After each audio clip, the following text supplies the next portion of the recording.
Hello, Byron.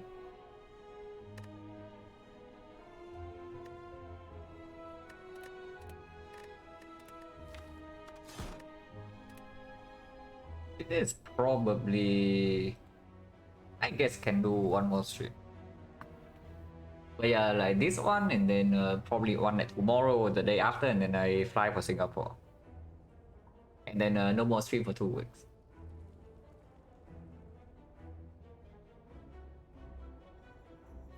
Okay. Okay, left part of the map missing. Hexagons. And if I want to take the gold, I cannot take 3 elites. It's freaking even curse for gold, yeah. So if I take curse for gold, I have to go through floor 6 elite with a curse in red deck and no near bonus. Yeah, interesting. Afterwards it's pretty good though. Afterwards, like we have a huge shop here into 2 fires and then later burning elite. But yeah, probably not. On the other hand, we can just go to 2 elites on the left.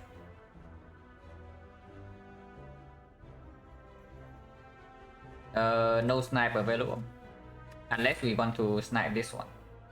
But that means taking the snipe with, yeah, only 2 elites. So the Neo bonus is basically nothing. The HP save is less effective into Hexagons, and we take 1 less elite. So probably not. I guess we take Bash Upgrade.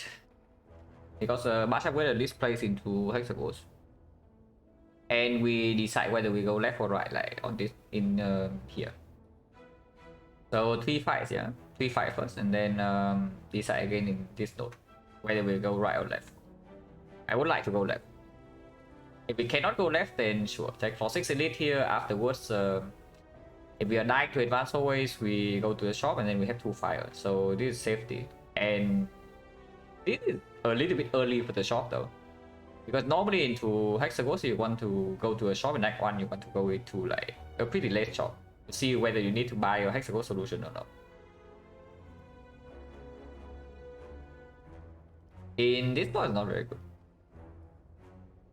So being forced to go right side is actually so bad if we don't start with the goal. But starting with the goal, I mean, I know Ironclad is freaking strong in Act 1, but I don't know how strong Ironclad actually is to carry a curse and an empty deal bonus into a floor 6 elite. Now that is pushing it a little bit too far. At least I think so, but maybe that is not true. If only there was a principle of passing Ironclad in Act 1. Yeah, like pass it in a way that you don't die, while still getting value. That is the principle. Normally, most of the time that aligns with the maximum elite path, so you do that. But it doesn't always, that is not always the case. Hello, Cucumber 9. But yeah, we take Bash Upgrade, and then from this node we can decide. Hopefully it can go left. 2 or 3, I guess we decide after 1 floor. Like let's say this floor gives me anger and a good potion for maybe even sentries. Probably 5 potion is still the best, but yeah, like any potion that's good against sentries and maybe covers a little bit for the knock. Then I can see even taking 2 fights only into this question mark, because if I'm fighting 4-6 elite into 4-8 elite, I might not actually want to take too many advance always before I get to the safety part. After taking these 2 elites, we are fine in the eye, because afterwards fire here, we can rest after the chest, so plus 3 relics into this elite, and fire here decide again. The slightly annoying thing is that these 2 will not make us a lot stronger against Hexagons. So we need to be ready for Hexagons after leaving this elite fight. Okay, with the Bash Upgrade we will help a little bit. Hello, Peter.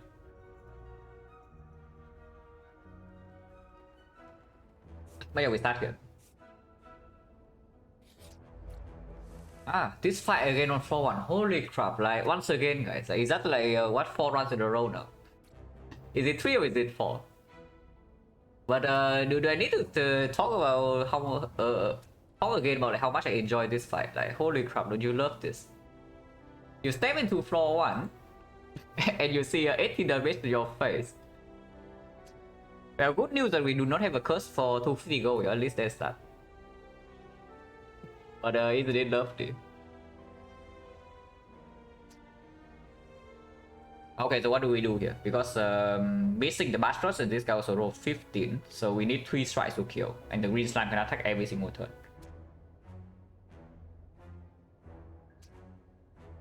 It's fine, the note won't attack and question for 2 strike eruption, yeah. This guy will attack though. With new bonus, how do I get an upgraded bash on floor 1? I don't know, maybe I get Weststone but it doesn't show up. Hello Melfa, thank you for the good luck.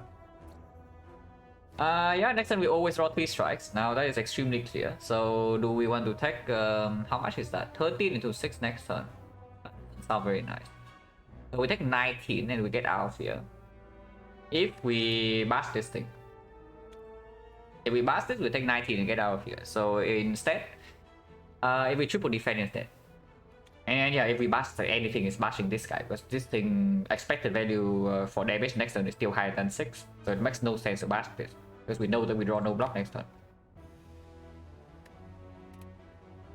So triple block in here, next turn triple strike, kill the other thing.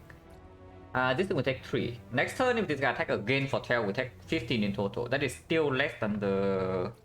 Yeah, that's still less than 19. But of course, afterwards, we do need to kill this guy. If he weakens us next turn, I mean, yeah, it's just better to triple defend. Looking at this draw with 3 strike guarantee and no block, it definitely has to be triple defend. Taking 19 is a bit nonsense.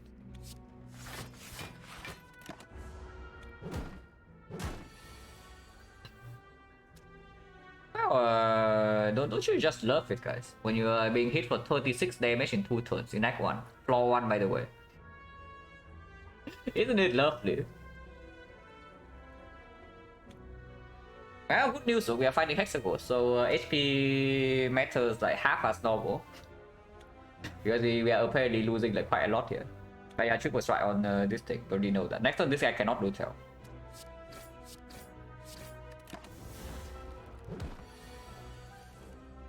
Doing 8 and we take 3 more, because why not? Next time we still don't have lethal, yeah? We can do 12 again.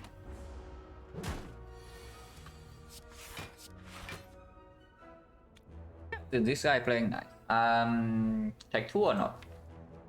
Bash 15, nice, so it is 24. So if we draw 3 strike, we kill. If we draw bash plus strike, we also kill. This guy can also not attack next turn. If he attacks for 12 again and we draw 2 block, we take the delay 2. If he attacks for 8 and we draw 2 block, we take 0. If he doesn't attack, then defending here is good. So yeah, we just defend. Oh really? We have bad news for you, my friend. Have a kill. So how much damage did I take there? I took 3 on turn 1. And yeah, like with that, if we take less than 19, it's definitely better. So I took 3 on turn 1, I took 12 on turn 2, and then I took another 3. Yeah, I took 18. So it's just better than bashing the green slime. Combination slime 5 times harder, yeah. Mostly because the pattern for the green slime is also like really screwed up. Like, that thing has distributions like 40, 40, 20, right? Actually, no, it's 40, 30, 30. I think it's 44. No, 40, 30, 30 is the one for the bigger one. Like, that thing is 40, 40, 20. So the expected value of damage that thing outputs in every single turn is yeah, it's actually 8.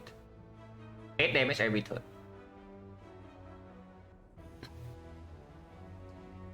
So yeah, 8 damage every turn, and the other thing also attacking you for 6 every turn. So expected value, you take like 14 until you kill one of them. Every single turn. Compare that to Cultist. Cultist turn 1 starts at 0. Turn 2 it deals 6. Turn 3 it deals 11, and turn 4 it deals 16. Yeah, interesting.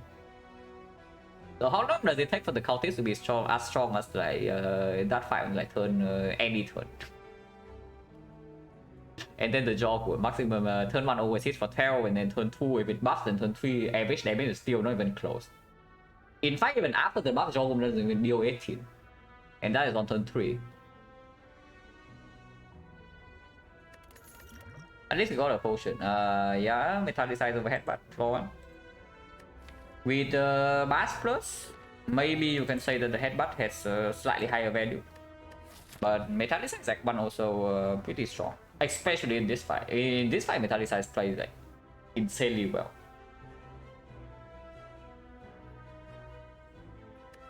And Bash Plus already is a little bit cover from Knock and Lagavulin, yeah. So this guy is by far best against sentries. Yeah, attack Metallicize. Taking Metallicize here probably means we cannot take this part. Like it probably means we need to take 3 here. If we want to have the option to run into this, like with no damage added on floor 1, and the potion is unreliable, we cannot take this fight with only 2 fights. I mean we can, but it's not going to go very well on average. Unless they tell me this is something like Lagavulin and we see Apotheosis here. So then we have Metallicize Plus set up, and then we take 0 in Lagavulin. Yeah, that can happen.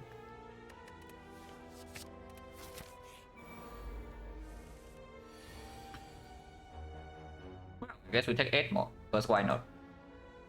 Metallicize will be good here. Can we kill though? If we can kill, we can take less than 8, but no, right? Like this is only 19 damage, so we are 5 short. We take 8. What we do here is not that clear though. Do we bust the 7 HP, guarantee a kill next turn, or do we spread 2? Dealing 8, right? Because next turn we know that we draw at least 1 block. Actually, we always draw 2 block, so we spend 2 energy on block if this guy attacks, and then we will still draw an attack guarantee, so this guy always dies. And Apple's Metallicize online, this guy never deals damage to us.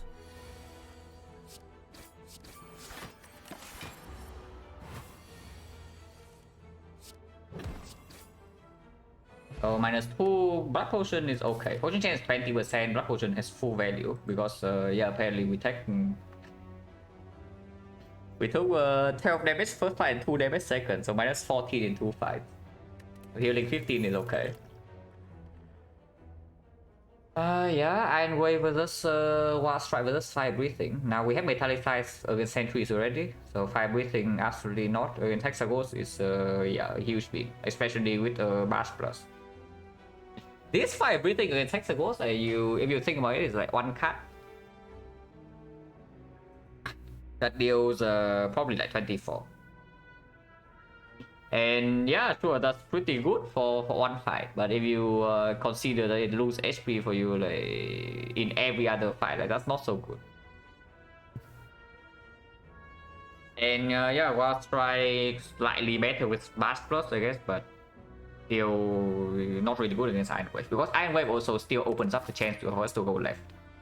Iron Wave Metallicize is pretty decent against Advanced Hallway, and this potion is replaceable, so even if we drop 1 more potion here, it's fine. I'm going to Singapore soon, yeah. Pretty soon, in fact, like 3 days from now. In 3 days and 4 hours, I'm going to be on the play. So probably this stream and then 1 more stream and then no more stream for 2 weeks. Everything, yeah, it's true. It's actually true. You click everything and then you lose HP in the entire act, and then you have low HP into Hexagons. And in the Hexagons fight, the everything performs. Double synergy. What happens in Singapore? The international, like Dota 2 tournament. It's actually happening right now, but I only come to see the main stage.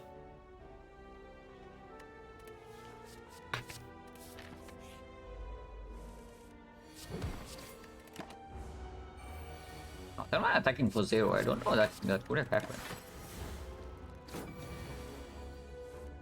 Oh, Devo, thank you for the good luck. Do we need to take damage or do we not? Go to 18, next time we attack for 16, so if we don't draw 3 strike, we will draw this. We will draw double defense Iron Wave. And then we just do double defense Iron Wave. He goes to 13. 13 is slightly bad. Then it's only 21. Intentional this Dota squad. Yeah, the other way around. But yes. That potion is very lucky. We got 2 potions in 2 fights. So in a sense, it's lucky, yes.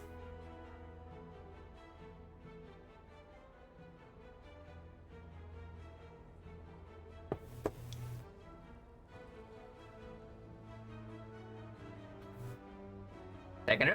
I mean, I wouldn't say that, but Lich comes second. I guess Lich come... Did Lich come before Dota 2? Maybe it did. Yeah, it probably did. But I think the world started after TI was introduced. Like, Lich saw that a tournament every year with a huge prize pool is like so freaking attractive, so they also copied that. At least that is what I think happened.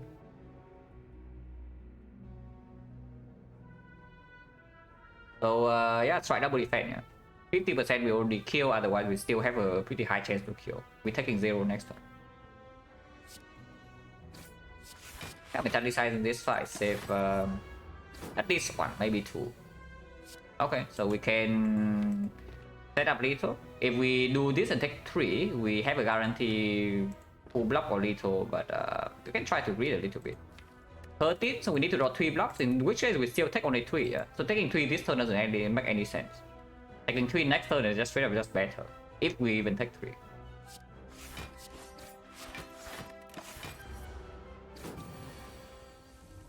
Yeah, we don't take 3. No potion, 30%. Okay, I have to confess I do not like the card rewards. Yeah, I actually have to confess that I do not like these card rewards very much. I mean, sure, it's actually these guys are not terrible, you know, but they do not give us the damage to actually kill elites. And yeah, freaking elites are coming. So is Pummel better than Skip or not? Yeah, is Pummel better than Skip? Into Lagavulin is complete trash, but we will play it before we get strength debuff, so it's like fine. Here is only 1 energy deal with. No strength at the moment. If we see strength, we'll pick it up because it's Hexagons, so it's like it opens up a little bit for the future. At least okay, yeah, I guess it's true. Pretty widespread claim.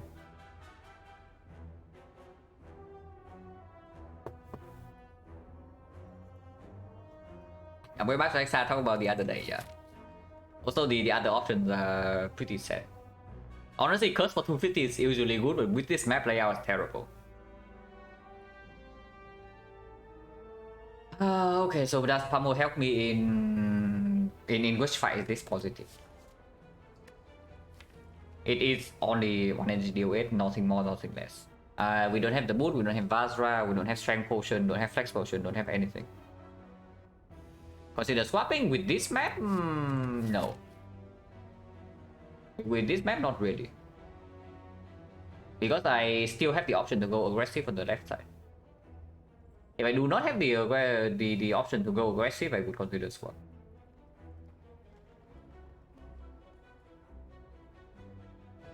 Like going aggressive, that one is always the first choice. And yeah, even here I still don't know whether we can be aggressive or not, which is why I'm thinking about this Pummel. 1 energy deal 8 with vulnerable deal 12, still better than most of our deck. Does it hurt in... Does it hurt later? Not really, right? Like, we pick up any strength, it has exhaust synergy. It doesn't help, but it doesn't hurt. And if it doesn't hurt and we are going aggressive, we should pick it right now. It's better than Skip. Just better than Skip. Hello, Econatis, thank you for the good luck.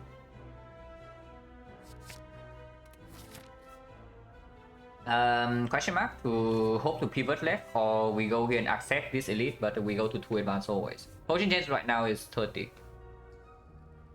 Any healing we can still use, because we can lose life in the advance always and then heal back later with this.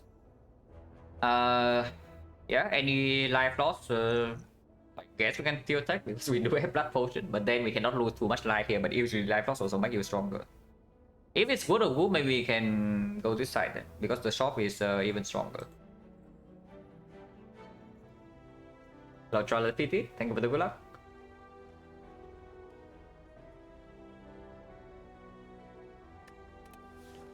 Often very good in anything but no. Yeah, it also can be complete with. The honestly countless potions under the highest variance potions, like out like every potion. It can either single-handedly solve the fight for you, or it can do literally nothing. And most cases happen like fairly often. Yeah, it's doing everything. It can give you the bomb in sentries by turn 1, it can give you a apotheosis in Lagavulin, it can also give you, I don't know, madness, forethought, no, madness on potions, not even that bad. Like, I don't know, forethought,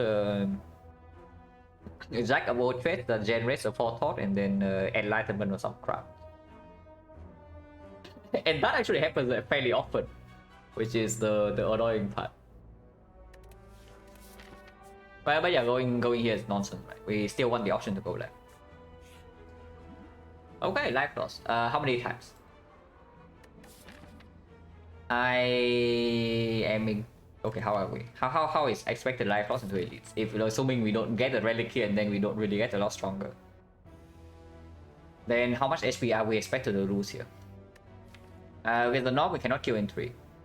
So we will take 2 hits. We have Iron Wave, Metallicize, so usually minus... We will kill in 4 with Bash Plus. So minus... Metallicize block for 6, Iron Wave block for 5. Block 11, take 32, minus 21. Maybe some draws doesn't line up, like Metallicize turn 3, then... Yeah, so maybe minus 24. Maybe Metallicize turn 2 you don't even play, so yeah, minus 27. And that's the really bad case already. Okay, not 27. Metallicize Iron Wave helps a lot against sentries. But Bash Plus doesn't play in Pummel, so exhaust. So I do think we still take like some heavy punishment for sentries, but colorless spots can be together a little bit. Probably like minus 25.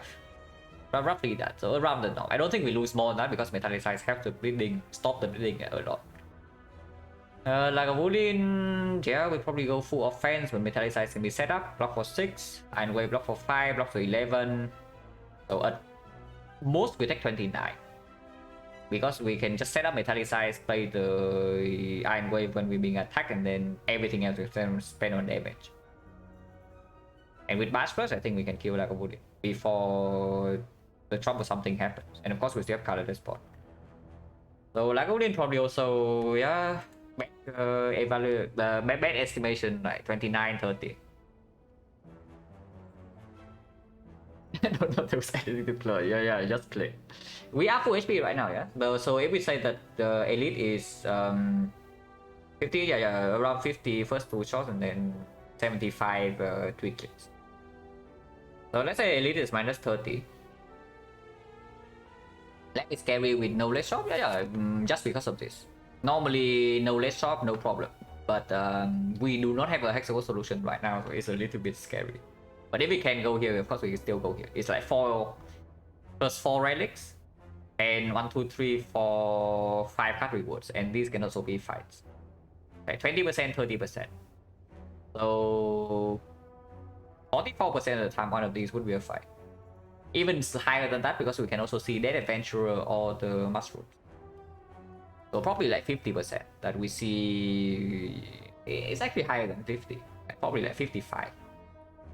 Yeah, probably around 55 that one of these would be a fight. And these can also be shots, you know, like 6%, 9%. So let's say 55% is the fight, and then roughly 50% is the shot. Yeah, 6, 9, of course it's not exactly 15, but it's around that. So it's already like 70% that we see more cards here, or we get to spend our gold. Not too bad. Oh yeah, minus 30. We are full HP right now, 75. So minus 30 go to 45. But 45 heal back by 6, 51. 51 second fight, we will get a little bit stronger, so maybe let's say minus 20. And that's already a pretty bad estimation, yeah.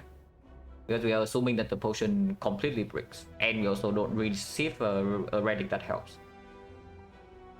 So minus 30, 51, 51 minus, so 31. 31, yeah, 31 is more than enough to spend into advanced hallway. So we can click, if we click 3 times, we go to 13. 13 for 2 advanced hallways, but also plus 12. 25. 25 is okay. So 5, 6, 7, 8 is 17 okay. If 17 is okay, click 4 times. Potion chance at the moment is 30. Metallicize and the... Yeah, Metallicize and the Iron Wave. 17, actually yeah, 17 is fine considering that this is also after elite, so we get 1 relic. And these 2 fights are 30, 40, so 70, 60. 58% of the time we get 1 potion here. And then if we die here, of course we potion. Okay, we don't really die because we need to spend 20 freaking HP here. So we are assuming that we leave this fight with like 20 HP. But then, okay, so we actually need to break potions in all of these 3 fights. So we need to miss the useful relic from the Scrabbles. We need this relic to do nothing. And we also need to not get any helpful potion in 3 fights. And we need the colorless potion to break. So chance of potion to break, the chance that we get no potion. 30, 40, 50, 70, 60, 58, and then... 70, 60 is 42, 42, and then 21. So 79% we get 1 potion in these fights. Potion that helps, slightly higher than 50, so let's say yeah, 40% of the time we get a potion that helps. In which case it's trivial. So the terrible potion luck is 60%. And relics also probably roughly about half that is helpful. After it's helpful immediately, I mean. So let's say we click 4 times. 4 times is how much? Is 25, 35, 45, and then 55. So around 7 out of 8. So 1 out of 8 that we don't get a relic, or 7 out of 8 but we get a relic that's not useful. Which is 4.5 out of 8. It's still probably roughly 50 because it can also account for the it can also account for the things that we click less than 4 times and get the relic.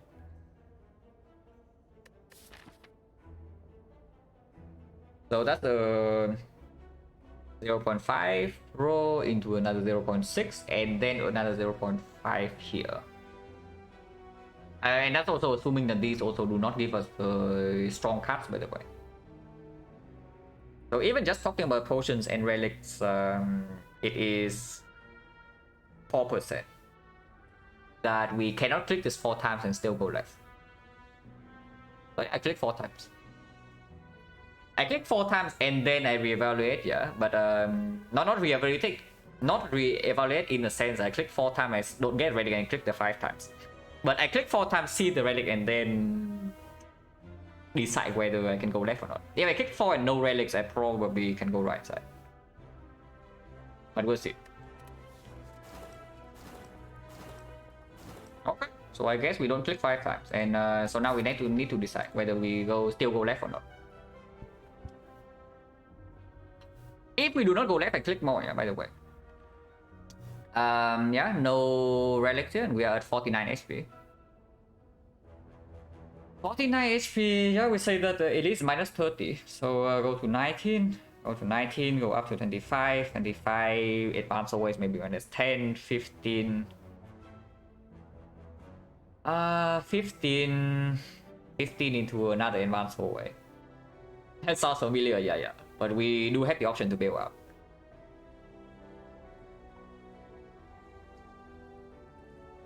I go left, right? I stop here and I go left. But this is a pretty massive low roll, yeah? Like 7 out of 8 that we get this relic after 4 clicks and we don't. So if we die next one, we can we can blame something. But yeah, we stop here and we go left. This is the limit that if I click one more time as we break, I cannot go left anymore. So we leave.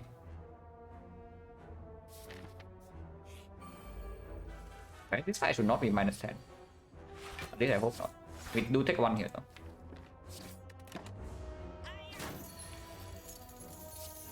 Oh, apparently it is -10. -9, -9.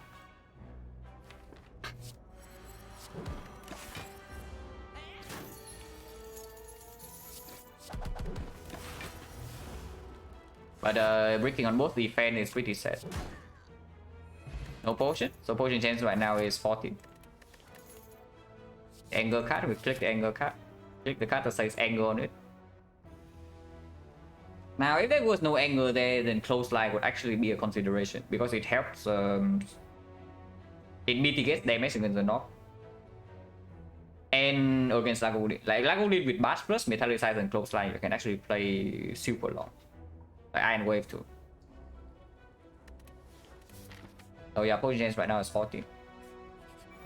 Entries, we open card, let's turn on. The bomb. Okay, not the bomb. Metamorphosis is fine though. Yeah, Metamorphosis is fine.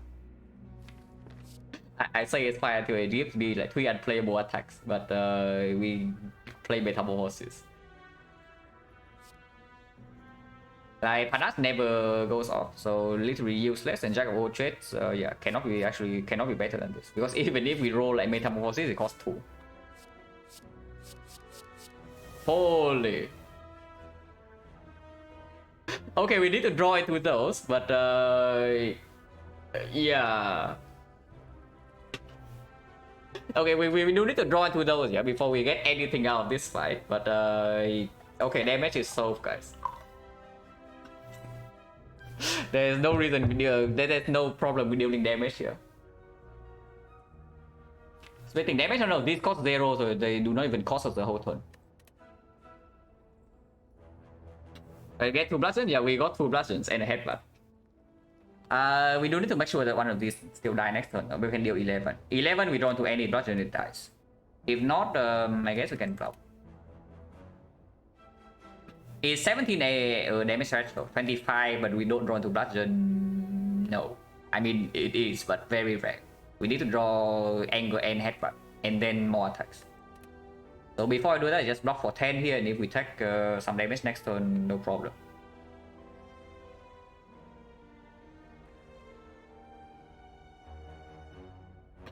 Now to maybe double kill, we don't have enough though. And double killing is very optimistic. You are counting on the case you draw 2 bludgeons. We draw 1 bludgeon, already good.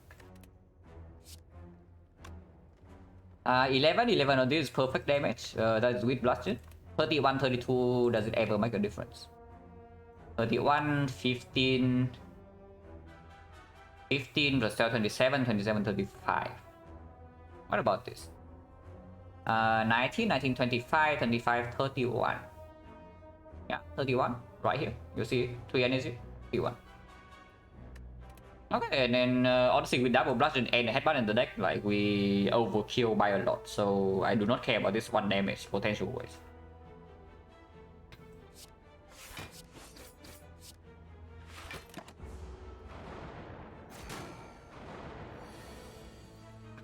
Actually bottom deck is both bludgeon, that's pretty tragic.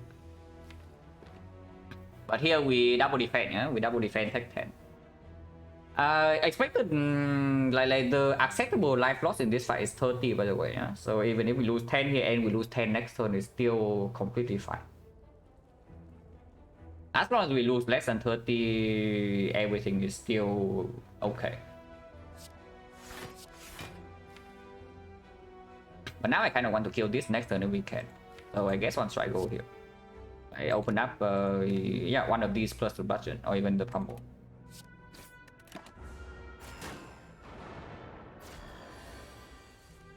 Yeah, next turn we have 2 bludgeons guaranteed. So we absolutely headbutt here, and next time we have guaranteed kill on board. -10. Yeah, -10 in Sentry, like, very good, right? With one potion use, but you don't really get a better potion than that. And oh, flex pod with what? Without pump, really? Interesting. Second angle, way worse than the first. So close lines back, we still want that. Potion chance right now is 30 again, yeah? Okay, so without the -26, we are like extremely chilling, by the way. I think we're still chilling in this part, but we could have plus 26 HP, just saying. Actually, now I'm thinking like we could have clicked one more time. But yeah, what's the potion? The bomb is the same. Like the bomb effectively was the same as that potion. Like, it doesn't get better than that. It's still the same. We need to block first 2 turns and the bomb kill them all. That was exactly the metamorphosis. Block 2 turns, kill them all. Cannot get better.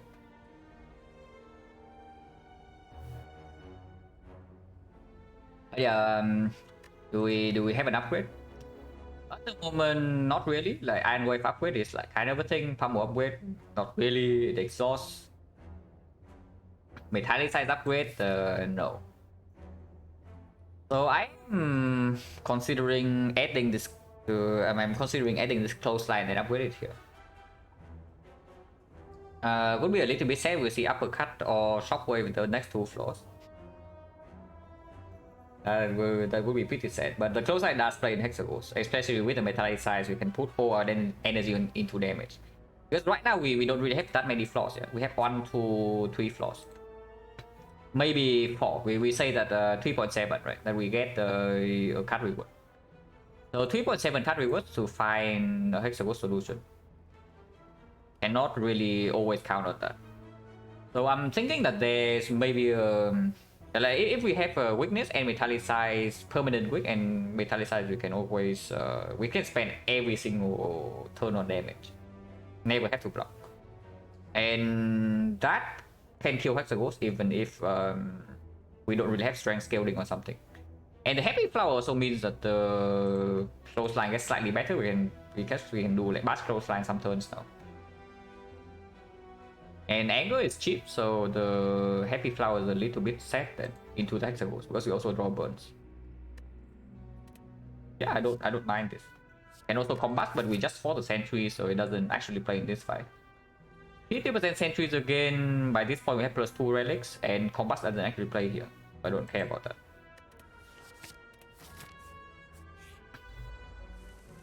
Okay, where the hell is my compass? Compass? Okay, that is that's pretty bad, yeah. Like whatever's happening here, that is pretty bad. Because we also roll like one of the nastiest combinations possible. You see this Gremlin gang, right? Like 2 fast and a wizard and a sneaky. That is insanely bad. And yeah. Yeah, interesting. I mean, we have 42 HP. But I'm seriously considering the possibility that we might need to flex spot in this fight, which is very tragic.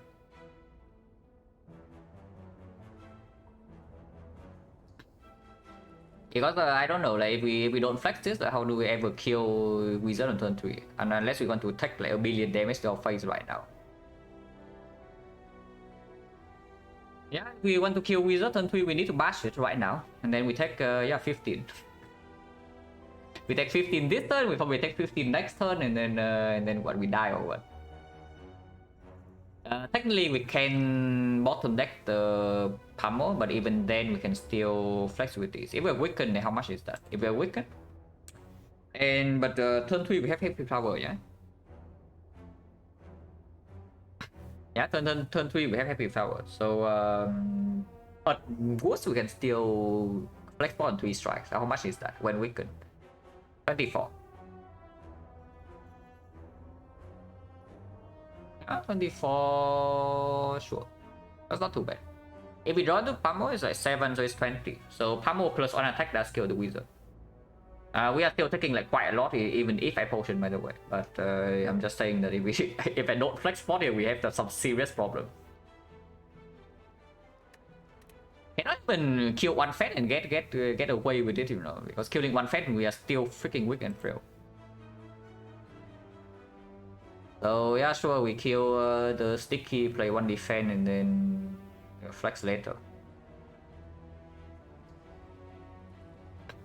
This crap is. I'm seriously, what is this combination? I mean, I'm not sure if I have seen a worse combination than this, really. Maybe in some fights for defect. Maybe in some fights for defect, like you replace the yeah, you replace the sneaky with like the shield gremlin, and maybe it's worse. But yeah, it's pretty rare to find a combination worse than this one.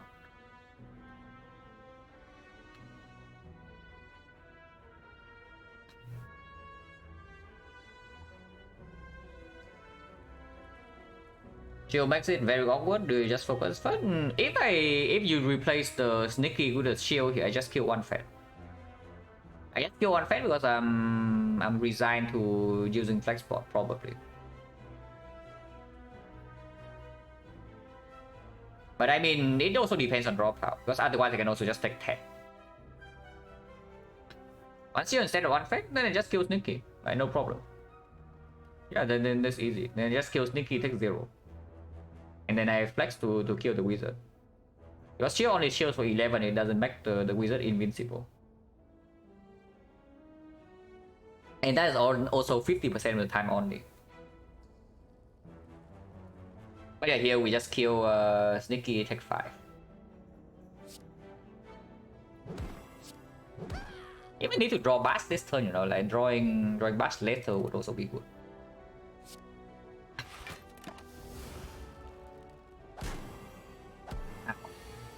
Okay, flex spot here. Flex spot here is 20, this is 10, so 7. Yeah, it kills. And then we can play Metallicize stack 4.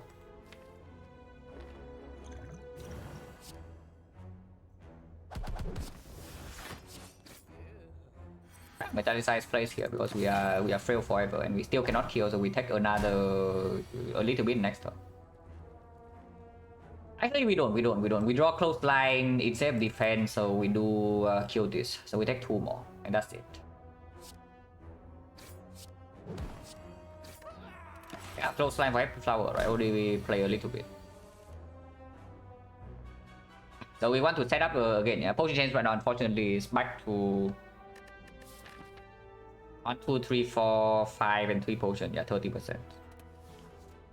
One flower next turn. One defense enough to block.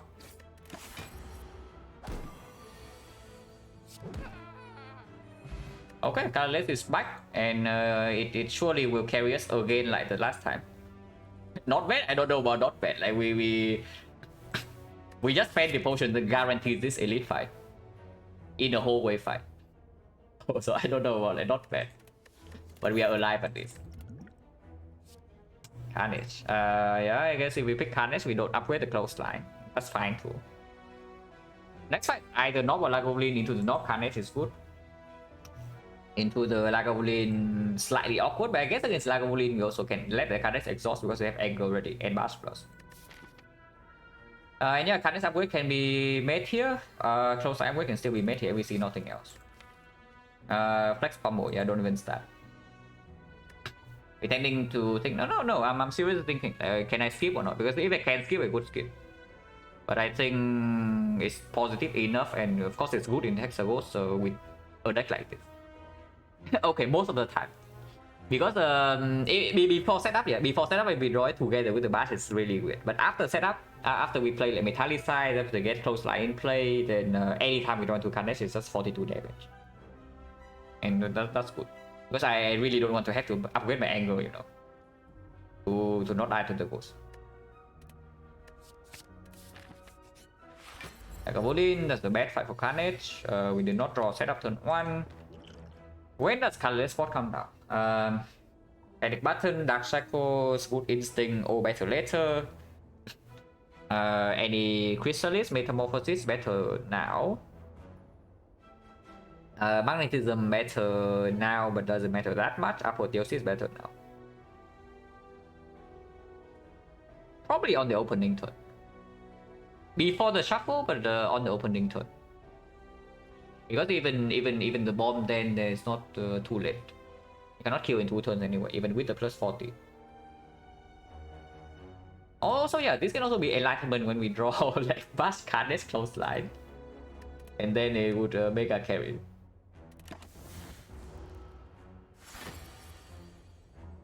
Oh really? We're actually drawing that next turn. Yeah, interesting. So do I want this Pummel in my deck or not? Because I can also exhaust right now for no consequence.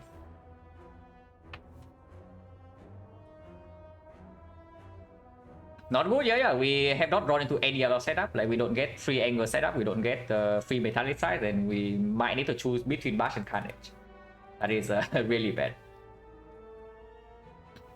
But honestly, even if the Carnage exhaust and tilting damage in this fight is fine, and this is not even real damage in this fight.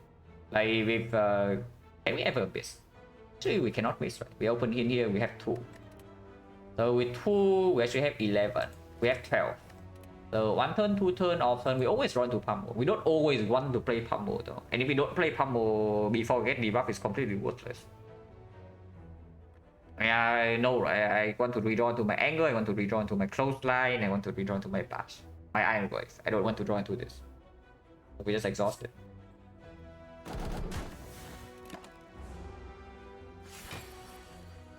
Oh. Oh, we actually get to Carnage it for full next turn. Oh, isn't that nice? So do we steal potion or not? Colorless. Enlightenment here is 9 damage, and in the redraw I guess is okay. Because we do have 3 cards that cost 2. Blind is, yeah, blind is better next turn. Shackle is better next turn. Apotheosis this turn is not even that much better. It gives us 1 metallic size and a little bit more damage with the anger. Trip is slightly better right now, but not that much. Yeah, probably not. Like if I do not lose Carnage, I don't potion for anything. Oh yeah, like Trip is also like something, because if we draw Carnage this turn, then Trip I can also just play Carnage instead of playing Bash. Like if I save it, yeah, depends on the draw.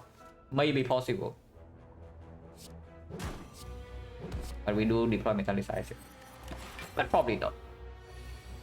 Because this potion doesn't do much in North anyway, and here we can take 7. But Blind already plays, yeah, Good Instinct plays so full, Dark Shackle plays a little bit. Panic Button is better next turn, but Apotheosis plays immediately now. The bomb also... The bomb into next turn is still good. Yeah, the bomb into next turn is still exploding like before we get hit 1 more time. So the bomb is the same. Flash of Steel Finesse this turn is not so good. Enlightenment is like still 9 damage. And I can... Yeah, it is not always true that Enlightenment is going to give us 1 more time. Because it needs to line up with like Bash Clothesline. We already have 2 angles in here. I open colorless spot. Okay, one more time. Yeah, one more time. One more time. We do this 1 more time. Or we can do Sadistic for plus 10. But no, like next turn, if we don't have lethal, I would prefer to draw some blocks. So I don't know too much about this upward metamorphosis.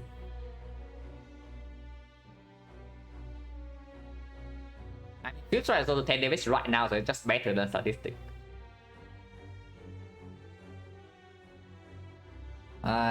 So yeah, can we kill next turn or not? This turn I'm dealing 30. Taking 7.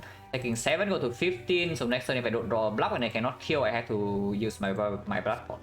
Which might or might not be bad. Really tempting, is it really? We are not short on damage, I should not pick it. If there's no kill next turn and we are not short on damage, it's just bad. Right now 13 is 71 and how often do we kill from 71? Bludgeon is 48. Next turn we don't have 4 energy.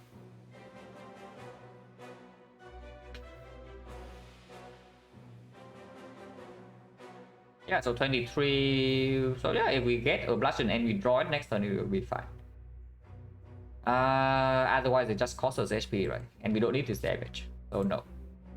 So we just take the swift strike. That's right, if you get there, no, we always fail, we always kill before we get hit one more time. I'm just thinking whether we can kill immediately next turn.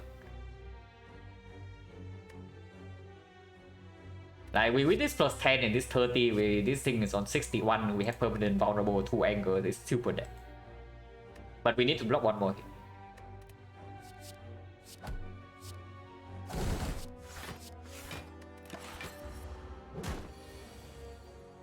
Yeah, now we draw both angle and close line because we don't have the metamorphosis attack. Vulnerable runs out, but that's not a problem, right? This is 18, 27, 27 plus 7 is 34 already. This thing is at 27. And 27 next time we have 18, so it's at 9. So the slightly bad thing is that Happy Flower is messed up, but we maximum block here. Another 7, we took 14. So, advanced always went way worse than expected, but at least went slightly better than expected. First fight went way better, the second fight went slightly better.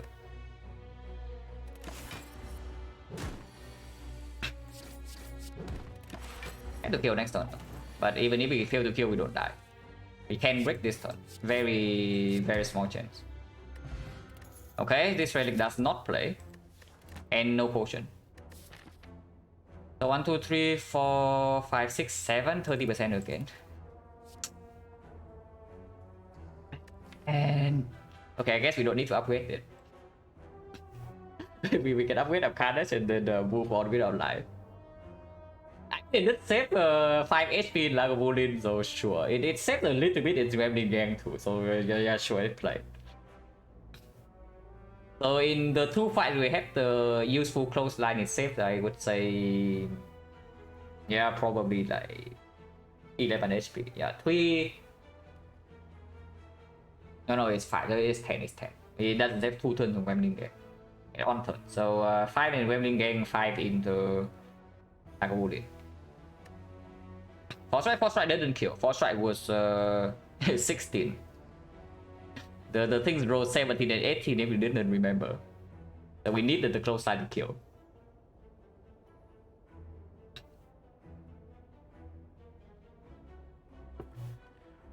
Okay, it did save 5 in the Gremlin game.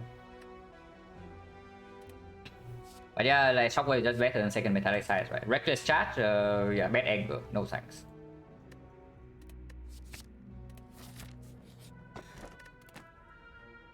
Oh, this relic is good. That I would say. Do we ever die for 29? Next fight is either sentries or both sides stable together, not weakness, yeah. Do we ever die for 29 here? Because I would really like to upgrade my Carnage.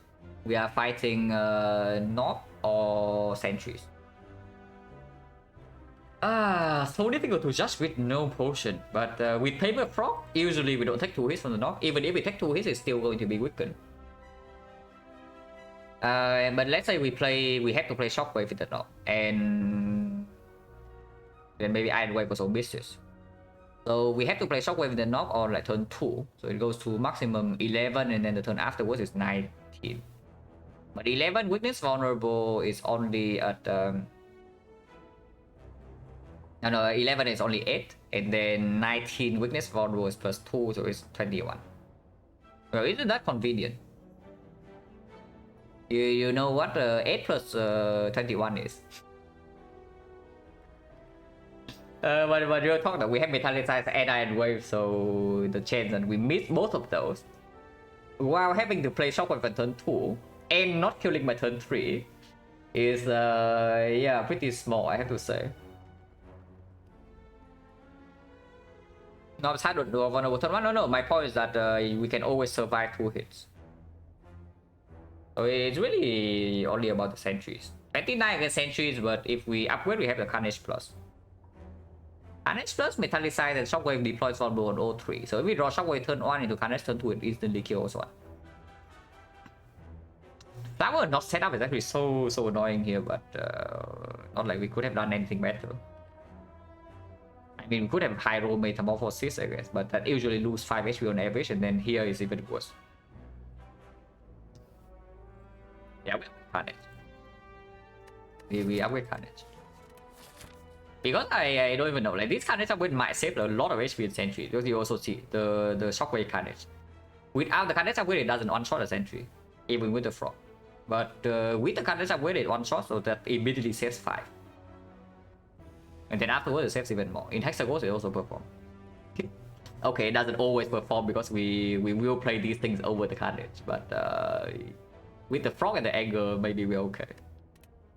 And we have Happy Flower.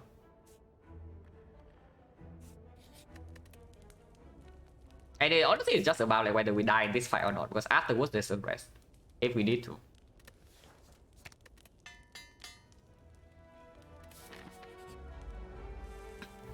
Normally we draw no vulnerable on turn 1, but we have weakness turn 2 without the Shockwave. 88 HP? Oh my god. But, okay. Good news though. We purposely save Happy Flower on turn 3 to do this. Yeah, guys, like totally intentional. We have Happy Flower on turn 3 to play our Bash into Carnage or Shockwave into Carnage. Like very much calculated. So no worries. Everything's under control. How much damage is just Shockwave Carnage? Is 49, right? Yeah, just imagine having energy before this. Like holy crap, that would go through like complete waste.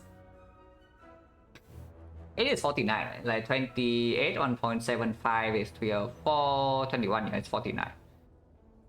So yeah, we actually kill if we draw into Shockwave Carnage next turn. Bash Carnage of course kills. If not, we take 1 hit and we don't really die because we heal to 29, we take 6 here, we take 30 next turn, but Metallicize block, Iron Wave blocks, Shockwave blocks. So either we kill with Bash Carnage or we draw one of the 3 blocks, so we literally cannot die next turn. Okay, like worst case, we never die next turn. Like, no chance. 0. But you see right here, yeah? Any of these save us, and if we don't draw any of these, we draw these 5, and this kills. So we literally cannot die next turn.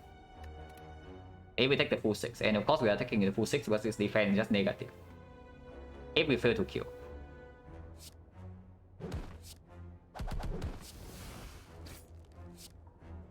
And yeah, we also need this here because Carnage, Shockwave Carnage is only 49.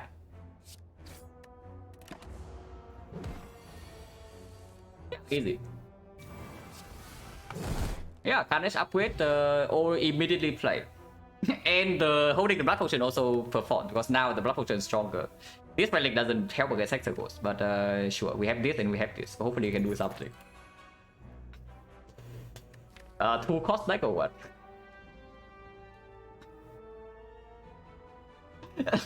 No, really. Like, do we have a 2 cost like or what do we have?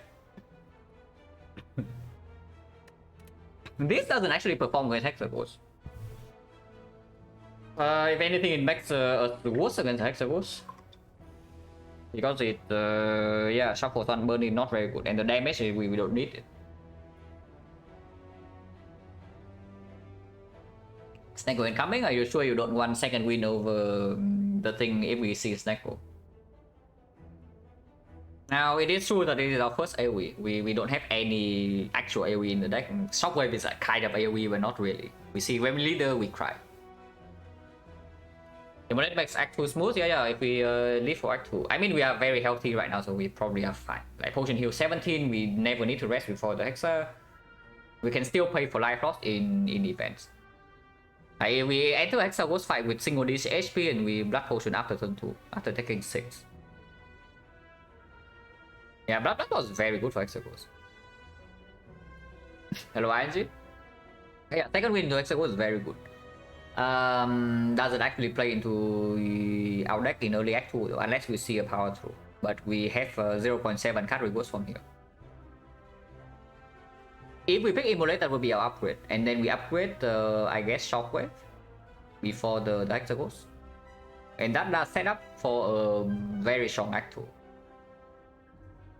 With Frog Permanent Wick and the Happy Flower, and honestly with Blood Pot, sometimes we can even, yeah, with Clothesline as well. Like Clothesline, Shockwave plus, we can block Inferno. We can block Inferno. If that's the case, then I also don't see a reason to not pick this Immolate.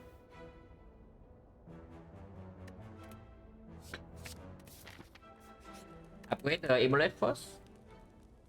In case we see a fight here. We see, yeah, we see Dead Adventurer, we see the Mushrooms, the Immolate upgrade all performs. And of course, question mark fight is like, this is the second event, right? So 2030.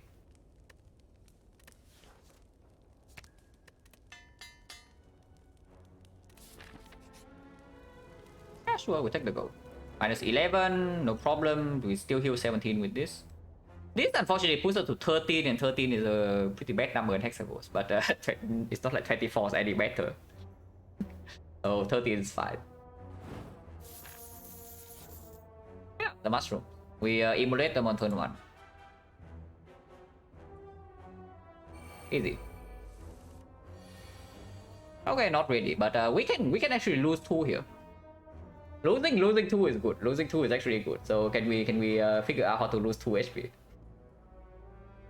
Only 2 though. Losing more than 2 is bad. And on if we draw Immolate next turn, no problem. If we don't draw Immolate next turn, we have some big problems. Yeah. So hopefully we draw Immolate next turn. So I see Metallicize takes 3, but if I do Metallicize, then I can do Pummel plus Strike, or maybe I can do a Clothesline. If I do Clothesline, next turn is like 11 weakness, round boy is 12. So Metallicize, Clothesline, and then Immolate, not drawn, but I can do Carnage and kill this. And I take, yeah, 9 from here, but I can play defense. No, 12 from here, but I can play defense. So I block for 8, and I take 4. And I take another 6 on this, so I can take 10 next turn. I take 3 this turn, 10 next turn. Then I need to Blood Potion. Clothesline Metal, yeah, Clothesline Metal, but I'm not closelining the one that is attacking. Because if we do that, we take only 1, and if we draw Immolate next turn, then it's suddenly we are at 12 HP, and 12 is a bad number. And yeah, if we draw Carnage next turn and no Immolate, it's still also better to clothesline one of these. Our deck doesn't actually have more than 12 damage for 1 energy in here though. So if we do like Pummel and Strike here instead, it opens up for, let's say, like Carnage into double attack. Carnage Anger Strike or Carnage Anger Iron Wave.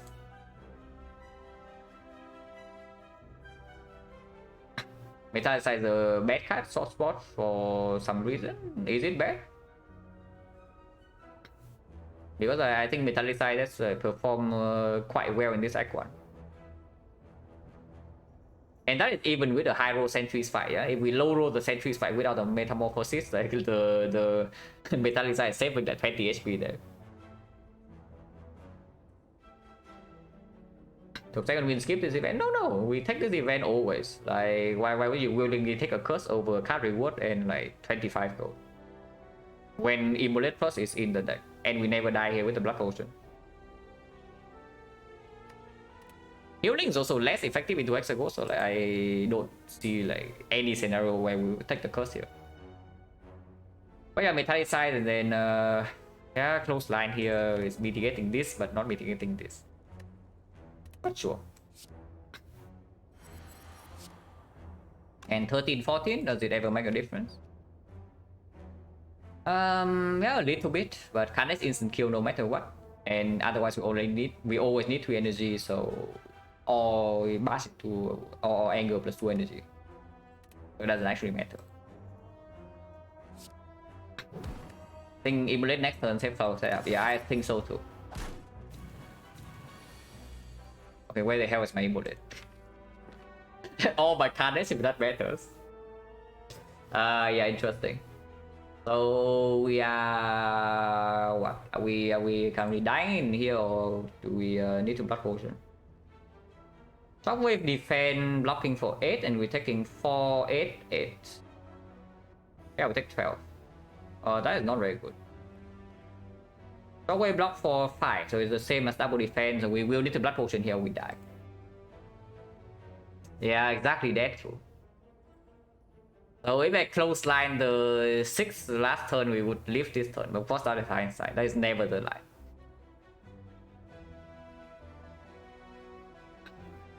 Oh yeah, I guess sure, we shockwave, defend, and then potion.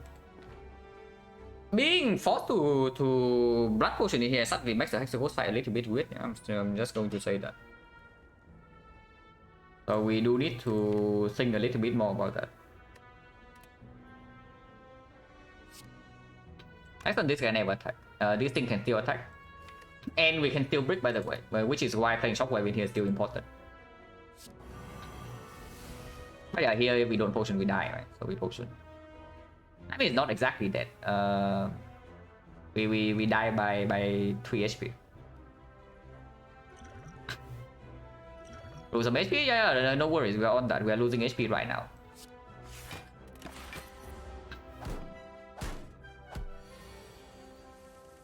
The amulet is here. It messes up the flower entirely. Do we care?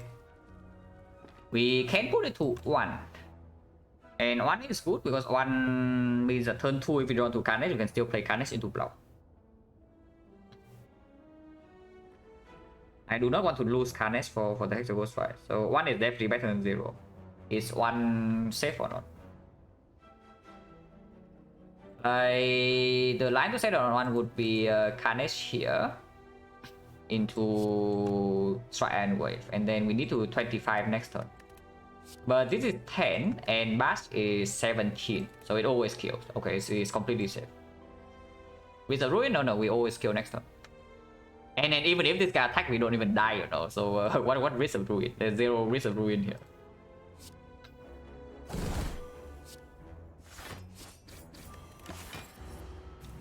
Hey, it's guaranteed lethal. We can even block, you know. If we block, we can set on 2. So it's on 1 better or on 2 better. It's just about like the freaking Carnage Shockwave, you know. Like it's literally just about that. We draw Carnage Shockwave turn 1, we won it on 2. We draw Carnage Shockwave turn 2, we won it on 1. That's literally it. Because if we draw Shockwave turn 1, we will play it. If we draw Bash turn 1, I also want to play it, but not as much because turn 2 we need to block.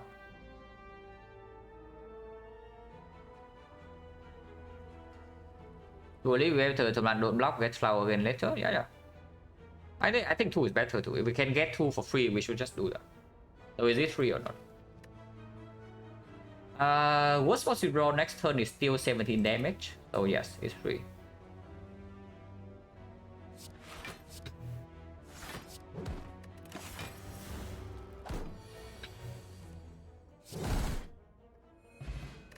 Free potion not super useful. Yes, but we can do armament to upgrade. Okay, I need a short talent back, so be right back in like 3 minutes. But most likely we pick armaments into upgrade armaments here.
Now there are a lot of things that speak for this armament.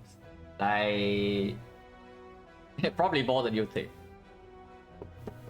The first one, yeah, of course, is that it works with speed potion. So if we actually need to block the Inferno for whatever reason, it increases our chance of surviving to add a block card to our deck.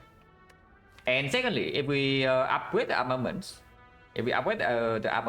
the strike will eventually be upgraded, the angle will be upgraded, the iron wave upgraded. Like basically our entire deck, the attacks get upgraded at some point, which actually means with the paper frog and every single attack upgraded, we do not need to keep the carnage. So with Armament Plus in the deck, we can actually let the carnage die sometimes. Hello, Tyler. Which is actually a pretty big deal. And of course, it's also save the chip that prevent us from dying to like 9 times 2, usually.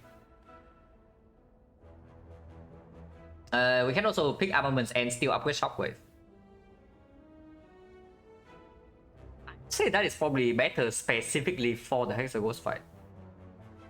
Because Bars and Clothesline are very inefficient cards, like damage-wise.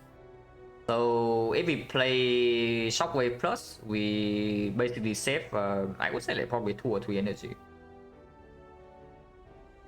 And it guarantees weakness into the stronger attacks, like way more reliability. Into early Act 2, Armament Upgrade is probably stronger. If we see Snecko, Armament Upgrade is stronger. If we see Pyramid, Armament Upgrade is stronger. If we see Corruption, probably Armament Upgrade is also stronger. If we bring on Energy, Armament Upgrade is again stronger. So are we that scared of Hexagons? I don't think so, right? With the frog. We take Armament and upgrade it.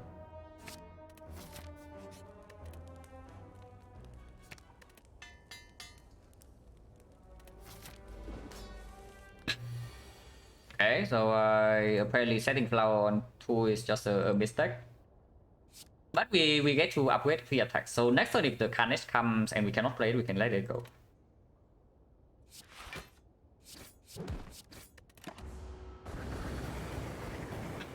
Okay, not Carnage here, but we can do Shockwave Defend or Shockwave Strike. And yeah, we do play the Shockwave. If we play Shockwave, I still want to play Bash with the Frog. But we have Anger Plus now. So we have Anger Plus and Armaments in the deck, so yeah, it's true. Like if we draw something like Bash, Carnage, next turn we can let the Carnage go. But I hope we don't need to do that, but we can do it. This weakness will persist until the 6 times 2, so of course it's good. And it gets out of the deck. Blocking this 6 over dealing 10 damage, yeah, trading 10 damage for 5 HP, are probably pretty clear that we block.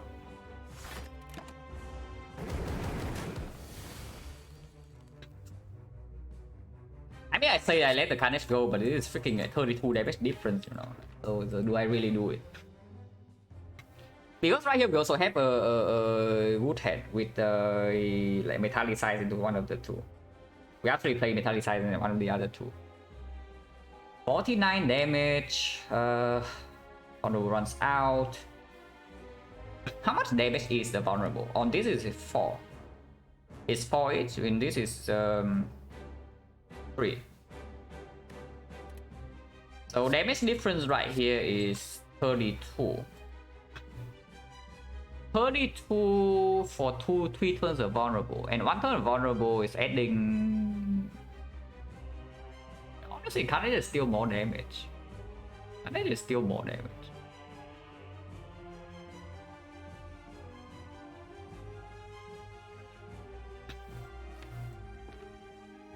Now, I would say though, playing Bash right now makes the if we bottom deck the Bash in the next deck cycle, it gets a lot better. And playing the Carnage here, yeah, if we bottom deck Bash the next deck cycle and we top deck the Carnage, it's not going to be very good. How much damage do we have with Anger Plus? Like we basically permanent vulnerable. Like if we play Bash now, this guy will be vulnerable like forever. So Bash is 8 base, 8 is going to 14. 14, we can play Ebola sometimes, we always play Angle, yeah. So there's already 28. 28, Strike Plus we also play. So Strike Plus is how much? 9 goes to 15. No, 3 out of 4. So 2.25, 6.75. Yeah, 15. 30, 58. We do get 2 burns, but we exhaust 1, 2, 3, 4, 5, 6. If we exhaust the Carnage, then 16. So turn 3, and then we cycle in 1, 2, 3, 4 plus 2 burn is 6, 7, 8, 18. So we cycle in like 4 turns. So this is turn 3, next turn 4, cycle in 4 turns, turn 8. So we actually only have 1 more deck cycle before the Inferno. That's pretty concerning actually. This is also going to 49, and I think we do play Ibolette the next time we see it. So how much can we spend energy wise on damage? 6 times 2 is only 4 times 2 with Metallicizer, so we need to block 1 to full block. So 2 energy. The turn afterwards is 6 damage again. No more weaken, but we have Metallicizer, we need to block 2, 3, or we need to play close line. If we don't want to close line, it's good. Then we can spend any energy on attack. So 2 energy, 3 energy, and then the off turn, so 3 energy again. So 8 energy, and then 9 times 2. What is it when we shuffle the third time? 9 times 2. Probably we are still relatively healthy, so we can actually spend. If it's weakened, still weakened by close line, we can spend no energy on defense still. But probably we spend 1 or 2, depending on whether we can kill before Inferno or not. But yeah, if we go for the block Inferno line, then of course we have more energy than that. So let's say we go for the kill, and we spend no energy there. So that is 11 energy in total, right? 1 full deck cycle. So how much energy do we actually have? 1, 2. We would probably still play Bass. So 3, 4, 5, 6, 7, 8, 9. If we keep the Carnage, it's 11. So keeping the Carnage means that we can still freely play it the next deck cycle. Not keeping the Carnage might mean we overblock and not spend energy on attacks.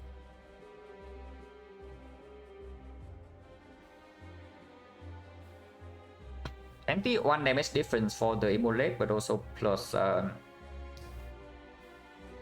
Plus like 13 to keep the Carnage in the deck.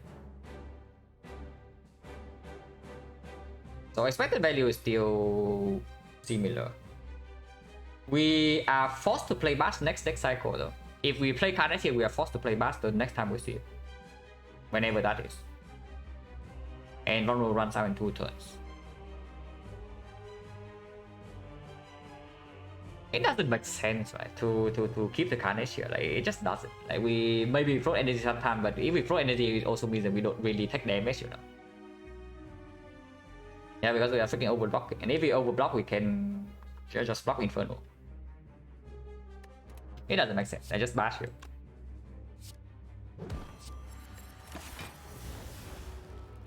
This time we can spend all energy on attacks because Iron Wave locks for 5.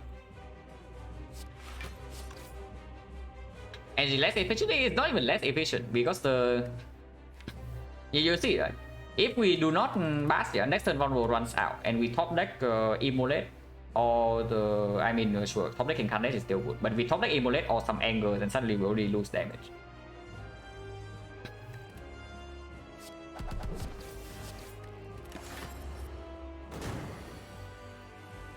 Yeah, like exactly like this. But we'll talk about do we even play the Immolate? I know I played this. Because if I armaments into close line now, we first of all full block, and then weakness persist until the 9 times 2, guaranteed. The trade-off, this thing is going to 14 and 14. 14 is how much? Not a lot of block in here, yeah? Because there's not a lot of block, we cannot kill by 9 times 2, then it's a little bit dangerous. But okay, armaments always happen, right? So we just do that. Damage wise 24, so we trade 25 damage for 3 week. 1 week effectively, because next turn is the off turn. So it's effectively trading 6 block. Trading 6 block for 25 damage and 1 burn. That doesn't make sense, right? We don't take damage next turn, the turn afterwards, even if we draw 2 burns, we don't really... 2 burns with all attacks, we will die.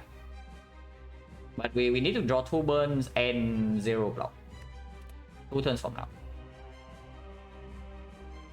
If that's the case, we will able to kill. Because 49 here puts this thing down to 118. 118 on 18 minus 14, so because if we fail to draw everything, then actually no, it blocks for 12, so it's 130. 130, this turn off turn, the turn after, we don't even draw to everything in here. We don't actually kill by 9 times 2, usually need to block, but we only need to draw 1 block, and we need to draw both burns really. Otherwise, if we play the absolute safety line, next turn don't need to block, the turn afterwards we technically also don't need to block. So we can play every single attack in here. How much damage is that? 44, 44 plus 30, 74, 74 plus 9 plus 8. So 82, 82 plus 17, 99. 99 plus 24, 123. 123, this thing is at 40, 44. But 44 plus 12 is 56. 56. We draw plus 2, we have 2 burns. So we have 12 cuts with 4 copies of anger. Oh, that is close, like, no matter which line we take. So what is the chance that we actually die if I do not play close line here? If I play Immolate, we also have 1 more burn in the reshuffle, yeah, but we kill 1 turn earlier. So we never see Inferno.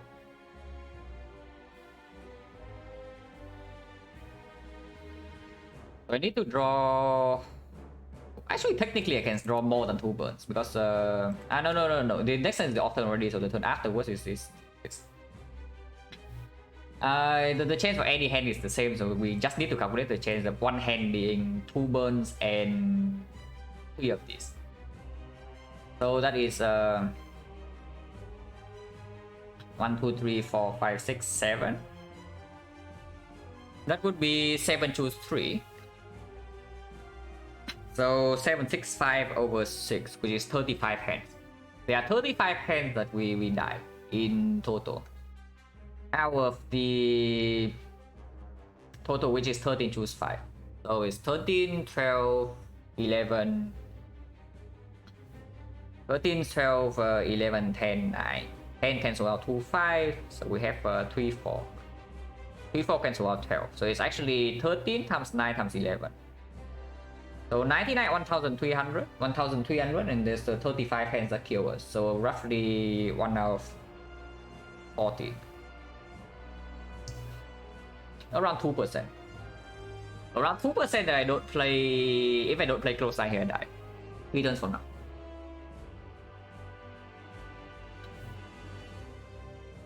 Now that is not very cool, right? 2% chance to die. So if I play close line, I never die to the hit. So what is the chance I fail to kill afterwards? Because we were saying it's living with 56 HP, yeah? It's living with 56 HP and we need to deal that over 2 turns. Okay, mini skill, yeah, mini skill, but it exists. Like, why would you take a 2% if there's a chance to take a 0%? So that is what we need to calculate right now. I can float energy, yes. I can still float energy. I draw like 4 energy, go to attacks, and then -1 strike in some turns. If that is the case, how much energy is here? 1, 2, 3, 4, 5, 6, 7, 8. Calculate, draw 2 burns, no block. Yeah. 2 burns and no block 2 turns from now. When we are hit for 18. If I play Ebolate over the close line here.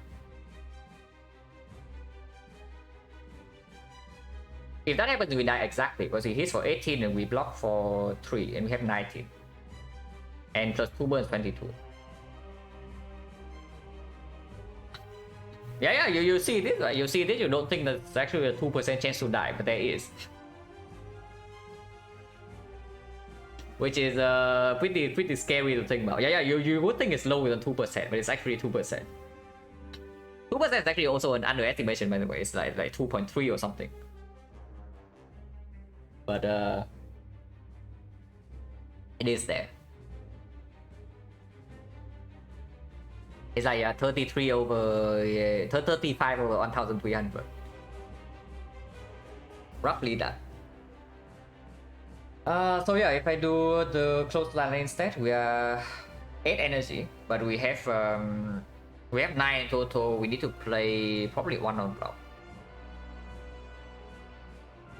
I mean, we technically don't have to play any on block, but if we don't play any on block, then the turn we hit for 9 we also get right. So 8 energy and we draw plus 2. Most likely we cannot play 3 strike then, so it's actually -30. -30? -30. So it's actually at 86. 86, if we don't play 3 strike and we can convert, let's say like 2 energy here. So close side is at 25, bash is 17, but we don't really care about that. But let's say instead of instead of 30 from 3 strike, we convert it. No, 2 strike is already worse. Like there's nothing worse than 2 strike. So we say that we play 2 strike, but we float 1, which is -10, so we go to 66. Probability to not draw burn next. No, it's exactly the same. It doesn't matter when we draw the burn. The only thing you need to calculate in here is what is the chance of a hand like this forming in a turn. That is the only thing you need to think about. Because when you draw this hand doesn't really matter, you know. You just need to calculate the chance. Because we don't shuffle in 2 turns. So the calculation just for a hand with 2 burns and 3 out of these 7 cards.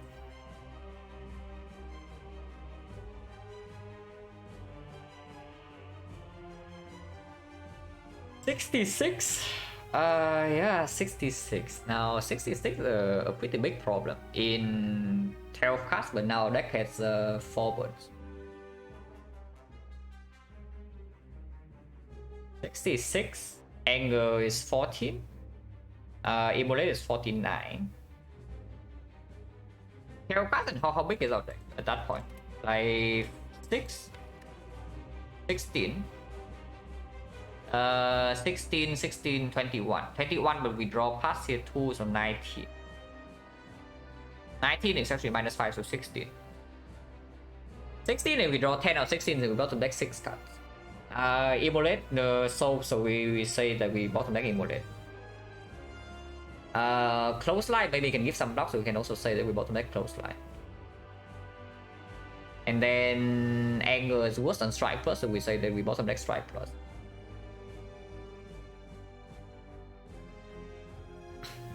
But we will have we have 1 more anger, so we draw 17 cards, 10 out of 17.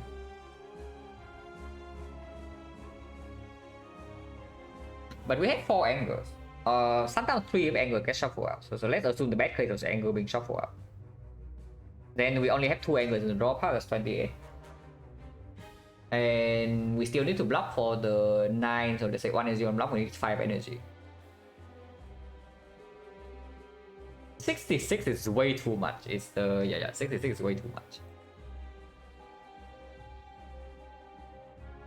Yeah, 66 is actually way too much. I don't know whether it's actually higher than 2% or not, but I have a feeling it's higher. The math is very complicated.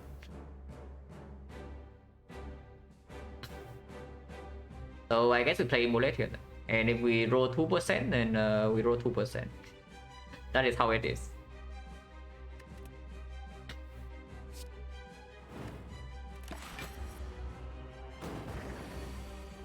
Okay, no 2% today, guys. Literally cannot die next turn. Yeah, of course, the moment we draw a burn, we are safe next turn. And yeah, Bash needs to be redeployed, and the Iron Wave is not even efficient. And we don't need to play Iron Wave because of Metallicize.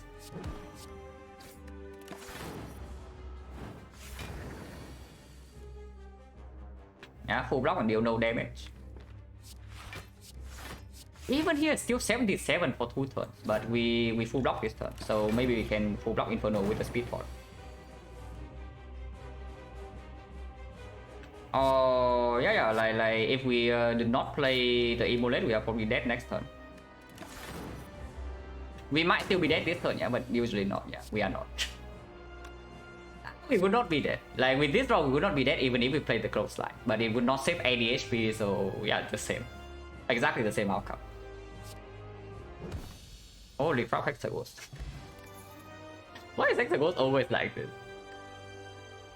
Like you enter the Hexaghost fight, yeah, then suddenly there's some random crap like 5% chance to die, like 3% chance to die with 1%, like it just comes up, you know, randomly. Yeah, offering very good with armament, very good with our extremely expensive deck. But that's also a feat.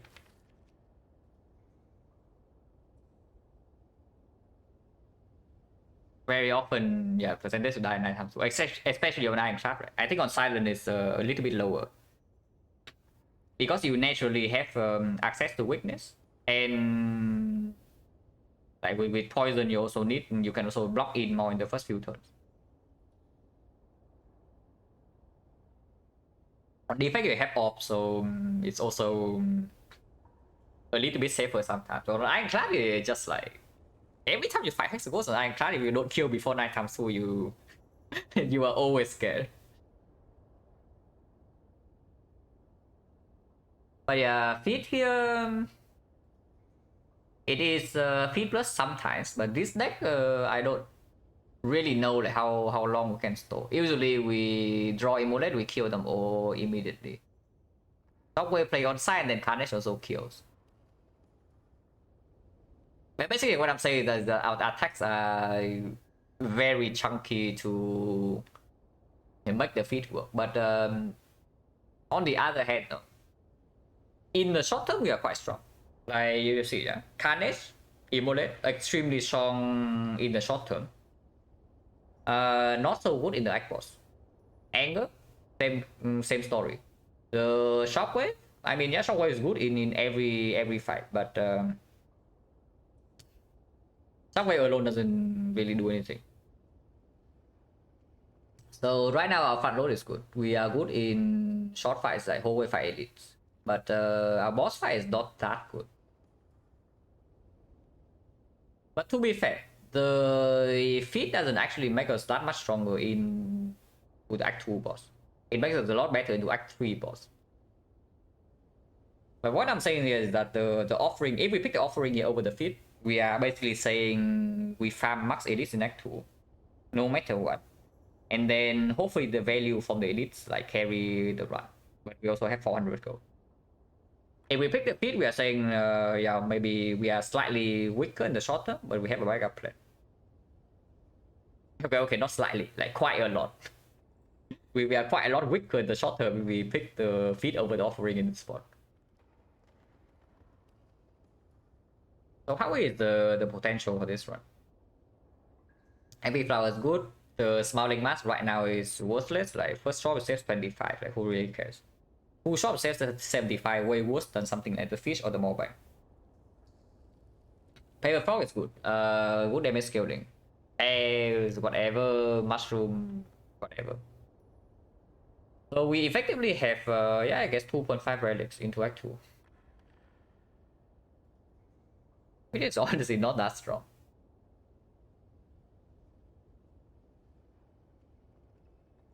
The champ, we have Almond's Metallicize and the frog, so one potion in the champ is dead. We don't even need the actual scaling card. Automaton, Immolate, where can be stolen is the only rare card. I mean, the second rare card is picked right now, but offering is play on side. It can be stolen. The collector Immolate is good, Shockwave is good, the frog is good, but not amazing. So this is just roughly average into the actual boss at the moment. Average potential, average into actual boss, extremely high front load. But yeah, with 5 strikes and no wood potion at the moment, I'm also not feeling extremely safe for the elite. So before taking the feat and quote unquote secure the late game, I don't even know how true that is. I would probably just take the thing that makes me strong and farm over this in Act 2. Because yeah, if we take the feat and turns out that we draw badly enough that we have to kill with Immolate or Carnage or whatever after taking a bunch of damage, or we top deck the feat and we can never draw back into it because yeah, we need to kill before taking so much damage with 5 strikes. Then the feat makes us weaker short term, and it doesn't even make us that much stronger long term. You know, if you understand what I'm saying. Like we feed in total, let's say 3 times snack 2 and nothing else, and then it's not worth it. Yeah, not really. I take offering. Now, of course, the feed operation is like kind of a thing, but the offering operation is also a thing, you know. And offering with the bites is, I guess feed is also better with the bites. Yeah, both bites and operation speak for both. Our deck definitely speaks more for offering. Everything that we did high armor can even rest, I feel, with the feed and take away elite. Now that will be true if we are fine in hallway fights. But that's the thing, right? Like how fine are we in hallway fights here? If the that's the troublesome part about deck here. Is that shockwave is play outside. And then every time we draw into a premium attack, it just kills. So how do we fit? Like do we never play these cards or what? Because if we don't play these cards and killing how do we even kill in the first place? And it's not even like offering so much worse than feed later, you know. Like it's worse if you bottom deck you're offering, sure, because the feed the HP cannot be bottom deck. But top decking offering in any bottom fight can save more, way more HP. Also, I have to admit I'm very much an offering monkey and not so much a feed monkey. So my opinion is like biased in the first place. Oh yeah, I take offering. It's not Snecko, notably. So any build down to click Black Star and stay on 3 energy because we can we have offering to cover a little bit and then we have Happy Flower. There's also P-Box for 9. Strike is a complete trash. Defense without corruption or whatever in the deck also not so good. And we have some small block in here like Iron Way, some Metallicite, some Weakness. And our power damage is also high enough to kill sometimes.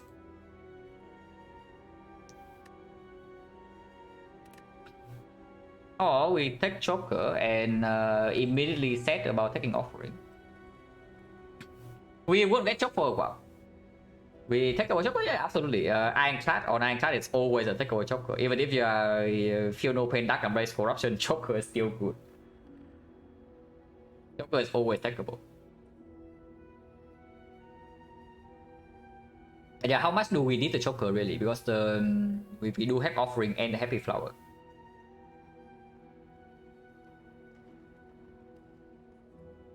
Happy Flower only comes on in 3 turns. So Choker here once again. Choker here once again is a relic that extremely strong in the short term. In the long term, it might or might not hurt us. It doesn't hurt us that often, but it might hurt because here we already see we have 5 energy. Once every 3 turns, we have 5 energy, and then if that turn also aligns with the offering, we will get choked. Even with all of these expensive cards, eventually we'll get choked. Otherwise, our deck is kind of garbage. if you cannot play with 7 energy or 8 energy, you cannot play more than 6 cards, then your deck probably has some problems. Kind of stuff, yeah. It will perform in early act 2 and then later on it's bad. And if the deck is already gearing up so much to play in the short term, then it's not the real spot for Joker. I feel like Joker right here is the least greedy thing. And with the offering overfit, I think we should be a little bit more greedy.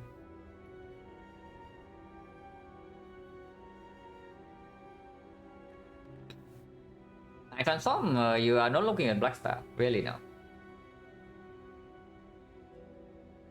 Feed the Joker, no, yeah, it's true. With feed, I absolutely take Joker. Like, with feed, Joker is extremely clear. With offering, I don't actually want this Joker.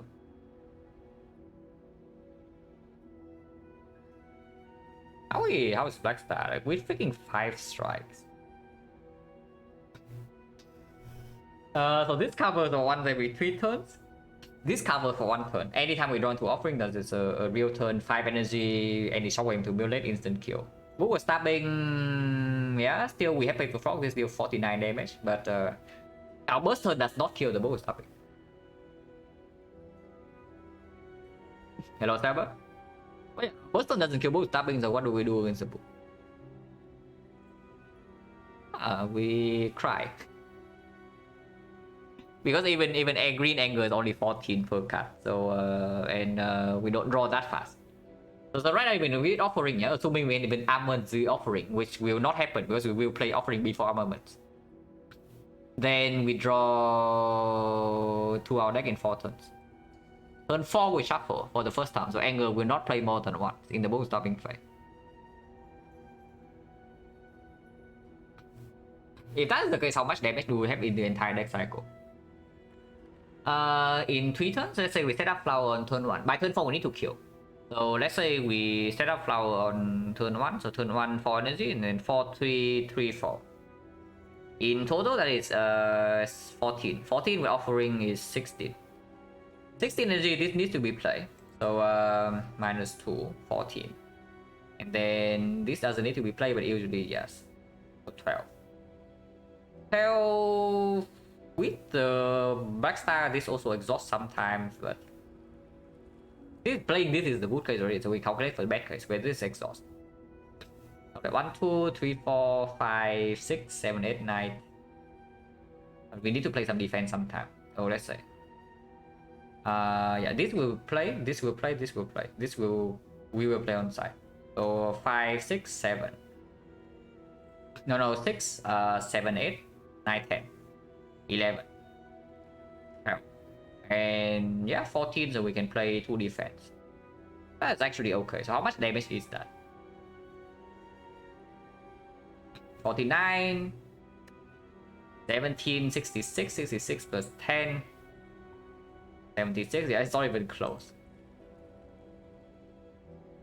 Yeah, it's not even close. Floor 1, yeah. Like all the boom was stopping. The Slaver like shockwave to simulate instant kill, or we shockwave into Carnage, instant kill 1, and then we take some damage and whatever. Still fine. Gremlin Leader, a little bit spooky, but we are also very rich. And even if we run into Red Mask early, we do have Immolate, so our goal cannot get stolen. So we commit to, let's say, resting once or twice in Act 2, go to shops and brute force elite with some potions and HP, and then Blackstar skills. Or we can also take Transform 9 and do the same thing. But maybe restless. Thank you for the red Kuro, and I assume that the run won. Wait, what? Wait, did you die to time meter or what? okay, I would. Yeah, like, if that's what I would be pretty surprised, so maybe scare for a second. But yeah, the P-Box giving us 80 energy generation, we're actually quite strong. With the Evolate in the deck, we can already, any second win is also fine. Any front road block is fine, better than defense. and they attack better than strike. Not always. What are the bad powers? Yeah, barricade pretty bad. Corruption is very good. Pain can already play. Dark Embrace is bad now but good later.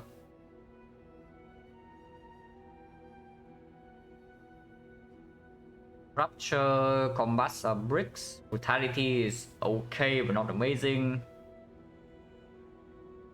Demon form is complete trash. So we probably transform 9. We probably expect like, I would say probably 4 bricks. Probably 2 completely useless cards and 2 garbage cards. And then 5 maybe ranging from like acceptable to good.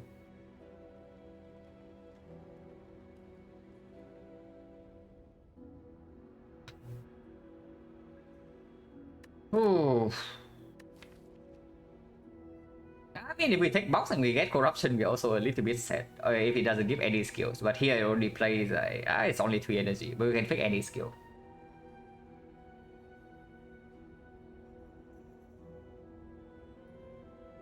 If we see bites, we can also just get away with Black Star, you know.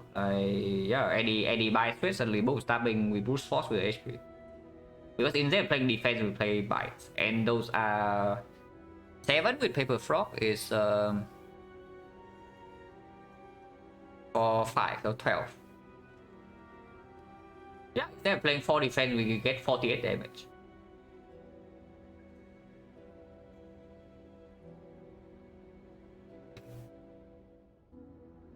Yeah, take Black Star. Joker is not even super terrible. Yeah, it's not. But I talk about why I do not pick Joker here, like, I don't know, maybe 10 minutes ago.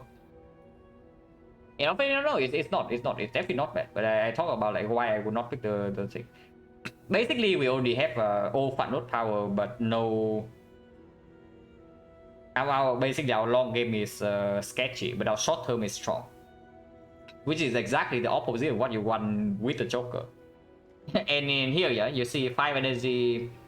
Any turn we have 5 we have 5 energy. With offering, we have 7. And then 7 energy with 5 cards. So we do get choked fairly often even with anger.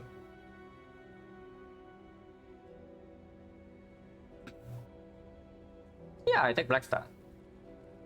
Take Black Star.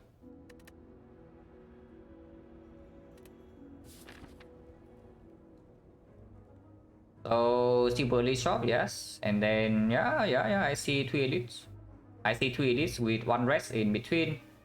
And then we can even go to second shop or rest immediately. So let's do that. And of course we go to the floor 2 shop. There's like no debate here. Last night, yeah. We took Black Star over P-Box and then Joker. It's dangerous. Like early act was extremely dangerous, but if we div, we usually win. If we div. So 2 question marks here, we take both bias and apparition. We absolutely take Necronomicon, unless we are literally dying. So we go to 2 question marks. This is also advanced away complete trash. Not going to burning? Yeah, no, I don't want advanced always. 0 interest. Of course, it makes the Act 3 a little bit annoying. I mean, okay, if this shop makes us OP, then sure, we can go here. But usually it doesn't. It makes us strong, but not OP.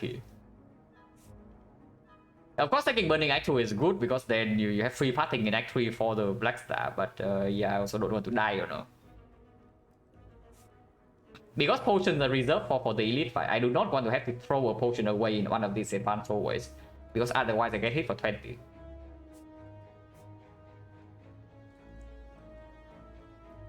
Who's strong against Flavor than okay leader? Yeah, we are way too strong against Flavor. Just like we are so good against the triple mushroom. Yes, I agree. Hello, no random quits. When am I going to Singapore? In 3 days from now. So probably this stream, 1 more stream, and then no more for 2 weeks. The birds. Yeah, the birds. Well, to be fair though, energy will not do anything here. Yeah, to be fair, energy would not do anything here, so that's fine. But yeah, we can kill middle guy. We can do Carnage Immolate kill middle. Stream for Singapore, I only have my laptop though, so probably not. Yeah, I guess energy that's block for 5. Energy that's block for 5 here. But yeah, I only have my laptop in Singapore, so probably not, unless you want like a 20 FPS stream. Tech 12 is fine. We expect to take some damage in hallway fights, which is why I say that floor 2 shock always happens, and we are brute forcing the elites with rest and potions.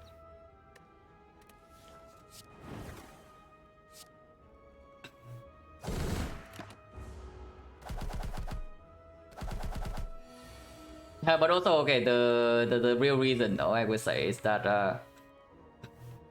I probably spend like 12 hours per day watching TI, or maybe maybe something close to that. So there's also no time to stream. Yeah, do we play offering or not? -6. Shockwave coming next turn, I can deploy vulnerable here, probably not. Watching one, the international, like the reason I'm going to Singapore in the first place. Any pummeled afters? Is there any pummeled afters still in the chat?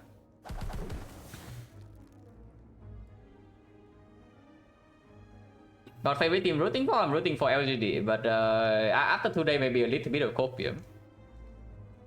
That they are just hiding strats. Yeah, surely they're just hiding strats so that don't get targeted for main event. Absolutely, yes. Love the LGD win, yeah, me too.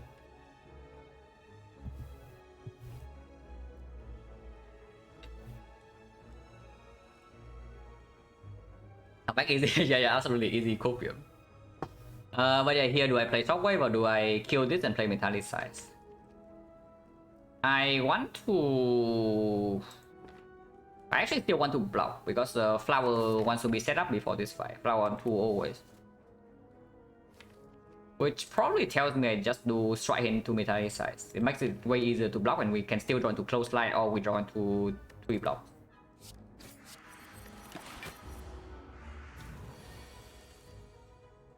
Yeah, like close line anyway, like full block.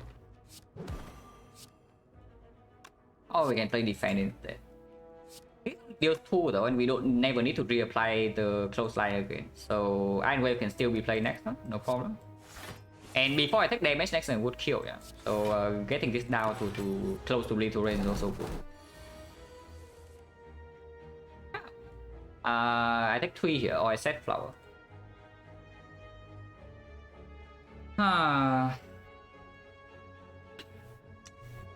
-3 or on energy on turn 1. Backstab boss relic. Boss relics were Choker and P-box for 9. Could I pick either the one of the two? I think 3 to set Flower. It's okay. It's probably worth. If we run into the double tip, it's absolutely worth. So that is 1 out of 4. If we run into Chosen, debatable, probably not. But Chosen turn 2 is also a little bit weird. Flower is on 1. The baseball, I guess it doesn't matter too much, but we do want to front load damage. I mean, baseball kind of reckless. And then avocado, yeah, avocado absolutely energy turn 1 good. So yeah, sure, I can play 3. That's already 50%. That this will play better.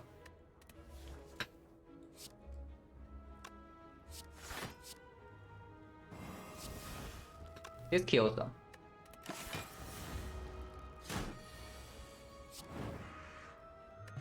Potion. So, but garbage potion, which is not what we want to see. But potion chance right now is 30. Hemokinesis. It's efficient. It costs 1 energy, so it works well with all the 2 costs we have. But I don't know. It's only hemo minus. And last time I checked, our plan is resting every fire. Himo opens up blood for blood. No, don't worry about blood for blood. The Black Star opens up blood for blood, so you don't need to worry about that.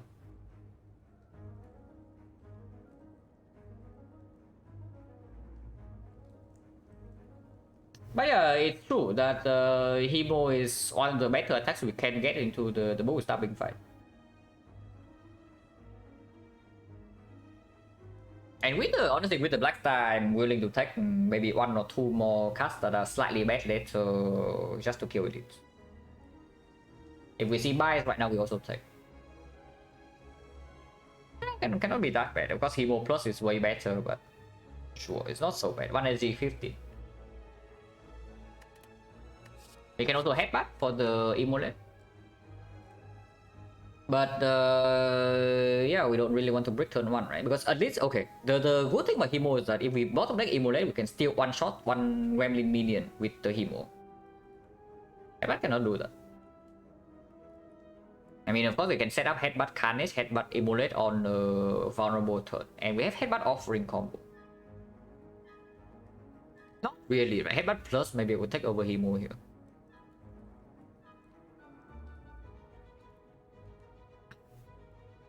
I take Hemo. Because the Headbutt, the Carnage is not even that much more damage than the Hemo in the Bull Stabbing fight anyway.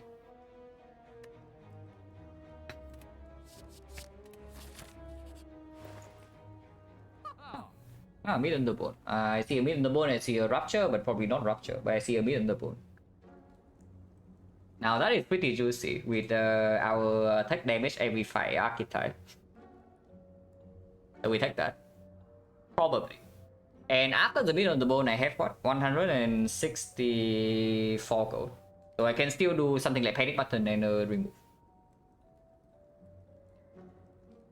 Or I can buy souvenir. But yeah, souvenir doesn't actually do anything at the moment. We already have the odd mushroom, so the souvenir is less effective than usual against the heart. And automaton doesn't do anything that props the souvenir.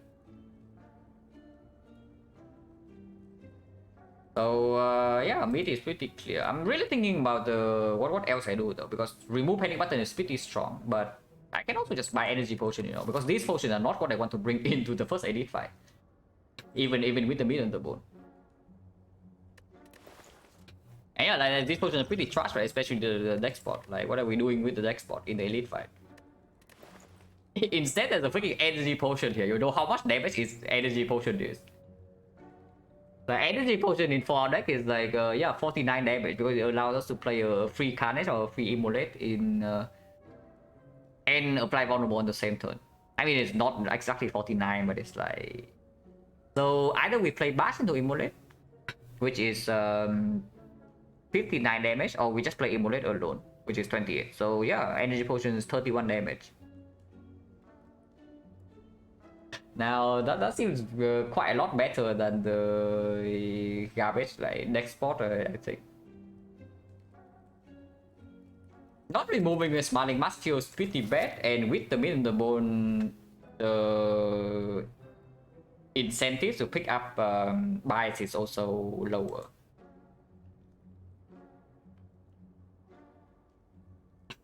We unsilent Blackstar is better? Why is that so? Blackstar silent. If anything, silent is the... Probably silent is the second best character to click Blackstar on, assuming Watcher exists.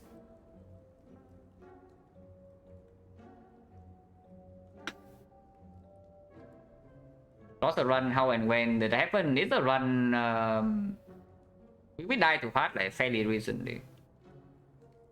With a deck that basically had no draw except 2 Dark Embraces, and we bottom deck 2 Dark Embraces in Spear and Shield.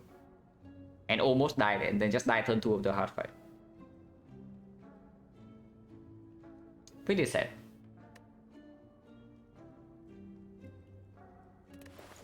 But okay, this is extremely clear, so we can do that.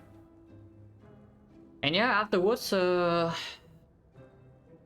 any button is so freaking good, but with mid on the bone is less necessary.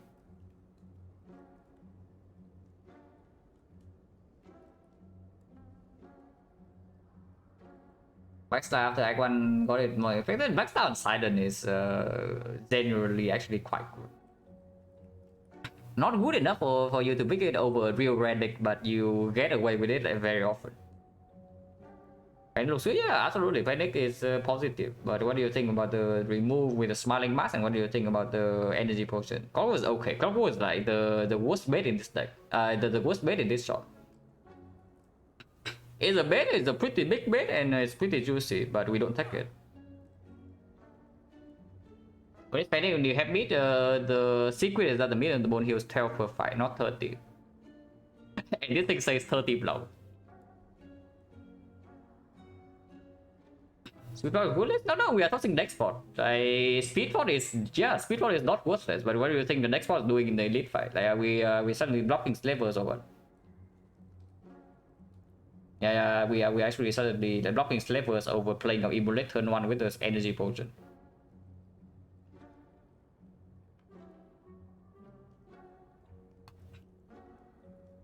So much more consistent with button and strike remove. Does it really? The only draw we have in our deck is offering. And you suddenly think our deck is like super consistent now with one remove. Yeah, the literally only draw in our deck is offering. And we don't have a bag of prep or anything, no gambling chip, no bag of prep, no pocket watch.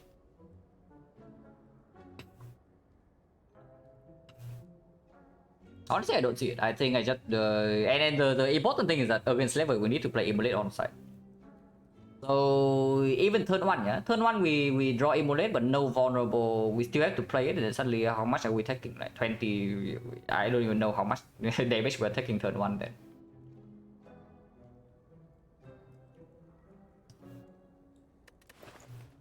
Yeah, I just remove an energy pot, because here's the thing. Remove energy pot still puts us under 75, so we cannot see cleric here. And we do have potential for a second shot after 3 edits to get more value out of the smiling mask. So spending Ogo here is not even what I actually want to do, you know.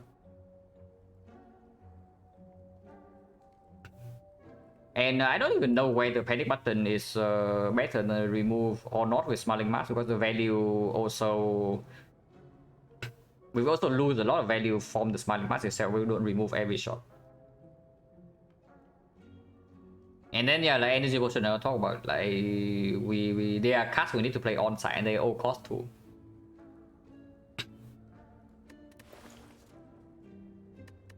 I mean, if I remove and I see buy straight, I'm really sad. But whatever. If you want to absolutely save, we toss this thing away for Gambler's Rule, by the way. But I think we can get away with removing here, or buying panic button. Because panic button with the mid and the bone doesn't actually help that much here, yeah. But it can absolutely help with this fight. But again, it's true. Again, it's true that we let's say after taking 2 elites, we take 2 elites and we are still alive, but we don't have any automaton solution for whatever reason after 7 relics. Then yeah, we actually need to go to this shop to buy something, right? We're going to fire us into our death. So spending Ogo here, yeah, honestly, doesn't seem good to me. After that, we can actually have the option to pivot this side. But if we go here to here, then suddenly this can be cleric. But it is fine because this cleric is not life loss. And if we want to run into Burning Elite, we need to be as strong as possible in the short term. So I guess cleric is okay, even if we see it here. Let's try, yeah. Exodia refer to is just corrosion field no dark embrace, the classic, because it's usually referred to as the Exodia combo of Ironclad, because you play all 3, you win. You get all of the three cards in play, you just win every fight. Yeah, corrosion field no dark embrace. Some people include something like barricade, some people include something like body slam, but honestly unnecessary.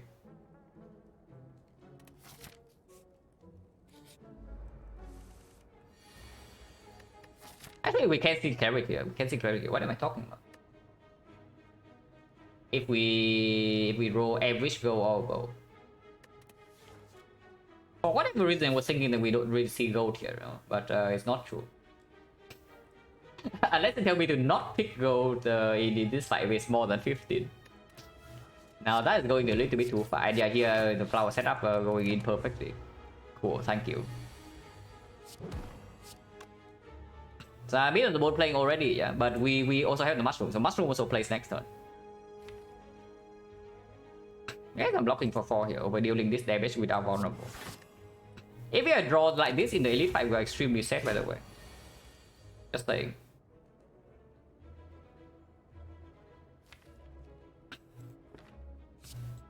We can do 43, we can do shockwave. Actually got 20% here. Like we got the nastiest pattern possible, and we also draw like, yeah, complete crap. So good for us, hooray. Shockwave here, and then we draw into immolate, that's 49. So shockwave plus strike is 10. 10, 49, and then another strike, we are one shot. Cool. But we have Happy Flower next turn, so we can do that. Flower is not set up for the next fight, which completely sucks. If it's the elite. But we'll see, we have the mid. So depending on what this is, we can even choose to go here to set Flower.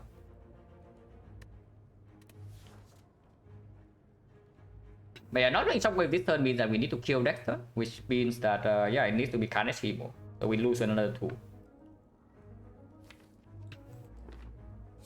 I'll just do this, and I don't even play the Hemo.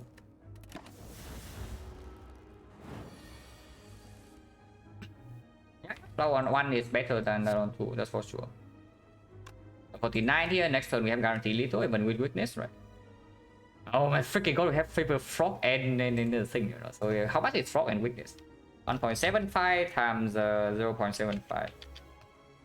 Okay, 1.31, 1.3. So 7.8, it's actually only 7, 14. It still kills.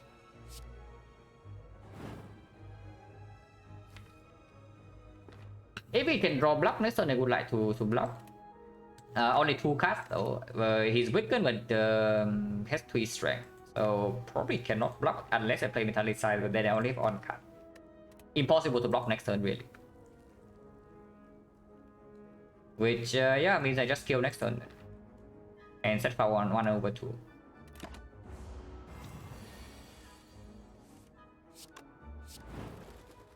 Yeah, I'm in the boom play already. No potion. So potion is minus 40.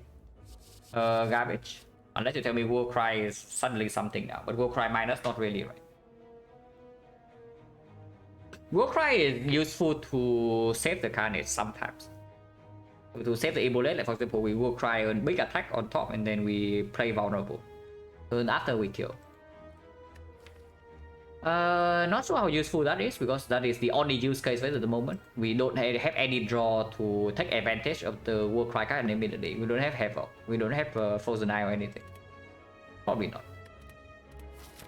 But yeah, with this reward, it's definitely not good enough to go this side. So we continue. Oh my freaking god, I just pick up gold for without thinking. So Cleric in here is going to put our gold to 0. Economicon. Oh, thank you. Yeah, don't mind if I do, right? An Economicon. GG, yeah, you GG and then you see we die to first edit. Turn 2. Yeah, just GG and then you see we die to first edit, turn 2. And then what happens afterwards? So with the Economicon, I can even consider going here to heal with me in the bone burning back. We heal for 18 in this fight. And with the Economicon, we can if we can instantly kill turn 1, it's very good. And then suddenly we have our setup for the elite fight. Question marks after an Economicon by straight, I guess we can still take. Even with mid, because we are low enough now, and with the Necro we have some potential. And by still make us stronger immediately in the short term. The Ritual Dagger, probably no need. So Ritual Dagger is just plus some gold. Because I'm honestly even scared of losing 6 more SP here. Speedball is very replaceable, by the way, yeah. So if we run into heavy damage in the advanced hallway fight, we can also use Speedball.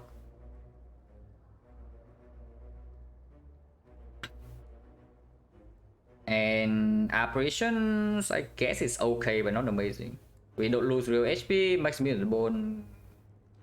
It's okay. It's good against automaton.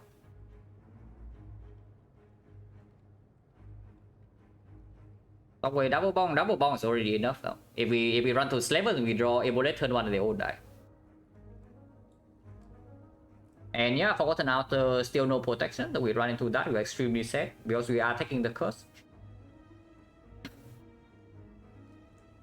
I think they're fine. Colosseum, yeah, Colosseum here cannot show up, but it's true that we go here, we have a higher chance of Colosseum, like let's say this node. But yeah, still, we go here and try to heal a little bit. This potion is replaceable.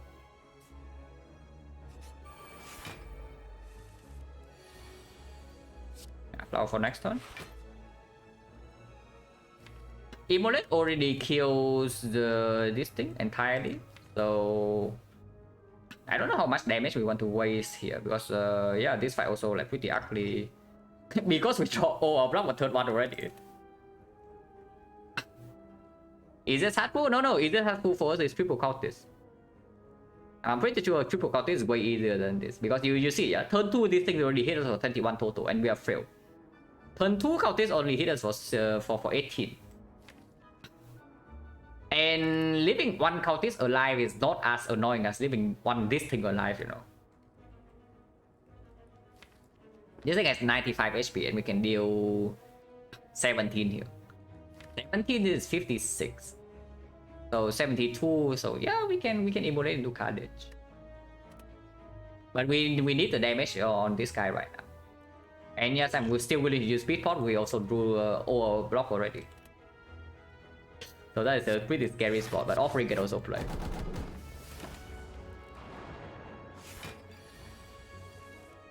But yeah, GG you say. GG for who?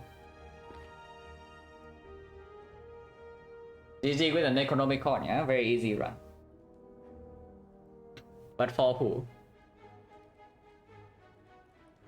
So yeah, Shockwave plays vulnerable on this guy is irrelevant because we draw Immolate, this guy dies immediately. Stripping artifact in here sometimes matter, but usually not.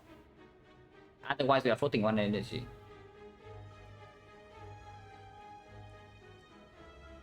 These people will not get better than this turn, like there's no block in here.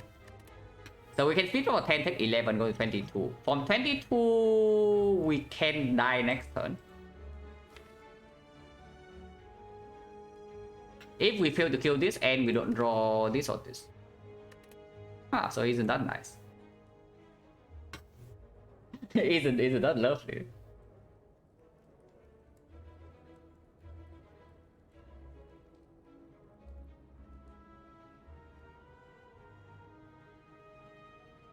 But yeah, sure. Sweeping artifact in here doesn't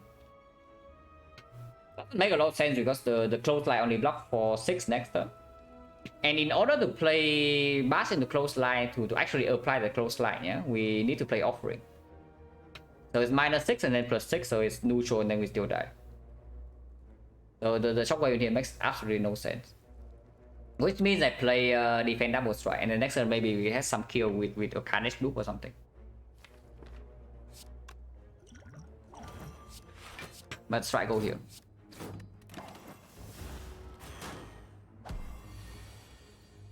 Oh really? Oh, thank you very much. Yeah, GG you say. Like GG with an Necronomicon. Absolutely GG. I will say though, I will say something. Is that good news. Good news. We are not fighting slavers. Because I have a feeling that if we are fighting slavers right now, we are dead. So at the very least is not slavers, but we better top level Immolate next fight or we are in big trouble.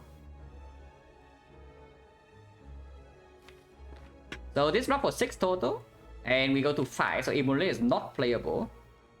Well that's bad because then no, Offering is not playable. So that means that if we bottom lane the Immolate, yeah, we are in big trouble.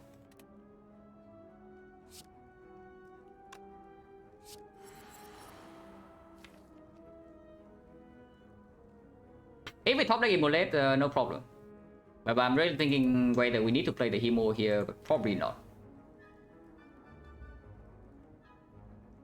Basically, we bottom deck Immolate next and we die. That's the very short version of it. There's no counterplay. Well, isn't that cool? But yeah, like this Joker into this would also be exactly the same. So yeah, whatever. The P box will be different. Yes, P box will be different here. That's why I'm saying, yeah, like the entire deck has one draw card. You say our deck is consistent. Really now. Better? What do you mean better? I take Necronomicon every single time. Even if you tell me I die right here, right in this fight, I will still take Necronomicon because it's just correct.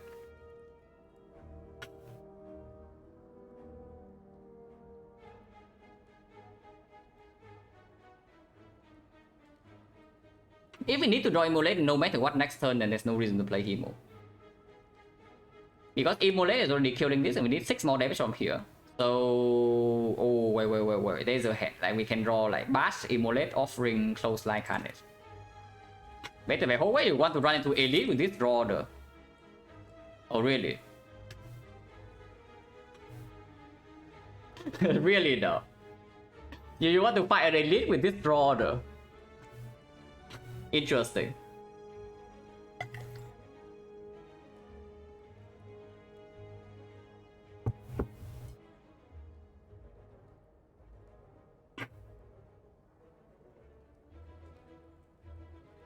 So yeah, I can play Hemo to negate like the one case that we die next turn. What is the chance of that? We need 6 choose 4, 1 out of 30. Yeah, 3.3%. No, it's actually not like that. 6 choose 4 is like 1 out of 15. 7%. Holy crap, 7%.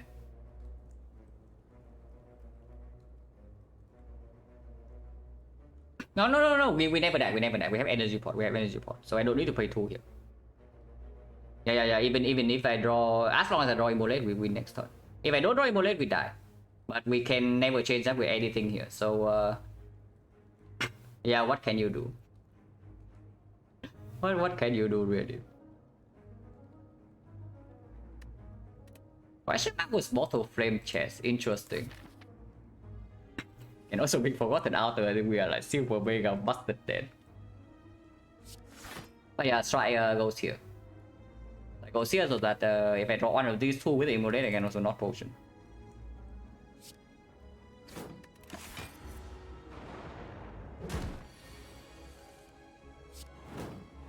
Okay, draws were bad, but not that bad, guys. We are not dead yet. Potion chance 50.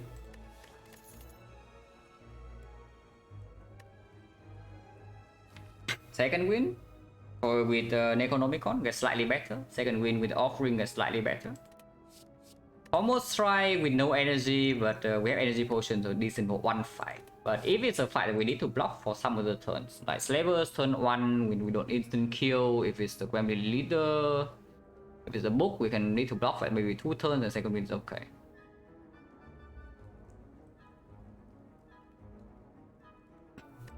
Headbutt, if Headbutt is good, it means we have won the fight, because Necronomicon we don't do this fight instantly end. Me pick up, we bought it for 270 or something in this shop.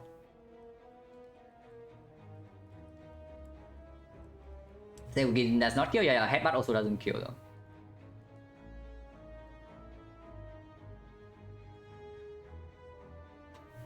But true, second win can easily break us in the short term.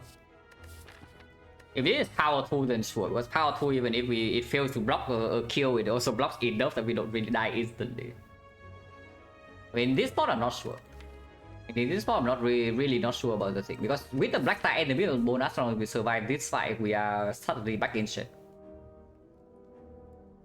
Yeah, I don't think so. Like if we are healthy, or like let's say 40 or something, I carry the mid. Yeah, we 40 HP or something, I carry this around. But right now I don't think we can. And honestly, we are probably resting in the fire, so this pommel strike is not even that good. Like even if we made the bone, we are probably still resting here a lot of times. Because yeah, we will take damage in this fight still, unless it's levels with top deck immolate. Then yeah, we heal for 31, but minus whatever we take from here. So we go down to like, let's say 20. And then we are always scared of dying turn 1 in these fights. So most of the time we will rest if we survive here. Yeah, that is the case. I don't really want the pommel strike minus. Because after energy potion is gone, the pommel strike is just not good in the short term.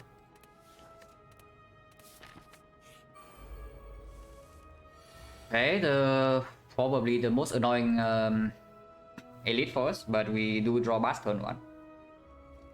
And we take 1 this turn, so we never die next turn. We can energy potion right now, but not really, right? With the Carnage draw, with the Emulate draw coming up, and with the Shockwave also being played. This draw is good. This draw is good. So we just bash armor and defend, right? We don't need to sacrifice HP for the Hemo, or we need to energy potion yet. It's quite a lot of damage. But if I do armaments into Hemo, we actually have a chance to die next turn. If I armaments defend, it's not like we never die. It can also fall 24 next turn and we draw no block. But Carnage is 98 damage. This is also the same, 98. So these over 2 turns we kill. And even if it's 24 next turn, any of these would live. Like this would live, this would live. So 1, 2, 3, 4, 5, 6, 7.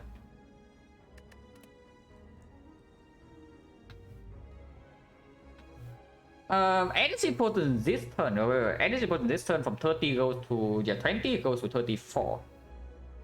34 and 9 goes to 1.7 of 9 is 15. So 15 and 30, 35 actually. Yeah. So we deal 50. So if we energy pot this turn, it means that if we draw into Carnage or Immolate, it instantly kills. And we don't need anything else. But it goes down to 21, so 21 means that we need to draw either block or one of the wood attacks. So what is the chance to brick if we upgrade the energy pot and the Hemo? So we miss every of these, yeah. So brick 1, 2, 3, 4, 5, 6. This also safe. So 1, 2, 3, 4, 5, 6. 7. Yeah, 7 bricks. This is not a brick. So in total, 7 bricks, which is 7 choose 5 is 21. 21 out of 17 choose 5. Okay, I actually need calculator for this. I mean, I can probably do it, but calculator just faster. 17, 16, 15, 14, 13. Divide by 1, 2, 3, 4, 5, so 120. 6,188. And 7 choose 5 is 21. So 21 out of 6,188. 0.3%. Yeah, 0.3%. That if I do the thing now, I die next turn. Okay, it's higher than that because we can 24. And if it's 24, then 1 block is not enough anymore. Actually, no, that's really bad, right? That's really bad. Because yeah, if it decides for 24, which is 15% of the time next turn, 1 defense will not save me. So then the risk of ruin suddenly goes way up. Yeah, okay, let's not do that.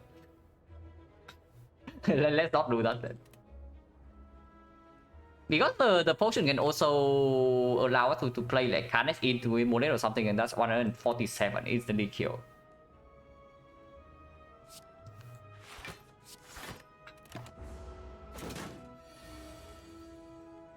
Okay, we do play Offering, because even after Offering, we don't draw any block or whatever, we don't die.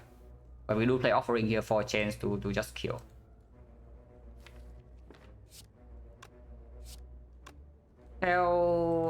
But yeah, drawing into any block is also good.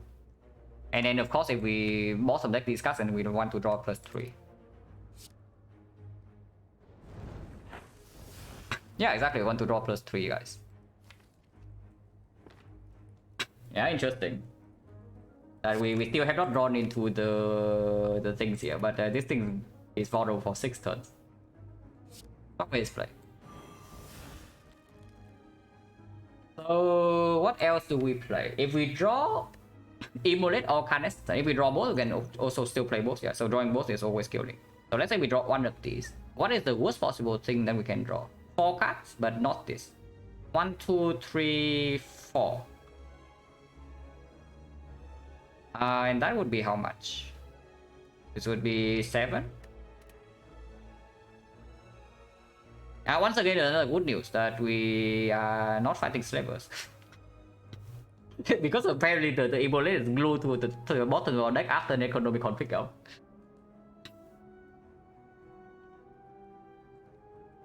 If a maximum block here, we take 7, go to 9. Go to 9, next one hits for 18, so we need to block for 6. 6 is okay. Any of these two is good, and if we draw into this, we can kill. So we need to... This is how much? This is 12 times 1.75 is 21. 98, 21, 100, and 19. So we need 24. 24, yeah, we are too short if we draw like Carnage, Close Line, and nothing else. But Carnage, Close Line, and no other damage means we draw 2 blocks. So then we are fine. So it has to be something like Carnage, Triangle. No, Carnage, no, Iron Wave is also a block. So it has to be Carnage, Triangle, Ascender's main defense or something. If that is the case, then this 20, 118. It's still short. So no matter what, we have a chance to just die next turn because we once again we overlay the Necronomicon attacks template. Because not blocking for 3 this turn also means that we cannot block next turn anymore. So we take 10 this turn, we go to 6, and next turn he attacks for 18. So we need to draw 3 blocks. So it doesn't make sense. It's just Metallicized defense, pummel into strike here. We cannot even pummel into strike. What am I even talking about? It's Metallicized defense and then pummel. Does it ever make sense to Energy Potion this turn? Energy Potion this turn? Then we can play all the attacks, which means deal 33. With 32. So it goes to 111. 111. This is 98. So we need to deal 12. And these are not 12. So it doesn't make sense. Yeah, so basically if we die, we die. So Metallicize, defend, pummel. And hope for the best next turn, again.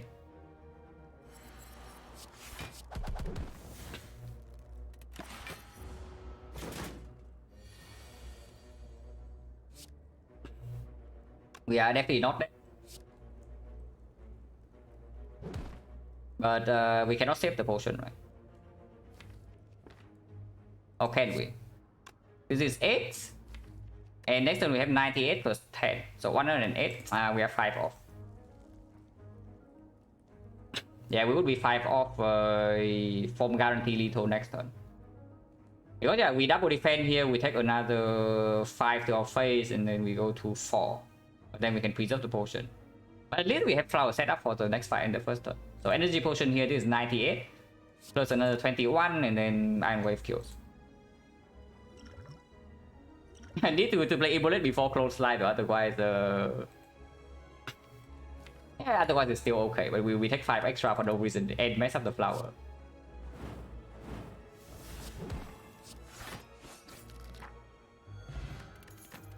Wow, no potion. Mumfat Hand, no powers. Okay, 1 power.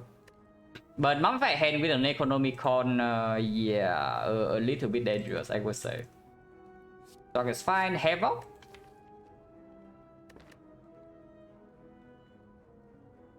And yeah, like no potion, we're absolutely resting. So potion change right now, 4 fights on potion 60.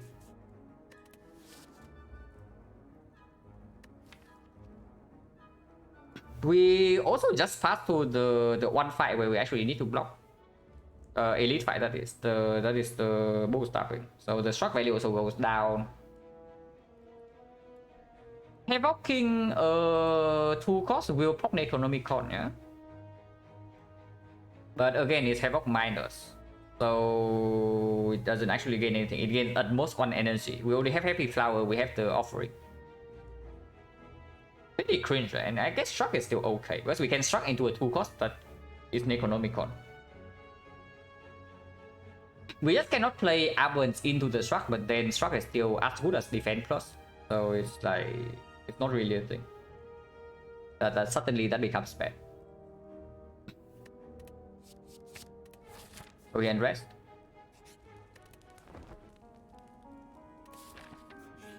Save us. Immolated has been waiting his entire life for this moment. Hello, MZ? Yeah, Immolated has been waiting for this entire life, guys. Like, it's here. It's finally going to shine in the next 3 cards. But yeah, of course we play this. It gets the 0.6 turns closer to Immolated. Oh my freaking god, Immolated is here, guys. It's here. It's not here. So, I mean, we still have to play Bash. We still have to play Bash because if Immolated is bottom deck, we need to kill them 1 by 1. And this is 27, this is 37, this is another 8, so 45. It cannot kill this. 2 energy, 1, 2, 3, 4. We can rock 20, take 14. Take 14, go to 32. Mid on the bone is in range, and we deal 27 plus 35. 16 here. 16, yeah, so 16 is good. 16 means Hemo is already killing, 2 attacks is killing, Immolate instant kill. Armament pummel is 1 off. We don't talk about that. But we do still need to kill. I wonder whether we go for this guy or this, because we do have the mushroom. But being entangled next turn and then we cannot play Immolate is the absolute worst case. Okay, no thanks.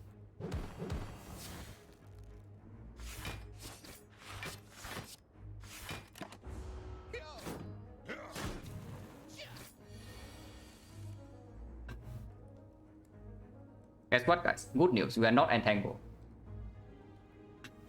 Yeah, good news, we are not entangled. Because I played what I played last turn. And yeah, Immolate still nowhere to be found, by the way. Yeah, someday we'll know Immolate with the Necronomicon, but not today. It can still be bottom deck next turn, which might mean we die next turn if I do not do anything about that. This is 12, so we need to do 2 attacks. Like, Pummel Armament is exactly 1 off. I don't know, like, is it just me or have I drawn like complete garbage, like 2 2s in a row? And you know when you draw like complete trash in Act 2, usually things don't go really well.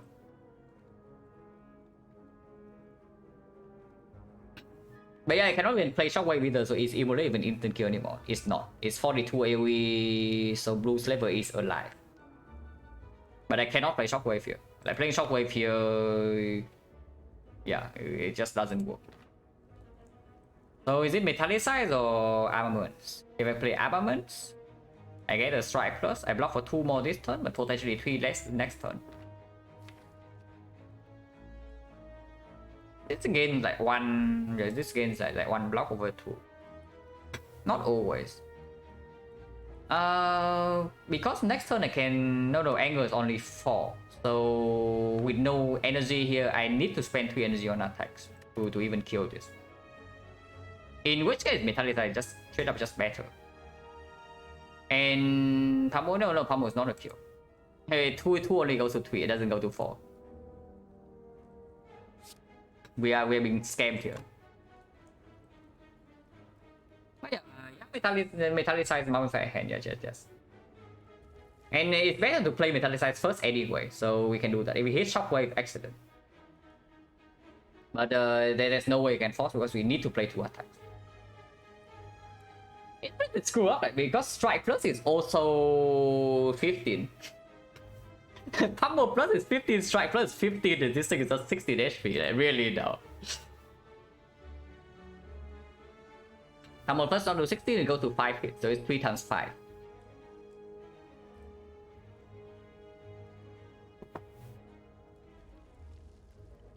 Yeah, Strike Plus is also 15. And bad news that this guy has 16 HP. But yeah, Metallicize first.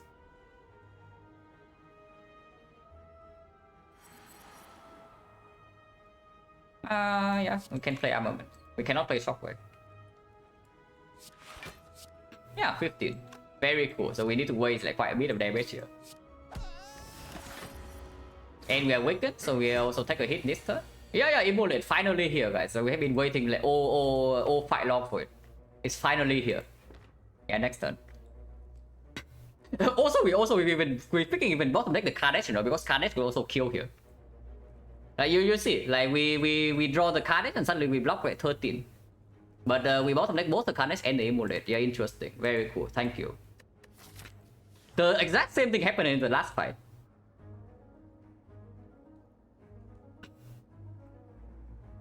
It's cheating. Thank you very much for the sub and the 2 months. Appreciate a lot. So if this happens again for the next Elite fight, I'm not very optimistic, but sure.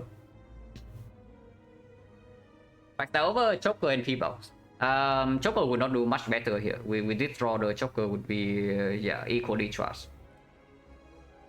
And P-Box could have been amazing because we do get an early Mummify hand.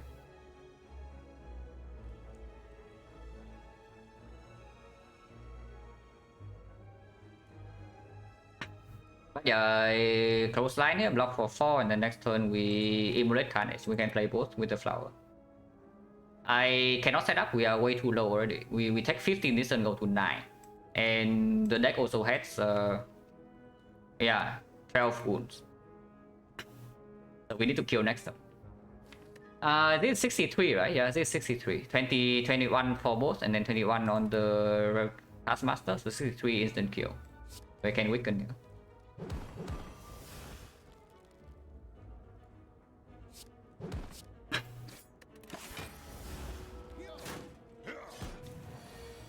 After this game, on stream video quick, yeah.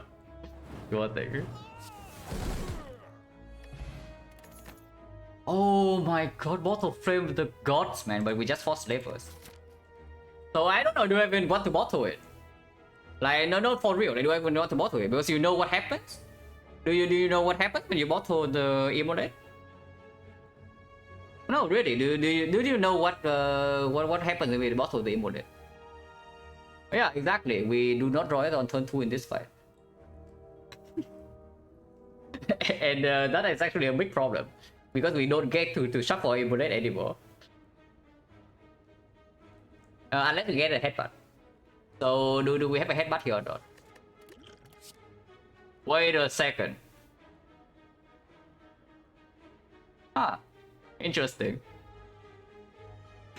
Okay, I take another toilet break and then we come back and pick this headbutt. Oh yeah, be right back.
Okay, so last time I checked, we both like immolated in the last 3 fights, and that costed probably like 35 HP in total. But no longer, yeah. As long as we survive next fight, we are in decent shape. But this can be book rematch. We have 32 HP, but this can book rematch, so bottle immolate doesn't instantly solve. But I mean, yeah, we pick headbutt and bottle immolate is extremely clear.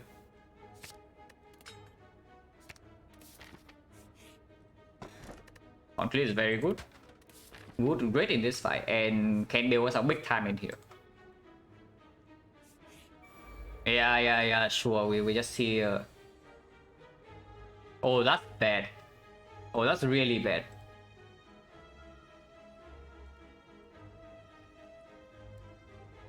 Huh.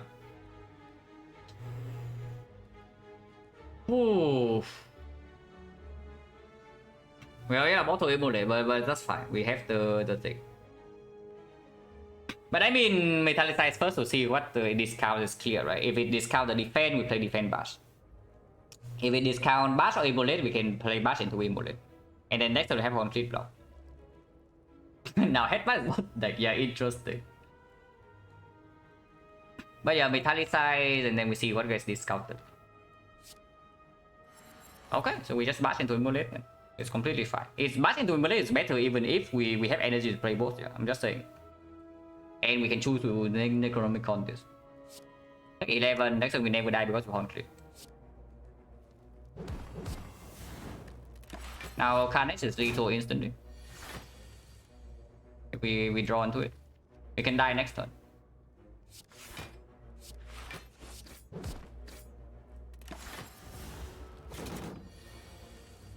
We don't. We can kill this turn immediately with headbutt into offering to guarantee lethal.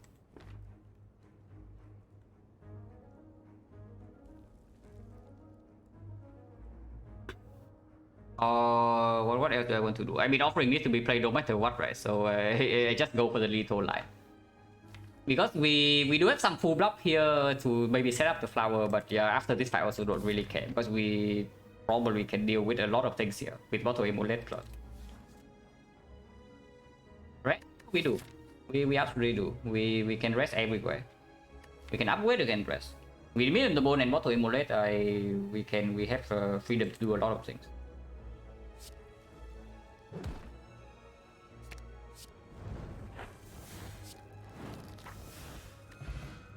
Yeah, we are not resting. But now I don't want to go to the shop. Oh really? Second offering with our deck that doesn't really... Our deck is lacking a little bit of front load draw. We have Million the Bone sustain. And also energy hungry, really now. I mean, Power Strike is also there for potential upgrade, but we absolutely take the offering. So I can accept one empty note or I burn my mobile immediately, but I don't know. That probably isn't a very good idea. Fires are bad, yes, exactly. Fires are bad, but this is not a good note either, you know. But so basically, if we go here, yeah, we are going this way.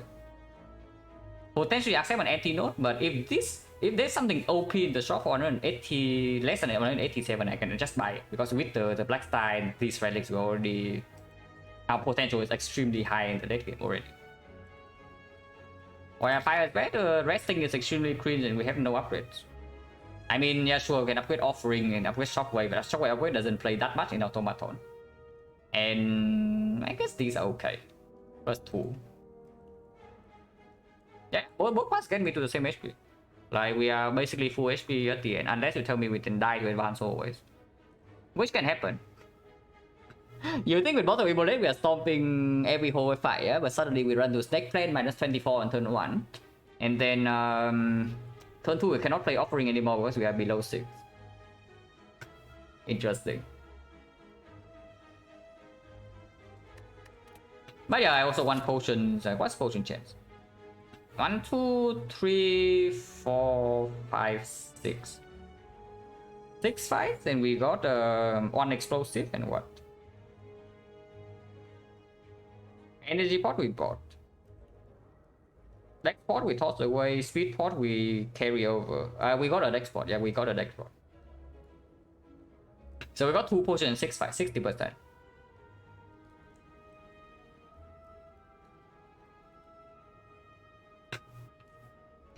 To be honest, I don't mind the offering upgrade so much, but once again, that's another fat load upgrade. And I don't know, and the draw is also a little bit wasted with our low energy at the moment. If we have more setup, like for example, we have a barricade, a corruption, dark embrace, feel no pain or whatever, then the offering upgrade becomes much better. But right now, what are we actually setting up? Yeah, we draw to our headbutt to Ebolette again. That's basically our setup. So right now it is not that strong, and against automaton this one doesn't matter yet. Later on the post is good, but there's also a chance to line up with Armor Plus already. I go to the shop. If there's already in here, I just buy. I don't care about the mobile. If there's nothing in here, I don't take. I don't break the mobile. Maybe I do remove though with the smiling mask and something reasonable. Because yeah, like anything that makes us strong in the short term, I should take from this point. Yeah, like this. Definitely make us strong in short term, but there's the freaking Reaper, guys. Is a freaking Reaper with an Necronomicon, but we have no strength. So do we take that or not? Because this thing is extremely expensive. Like this thing right here is costing like 300 gold. I'm just saying, because like 1 floor, 2, 3, 4, 5, 6, 7. Actually, passing is also forced. Yeah, at least 250. Pretty cringe, right? We have yeah, we have the Ornithopter, Million the Bone, and Pantograph. So not really. Yeah, we can buy Blood Potion, Flex Potion, Draw Potion, and take a card remove. We can buy Mayhem for our Mummified hand. Generally mean we never die, are you sure? Because the last time I checked, if we don't kill Automaton before he hits us for like 40 after the Hyper Beam, we are still dead. So are you sure we never die?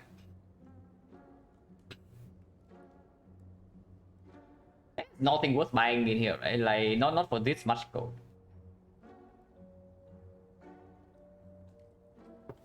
Offering, yeah, but you also need to take into account that any gold we spend here is also plus 100.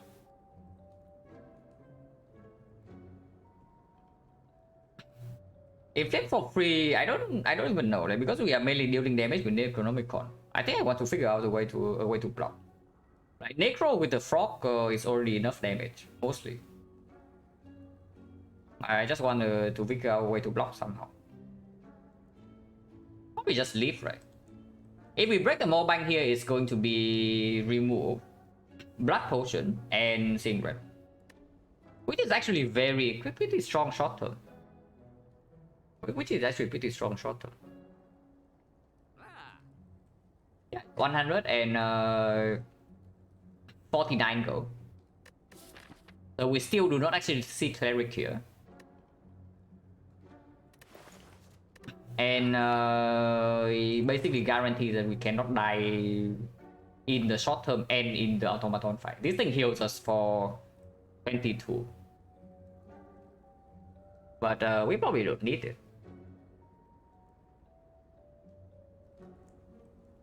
Do I like to die to Hyper Beam? I don't think we die to Hyper Beam. I'm saying that we can die to the 40 damage afterwards.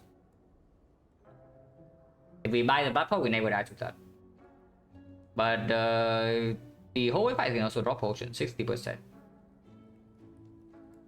I really want to use Smiling Mask, but if you only remove this one, it also makes no sense.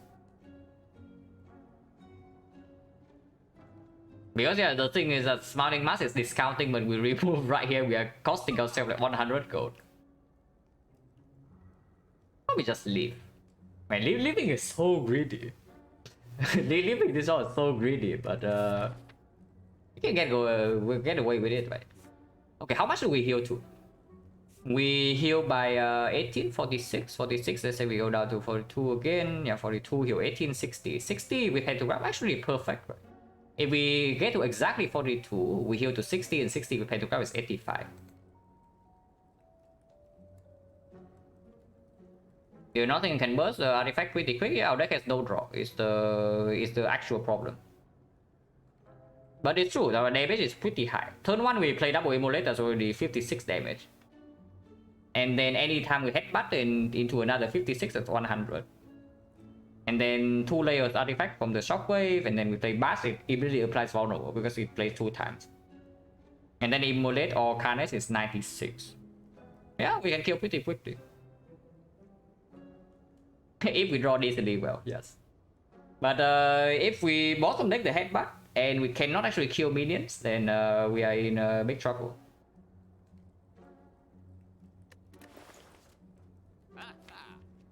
Leaving this shot is fine. Probably take a better change plus. Yeah, pretty hot tech. I will tell you that. That's a pretty hot tech.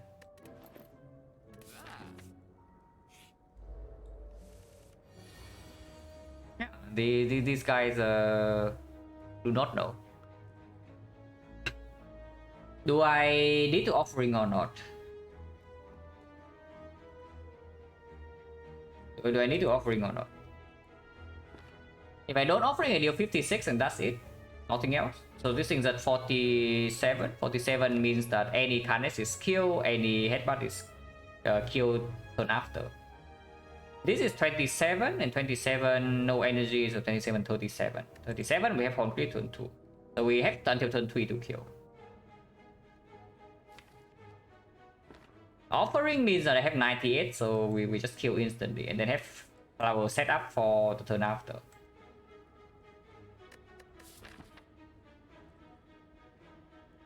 I don't even know, like, do I want flower? What have we seen here? Economicon and nothing else. So this can be anything.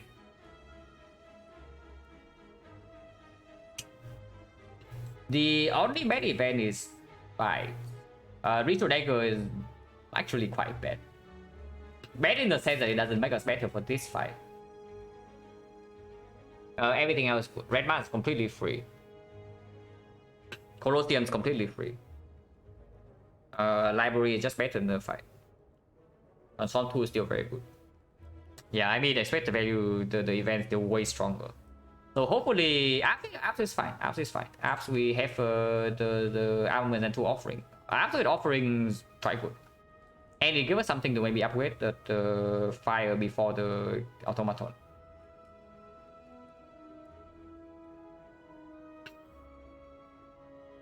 So basically, I hope that I see something decent and maybe a potion in these 2 fights, and then I can actually pass to the question mark. Because I really want to go here. But yeah, offering right now 22, heal up to 40. 40 is actually still perfect range, right? If we do 40. Yeah, if we actually get to stay at 40 and next fight we win instantly, we go up to 58 and then we heal to 83. That's good. So maybe I do play offering. Because otherwise if I don't play offering, I heal back to 46 right now and I need to... I guess playing one offering next fight is the same. But there are some fights where we win instantly. Especially with flower on 2, like even avocado mushroom, maybe draw any vulnerable on turn 1, we kill the avocado instantly. There are some nasty fights.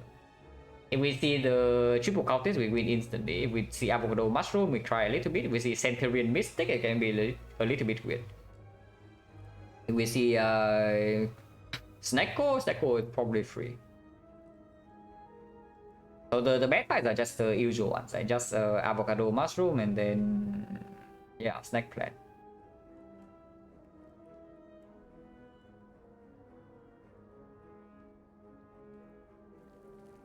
So if I can, I guess if I can get away with not playing the offering, I should not play it.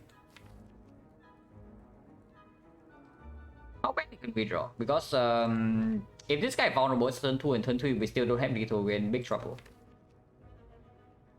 We draw 10 of this, 50%, but we are hexed, so it's actually less than that.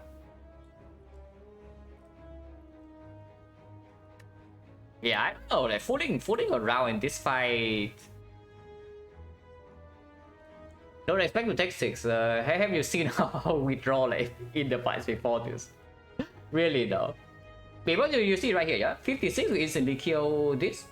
And then this thing's at 47.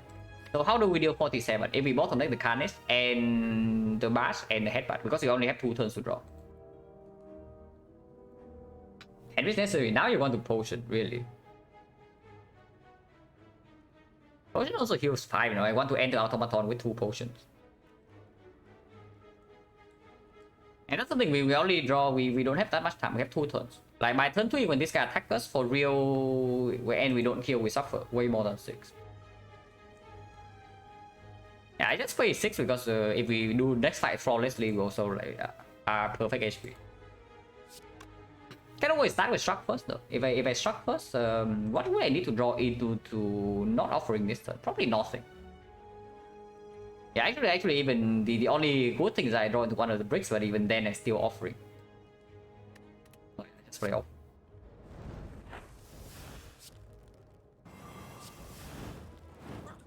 So we can kill this turn, or so that if we instantly kill the next fight on turn 1, we go up to we have 5 power on 2 in the automaton fight. But I don't know how useful that is. Because turn one we are not being attacked, so and yeah, immortality to headbutt is 3 energy. We can already do that. 4 energy allow us to do some, let's say 2 artifact strip into immolate, but I don't even know. If immolate is not Necronomicon, I don't even care about playing it too much. If you know what I mean.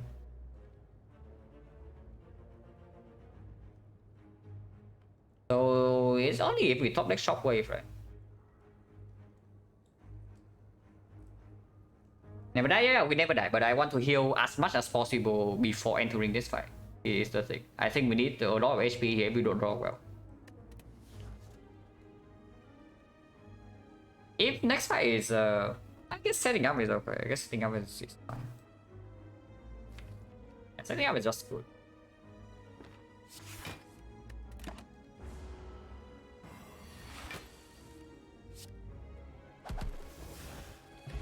No potion, so 70% now. Say you would pick Battle Trance Plus. Well, it's not Battle Trance Plus, but there's a Battle Trance Minus and a Seeing Red Plus. This thing is so good as well. This thing is actually pretty strong. But yeah, next to a Battle Trance, we pick Battle Trance. When we also have some energy burst from this, some energy burst from this, and a little bit from this. And of course, more Flood Draw is also what you want on Ironclad. Man, this is good though. Oh yeah, Battle Trance. Naturally go here, yeah, don't go to fire. Centurion mistake. And we are being hit for a lot of damage turn 1. Good news, we can kill them immediately. So do I want to try to set up, or do I want to kill them all? Kill them both. Because I can also just immolate armor and defend tech 1, you know. Yeah, immolate armor and defend tech 1 next turn, even if this guy goes crazy with on clip. I don't exhaust, but any mass kills, any close line kills, Hemo also kills. It's at 23 only. But regardless, I know that I played this. Yeah, here we get to choose. So like this flower is on turn 3. Turn 3... yeah, slightly bad. But turn 3 also means we have flower on the Hyper Beam turn. Is that relevant?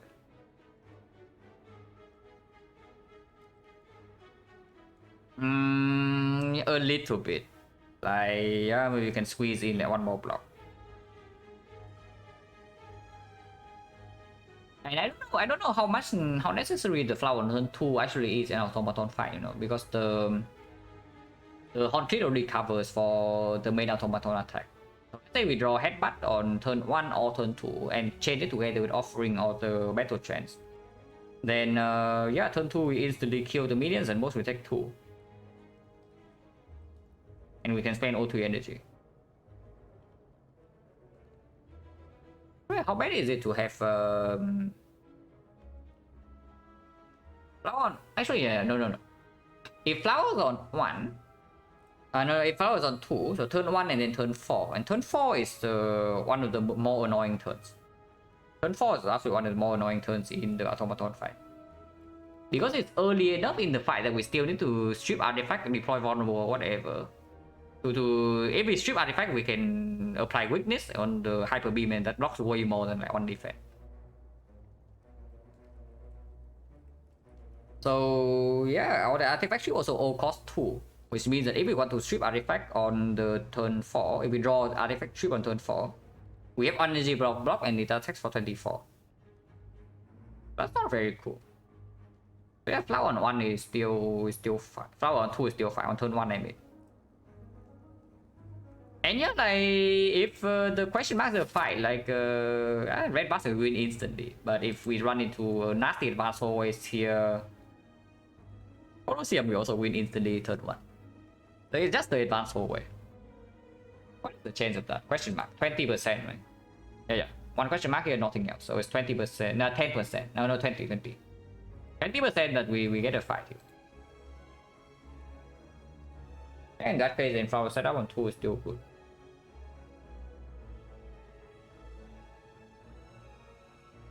But speed not flashing. I don't know. I have no idea. Probably because we have not lost any HP in this fight yet.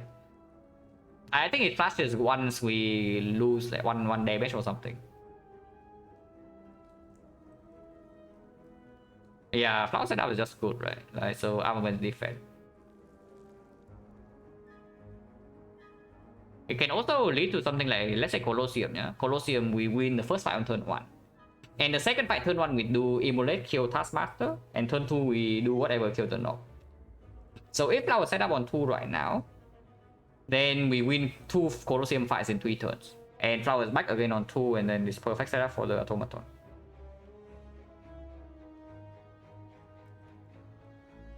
Double Gunners, no, I kill him, tank the Mystic? No, why would I do that? Without the Horn Cleat, then maybe. But here you immediately take 9 and then you also frail. Instead of here you take 1. At most. You can also still kill. And yeah, with Horn Cleat, maximum next time we take 7. But if we take 7, we also always kill. I think it's worth to pay a little bit of HP to set up the flower to 2. We arm 1 defense. 7 times 3, no problem, we full block. Don't have to play offering, and now we kill. Yeah, now we kill. Almost not killing, but we do kill regardless. Potion, okay. So potion chance right now is 60. Garbage. Wait. We have the headbutt havoc combo. Yeah, no thanks, right? Yeah, Havoc Spike is still not green though. If it's green, maybe a 4 for the bait, but it's not green. Thunderclap is almost cute, but now that we have Necronomicon, any uppercut is way better, and the shockwave is of course way better. Even the uppercut minus is way better than Thunderclap. And Evil is already bottle, so the AoE component of the Thunderclap is irrelevant. So we skip. And yeah, question mark. We 2 potions ready, and we are already full healing for automaton fight. The thing set up, so we get more value here on average. Yeah, interesting. And yeah, here you see, we are setting up to kill this fight in 3 turns. So Immolate turn 1, immediately kill this, and then we Immolate next turn, and then kill Norm on turn 2.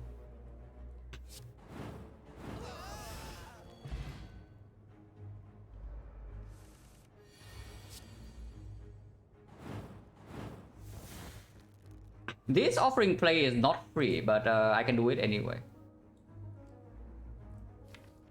To make sure that we can kill this next turn.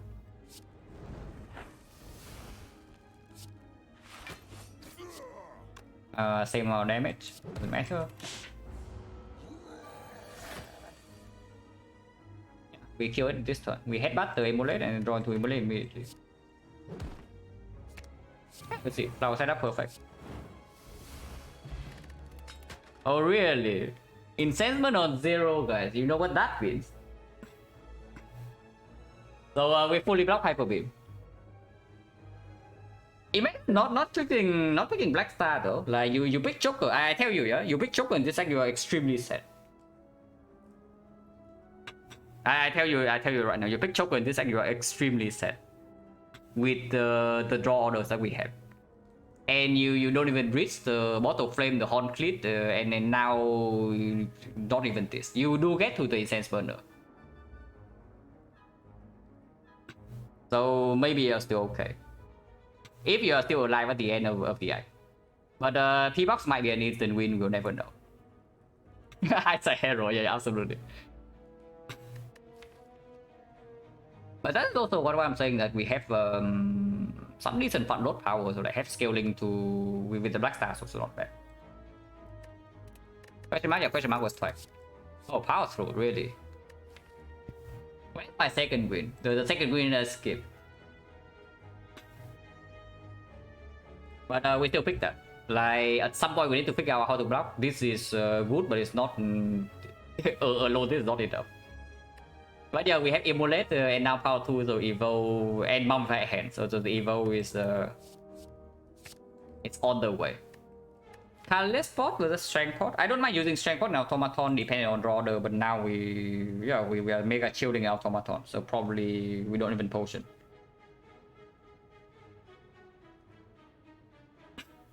And Catalyst Pot. Catalyst over Explosive. If we don't draw into Headbutt, then Explosive can maybe help a little bit with the minions. Catalyst is 20 gold though. 35. But yeah, Catalyst is not that good, right? When we know that we don't even take damage to Hyper Beam anymore. And into Act 3, this potion is specifically better for the Automaton if we, for whatever reason, bottom deck Headbutt. And this potion is better to keep in our barrel for later. Like, even with all our attacks being extremely chunky, it's still, with the frog, it's still like quite a decent amount of damage. And it does work with this. So probably not.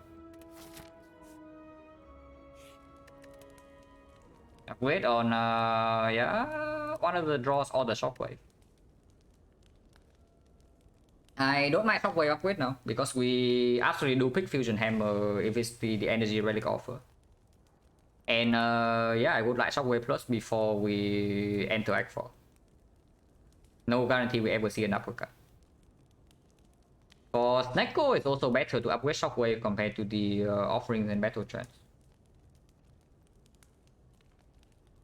We upgrade Shockwave. Even if it's slightly wasted for the Automaton 5, we don't care because we have this now. Yeah, Black Star, we enter Act 2 with Black Star, now we are full HP at the end of the act. Like, come on guys, Black Star was so free. It's not like we ever had a chance to die in every fight or something. So yeah, here for example, I probably just play Clothesline instead of the Immolate. Do I still play Offering though? Because we also want to reach the Headbutt. We want to reach the Headbutt. So do I still play the Offering? Because if I draw to Headbutt, it's going to be Headbutt on Immolate no matter what. It's not going to be Headbutt on Offering. So this will only work, if I keep this in the deck, it only works like 4 turns, 5, maybe 6 turns from now. But Clothesline, yeah, that's what I'm thinking about, like Stripping Artifact. Stripping Artifact is good. And there's no need to do double Immolate this turn. But I probably do play Offering.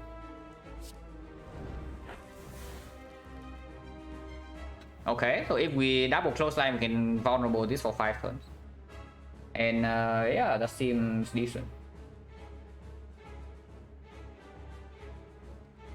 I can struck to get one more card, but if I actually struck and then draw into the Headbutt, I need to play Immolate over the Clothesline. Otherwise, I cannot Headbutt the Immolate.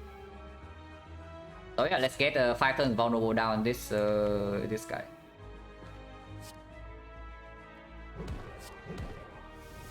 Now I can play this 49. Burn doesn't actually matter. We kill this like pretty fast.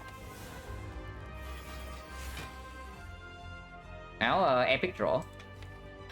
This guy currently stealing one of these four. Or headbutt is still safe, but I do play the second offering. Yeah, do I want to... Yeah, one of these three. Our headbutt is still safe. But no, we don't care too much. Like, we have a... we have so freaking much sustain in here that even if burner is messed up for the first fight, we don't care. We need to care about burner setup into... I don't know, like, probably... Giant Head? But what do you even set to? Like, I guess Nemesis is still pretty annoying. Retromancer, not really. We have Concrete, we have the Gremlin Horn, we have Emerald Bottle, Retromancer, no problem. I'm not saying... okay. Yeah, it says burner set because we never get to turn 6. Yes, it can happen. I'm just wondering whether I ever bash here or here, but probably not. But I do want the bash to be able to be double. We just actually no, Immolate doesn't instant kill, so I guess we do play one attack here and one attack there.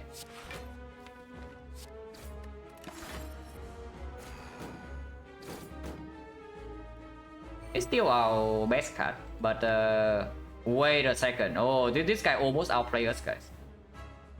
Oh, this guy was up to no good, but we outplay him. If we headbutt the Immolate right now, it will still Immolate. But good news, we can prevent that. But we need to Carnage first. If we Carnage second, Gremlin Horn will draw the Immolate, and then we are set. Wait a second, what have I been talking about? I don't know if we'll still either Carnage or Pummel, so I cannot go all in. I can also do double Carnage in here, headbutt the Carnage back, but this thing can still Carnage. And then we are a little bit set. Just a little bit, not that much, but a little bit. And then the sense burner will be happy. But next time we take quite a... it's not even that much damage. We always have these things, so we block for 24.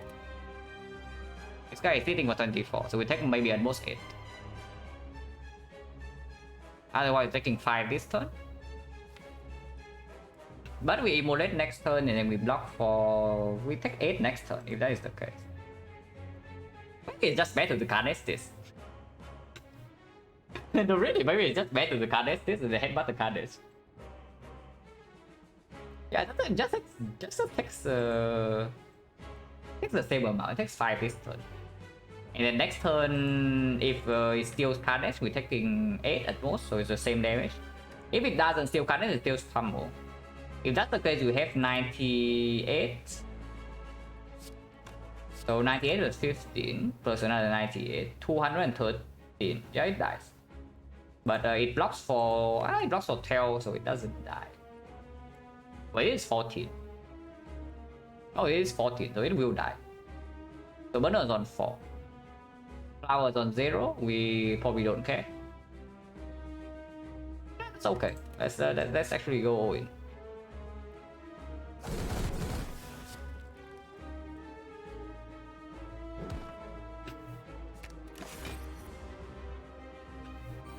This guy's stupid. He had one job, man. Like, this guy had one job to protect his boss and he failed. So yeah, we just killed. Exactly 14, yeah, exactly so.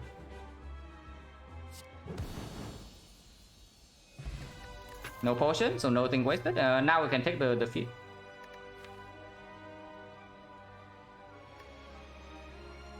Speed after Act 2 is still good enough.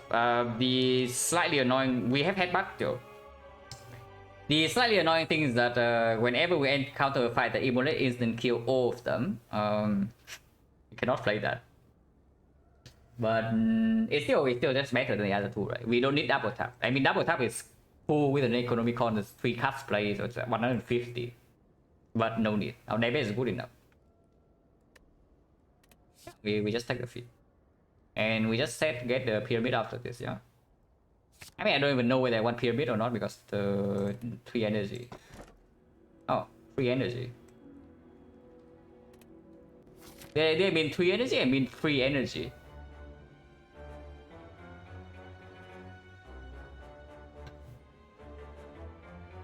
Where's the Burning Elite? Like how screw are we because we did not take Burning Elite last time? Not at all. We have a 3 Elite path. So yeah, we go there.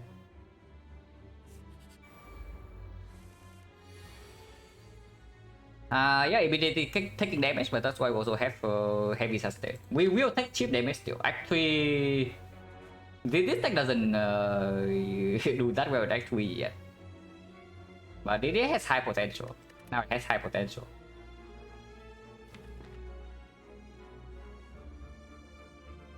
Can we force the Metallicize to discount here? No. But next turn we have the Hornclip and the Burner. So next turn we take 0. I do want to be able to play Feed the moment and draw into it though. Maybe I just start with Metallicize to see what it discount. If discount Bass doesn't matter, discount Immolate is also the same.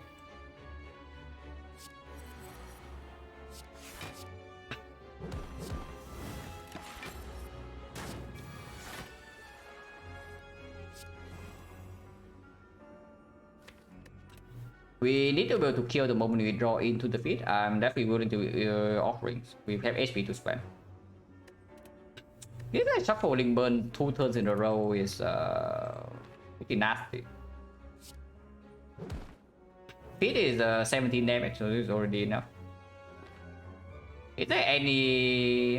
technically it's close line, but close line is just more damage than feed. So attacking more in case we need to take kill next turn is like something. Maybe 2 turns from now. Next turn I even face tank one full hit to my face. But 2 turns from now we need to kill.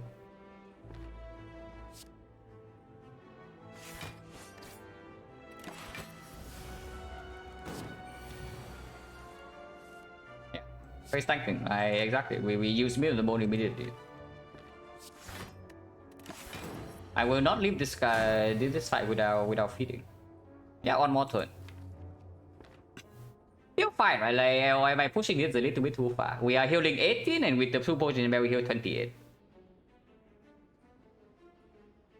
Yeah, no problem, right? Taking another 20 or what? Yeah, we take 20. 39 or 39 is mid-range. But no feed plus, unfortunately. Yeah, worth it. Rupture, yeah, almost killed, but not really. We have 3 self damage, 1 recurring, no brutality.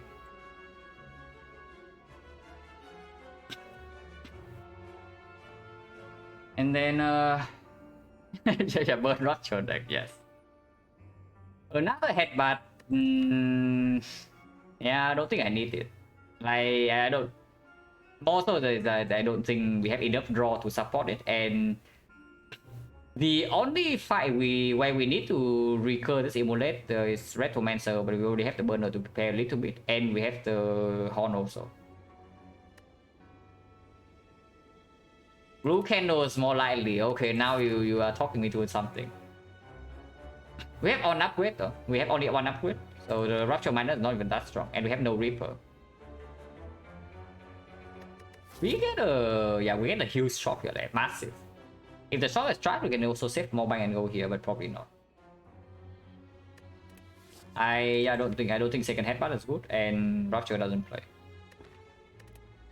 Speed pot probably not better than what we have. Question mark over 5. 5 is it. Nothing speaks for question mark. Nothing speaks against question mark. Rare quality, how is it? We have exactly 1 in this one and this in Sense Burner, so nothing. Red side relics are bad. Well, not bad, but they are not good. Folding cannot ask for the thing here. It will always ask metallic size, and I guess we can drop the metallic size. So folding cannot screw us over. Usually it's a free remove, but it cannot screw us over. Or 89 for a red pass. Yeah, red pass complete trust, madness complete trust. The usual. It's basically 1 dash floor. We thought through in the deck already end above hand. Maybe just 1 fight. Yeah, there's nothing that speaks for the event, and we already have the freaking best rare deck. Like, what else do we want? with yeah, all the red side relics being basically empty, and then the unceasing top is empty, the caliper is empty. That's already 5 of them. Yeah, no way, right? Like we just take the fight. We still go to, we might go to this question mark, depending on what we see here. If the card rewards are good enough, we go to question mark. If not, maybe we still take one more fight. Guaranteed chip, interesting. Ah, we have the save back, we have the save. we can play the match first to consume the Necronomicon so we don't easily kill these things. So good for us. Yeah, first world problem, guys. But sometimes you have this problem. So bash right side, yeah, bash right side, and then immolate kills. Draw one first, and then make a chance to see if I get a feed to armor it, and then we see.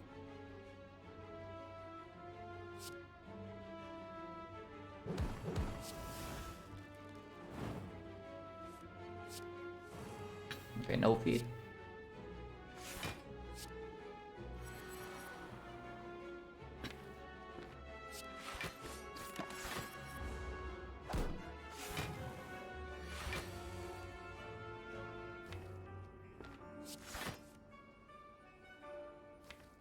Offering, yeah, sure. Like this deck is pretty trash, and I don't want to get wrecked by this thing. This HP is also basically toxic of our deck. I guess we have burn the next turn. Okay, maybe I burn 6 for no reason. Yeah, I probably just throw 6 away for no reason. But yeah, whatever, we heal a lot. This is none, guys. Come on.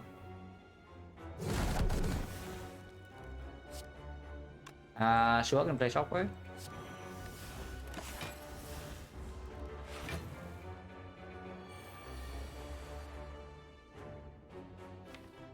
So is there any way we get fit here? This is 17. Yeah, we do. Burner is completely messed up, but I don't care. Oh yeah, we need to do headbutt and feet. So close line to strike here, kills, get energy, and then we do headbutt feet. That works.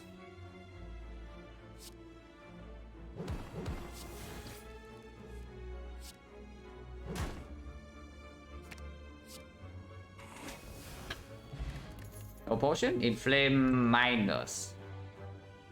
A little bit cringe. With the hand is a little bit better, but still bad, right? Yeah, there is no way this is actually good.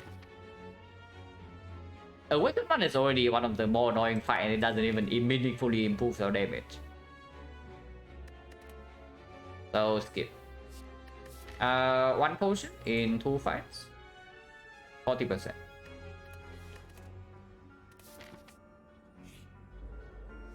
The more, this thing can be a little bit annoying.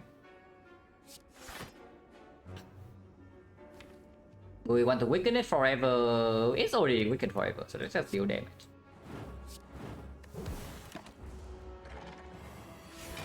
Okay, competent more. We can deal another hit. This time we cannot fool around for too long, no? So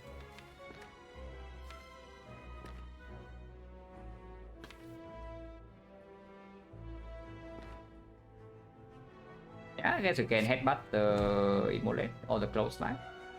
Immolate.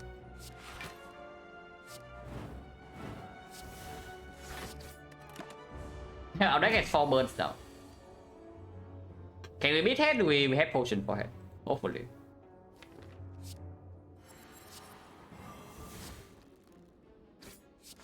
Our damage is extremely linear, so it can be weird.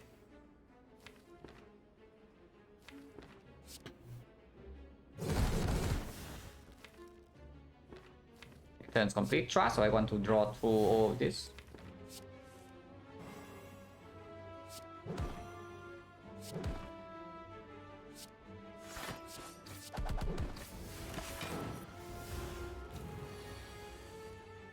Me in the bone propping. Pick up the trends. Next time we have burner, or hopefully we can get feed.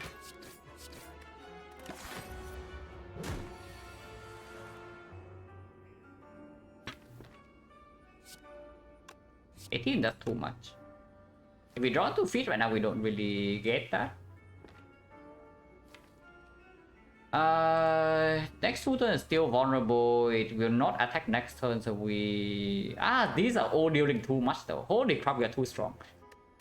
Okay, if we draw 2 feet, we just explosive pot. But not better transing right here has a higher chance to land armament feet, right?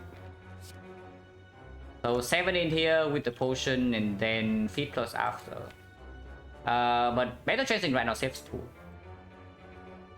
2 is good. Like, this 2 HP is real. Like, advanced always you also see like we take like a billion here. Really? Okay, so I guess we potion now then.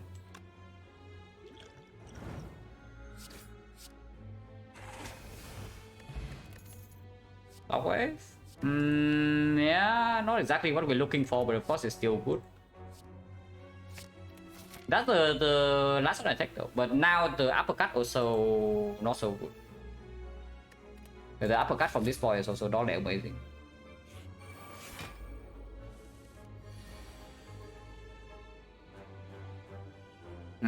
How do we do this? Probably like this way, right?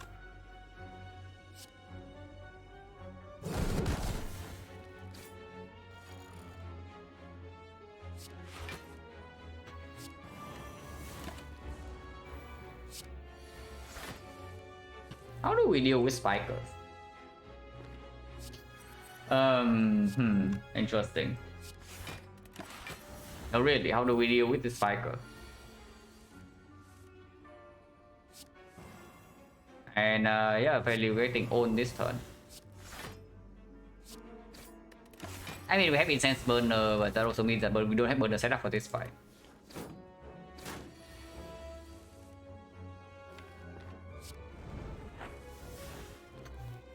I guess we can look the spiker this turn. Trust on offering a better chance, yeah. And honestly, it's true. Like we actually don't have any skilling in any direction. The only thing we have is just Necronomicon with these attacks and vulnerable from frog. So after the fat load pass is over, our deck is only trash. Which was a big reason why I picked Black Star over Joker, by the way. If you go back to where I was talking about the Icon boss riding. Like, this deck has a very good fat load, but after that it has nothing. When am I flying to Singapore? 3 days from now.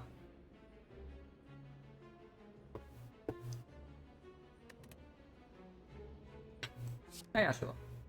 Can do something like this. And I guess we can kill the spiker immediately because we do generate some block this turn. Kill it before it's too late, you know. We have a feed plus next turn. Unless this thing can roll in the thing. Team support, not really, but I do root for LGD to win. Like, I'm not a die-hard fan or anything, but I do root for LGD to win. Yeah, if we have battle trends, we can never miss, and then burners on 5, which is, I guess, okay for this. Not amazing though. Burner on 5 is only good for Jawworm, and triple Jawworm kill immediately, we take damage. Otherwise, burner on 4 is just better, but we cannot get burner on 4. And we have complete already.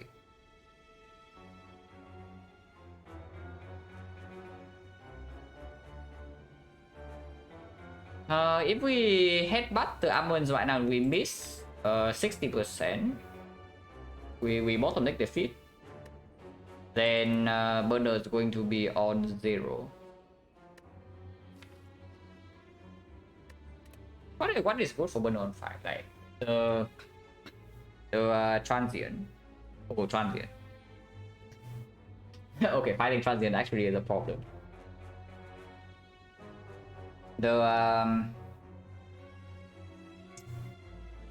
Yeah, the writing mass, I guess on 5 is okay. And Jawworm doesn't matter, we already fight Exploder like this.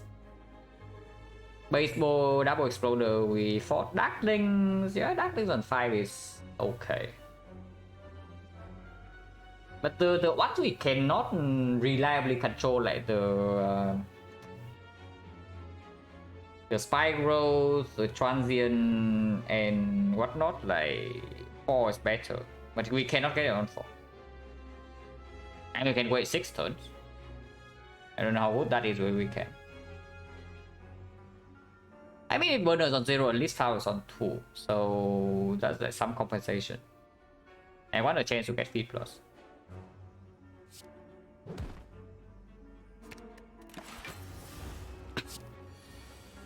Yeah, feed plus. Tropic Rule. With a Potion Bell, that would be good. Perfect Strike. Without Necronomicon, yes.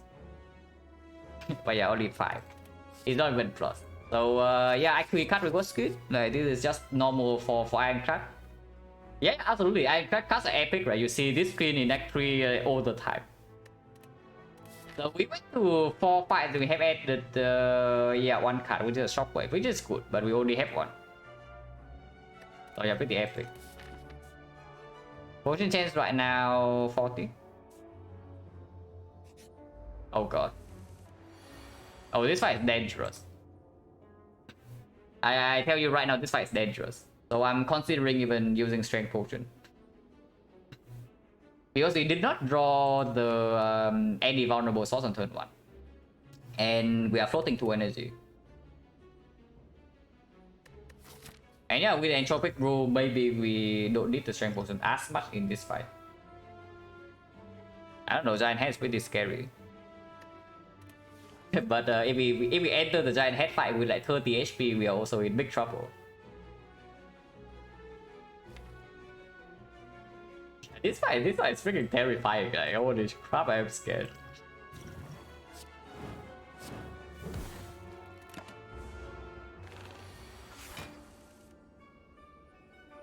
Maybe I should not be scared because now we can headbutt the thing. We can headbutt the Ebola.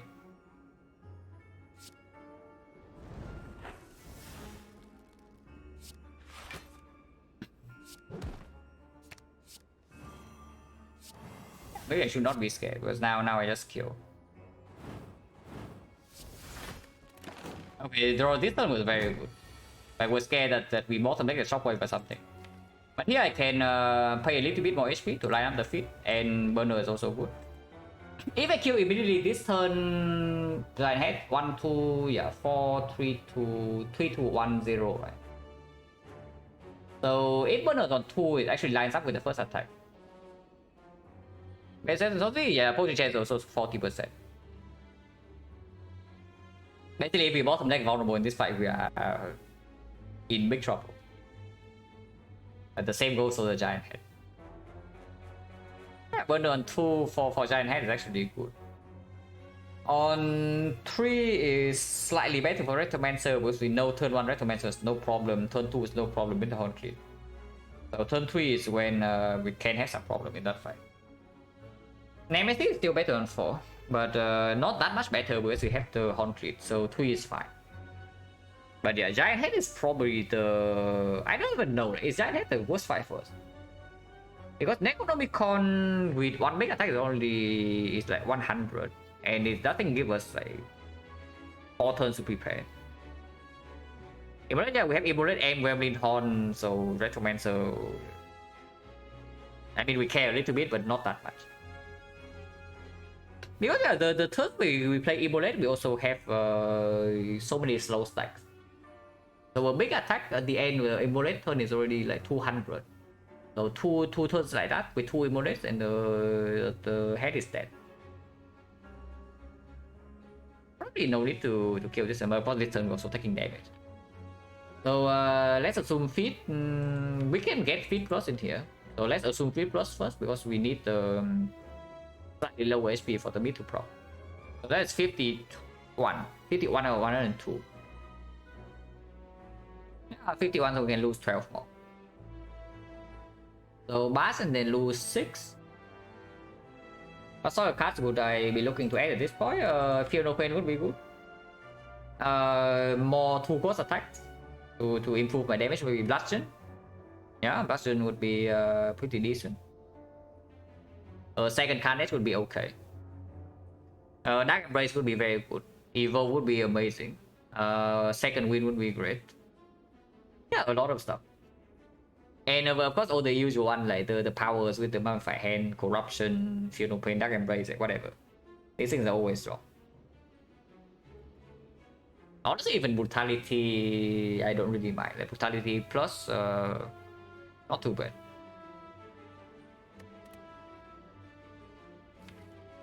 I don't play Offering here, there's a chance I don't even reach feet next turn, so I do play it. Next time we get feet plus. So we take 12 this time, go to 45, and then feet plus. Heal to 4, so go to 49 out of 102. So that's perfect. I can do that.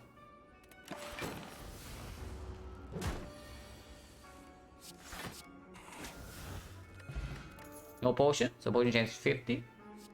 What about this? Minus is so cringe, right? It works with Necronomicon, but we have freaking Mortal Immolate. So, and no strength scaling. Yeah, it's disgustingly bad, right? So, no. What about Rage? Rage minus is... I mean, it helps a little bit, but I don't know. It doesn't seem like it's doing too much. Though the deck are looking scary. Honestly, all three Act 3 bosses are weird. For combat started watching not for a single plus. Did we even get a single upgraded card in Act 2? Wait a second, like, did it happen or did it not? Because if there's an upgraded card, I would actually pay attention to it, you know. But I know that we have not added any upgraded cards in Act 2. Wait a second. Oh, seeing red. One card. The seeing red that we pick Metal Trends over. Traveling to convert the something like game plan, yeah.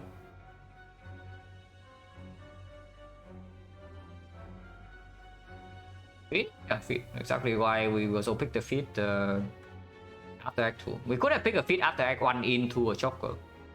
I don't know how well that will do into Act 2, given how we drew, but could have been something.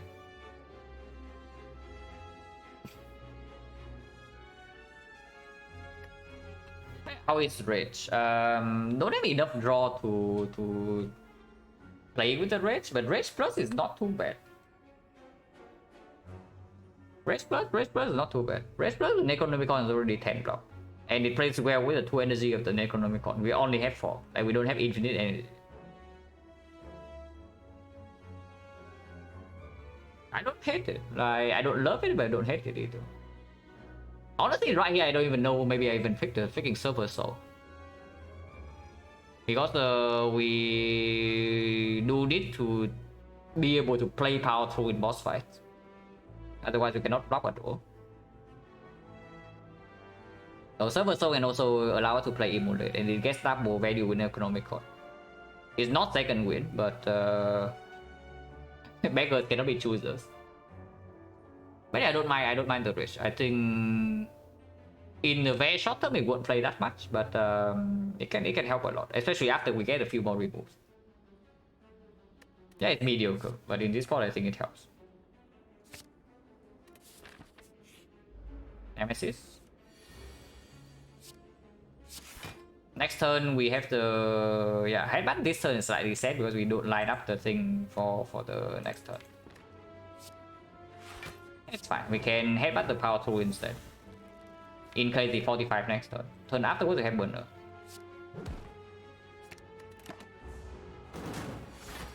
Oh, okay, he doesn't. Yeah, it's going in. Like, look at that. Prospect out of world, we're dealing 1 damage. Oh yeah, getting owned here. What? So we can draw a full hand in here with 6 energy. And these upgrades doesn't matter. We only care about the Carnage draw. Of course, you can get into feet. So minus 2 draw for chance to feed, because if we draw into like shockwave, needs to be shockwave though, cannot be bad because we need to double immolate. Then it's 98, and then maybe afterwards there's Hemo, there's the feed. Hemo plus is also something. We don't know. I'm not even talking about grid. I'm thinking like do we need to upgrade after on something like this to even kill? But probably not. So probably armament first. Yeah, shockwave absolutely get played. Then offering first, yeah, for better chance. Because we only lose one.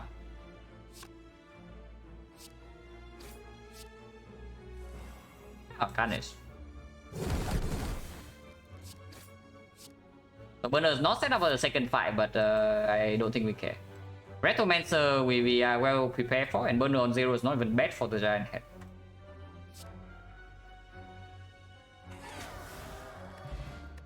Okay, Sentinel Puzzle was very good. Size plus. I mean, yeah, we take that. Like, yeah, I absolutely take this. Awaken one gets a little bit weird, but this is absolutely positive for us. Like, it's not even a debate. And I don't know, Awaken one, we do have some weakness, and maybe try to kill fast. Because we wipe the minions instantly with this. We can play one shockwave first half and one shockwave second half.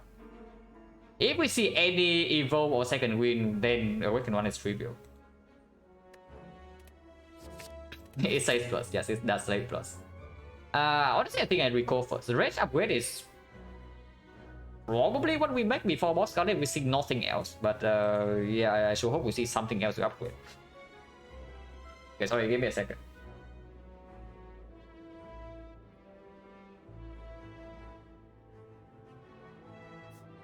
We can probably recall first.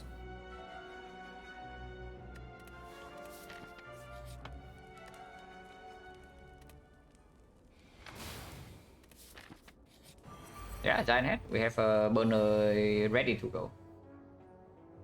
If we discount this or this, doesn't matter. We still have Shockwave into the second one. With Defend plus into Metallicize, we can always discount the card, but then we cannot play O3. So I think I want to roll a 75%. Taking like a 7 damage this turn does not matter. Also, if I don't have to potion, I really don't want to, yeah, because with the Black Star, the chance that we see a potion bell also increases. You see this common 1, 2, 3, 4, 5, 6, 7. Yeah, 7 common relics already in our bell, in our relic bar. So yeah, a potion bell is not even that low. Nice. And then Carnage into Immolate. That doesn't matter the order. Yeah, are you really scared of Giant Head? Like, look at this. When we deal 200 damage on turn 1, and we have one more turn like that with a headbutt. Next time we even more slow stacks. Yeah, mobile is gaming absolutely, which is also why we did not spend any gold at the last shop. Like, how much did we get? It was like 7 floors in the last act alone, and then 1, 2, 3, 4, 5, 6, 7, 8, 9, 10, 11. Actually, we can just count. Like, we know that mobile was only 12 in the last, so it's like 168 already. 180 or 92, 204. So yeah, we get 192 gold for not spending gold in the last shop. And we can still win the game, by the way, but I think I double remove. 180, yeah, 180. But if we spend gold, it would be 12. So currently it gains 168 on this floor. If we spend gold in the last act, it was 12. So it gains 168. So 180, 192, 204. But yeah, I think I just double remove over going to this question mark. Like, remove here, 50 gold, go here, remove again. Unless we spend all our gold in this shop for whatever reason. But we have freaking 700. Like, even maybe it's even more, because this can also drop old coin.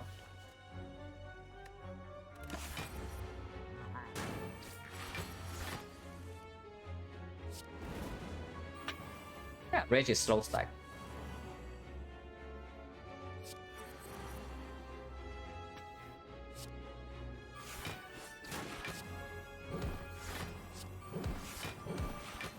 When he moves like 44, so Giant Head is almost dead. Would I buy branch in this deck? Probably not. If I have a second win, sure. Okay. We can also do courier after this fight into membership card. Yes, that's an option.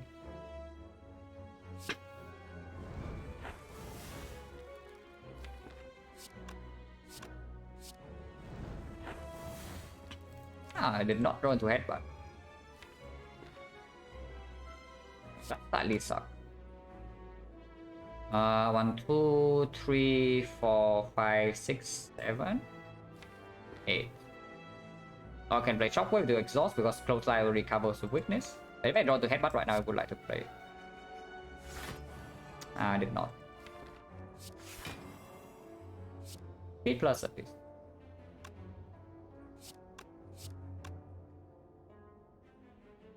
So 1 and then these 4.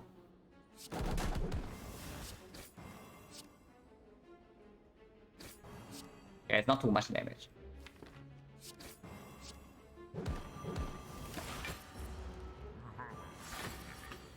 Taking damage, no problem.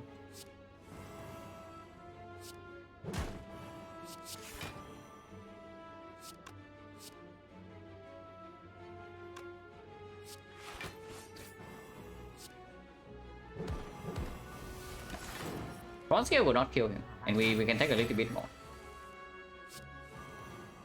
My feet. We can kill right now, but with me and the bone pantograph, I just take this hit, right? It's only 16. And it is freaking feet plus. I absolutely take this hit. Next turn we are still invincible. Turn after we need to kill, but we draw 10, we struggle to draw 11.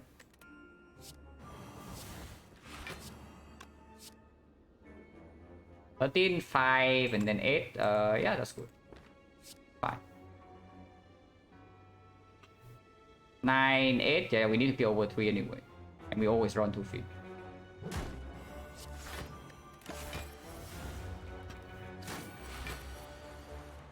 B plus. No, nothing else to that. Darkstone period, yes. Just in time. Vazra's okay. Every kid. Yeah, we don't really block, but he's a berry kid. It's probably still good. We have 2 metallicize. We have incense burn to sack up a little bit, and if we see like impervious, we can buy the shop. We just buy that. On theory, replace with turn 2. Now, if we have prismatic shot into a dash plus or something would be great, or a wallop. Yeah, wallop plus would be pretty nice. But yeah, sure, barricade is still okay. I think we have armaments. Maybe that can be a way that we deal with the awakened one. Where's awakened play? Yeah, you can. I know that you're not kidding. Like that is the current situation. So here question mark over 1-5. If I even see question mark shop in the question mark, I don't really care. Or workers is free. It's basically the same as the start. The cards we have seen so far are not too bad, yes. I mean, with only Shockwave is bad, but with these 3, maybe we can try a little bit for the high roll.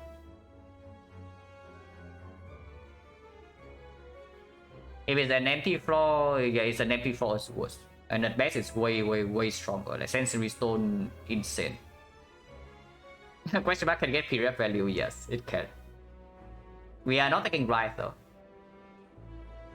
Now, okay, just got a little bit worse though, because we added 2 more powers to our deck, and now that with the barricade, I don't even want to lose metallicize. So what can it ask for? Cannot ask for immolate. Skills they can always ask for like something like offering, battle trends. So the only concern we have is like attack. Bash can go. We have double shockwave. That we can even upgrade this thing if we need to. Weakness, so again, yeah, close line can go, no problem. We have this. Carnage going is, yeah, a little bit bad, but only Carnage, right? Everything else can give up. Like Anger can go, Pummel can go, Iron Wave can go, all the strikes can go. Headbutt is a little bit sad, but we still have time to see another headbutt. It's not even that good. It's like okay, but it's not that good. Feed, no, it can ask for feed. Like if it asks for feed, offering like Beta size plus or something, I might even give it the feed. Because from here, how many fights? Like 1, 2, 3, maybe 4, but the boss fight, I don't know like, how much we can do it. So it's like what? 9 max HP? Maybe 10, assuming we get the armaments on it. And yeah, we can also just see freaking transient in the fight, and then suddenly we don't fit. Yeah, question mark is okay.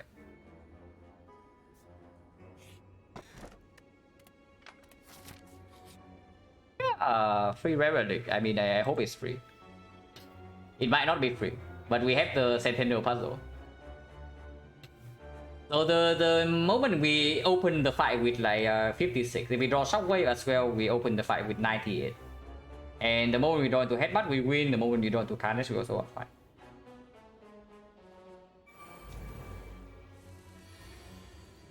We win next turn. Lose one hit and we win next turn. And yeah, this fight we absolutely do not wait for the feed. Yeah, Headbutt of the Gods.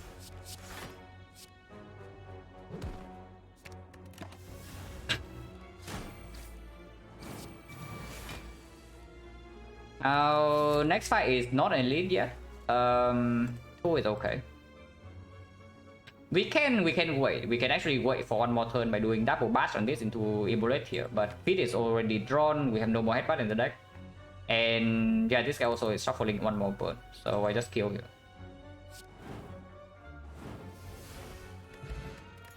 Oh, that is good.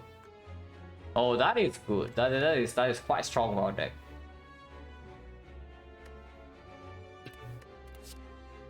Oh, oh, it's green. We will only have 2 shockwaves, man, but it's green. We already have 2 shockwaves, but it is green and we have Paper Frog. So can I really turn this thing down? Not that strong. It's okay. It's not that strong. Especially Flame Area minus. But there's a freaking uppercut here. Plus, upgraded.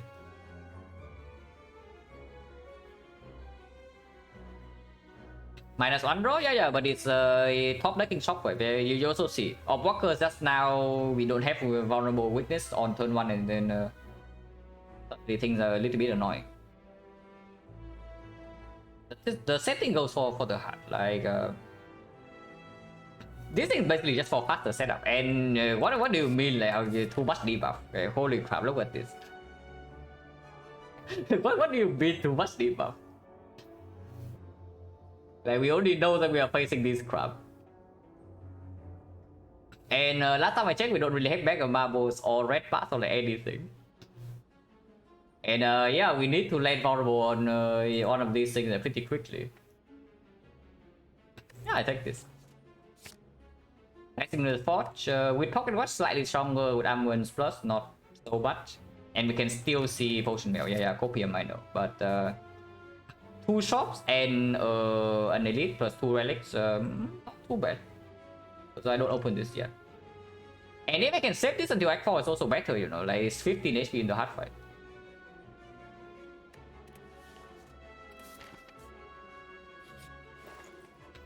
Preserve Insect, yeah, just in time. Bottle Lightning, we can, yeah, Bottle Offering, for example. Okay, breaking the ball bank is extremely clear here. We actually do that. I wonder if I do Insect Steel though, just for the Act 4 elites. It's a little bit strange. Exodia is a Corruption, Fear, No Pain, Dark Embrace. Basically. 2 box? Yeah, I'm buying 2 box. I'm buying 2 box, I'm taking remove. I'm just wondering about this insect. Yeah, remove and strike, like super clear. We do that. Yeah. Admirable, 216. But it's time for way to go. And give it a good luck, Master. Yeah, 2 box is good. We are probably going into this shop. It's another minus 50 and another minus 50 in Act 4. So minus 100 for remove. 448. For 48, probably can also save a slot to buy a potion. Just in case we need to panic potion in Act 3 to not die or anything. So 448, and then plus 45, so 493. 493 minus 60 for potion. 433. 433 can buy anything. If we buy insect, it's 270, so we cannot buy uncommon or rare.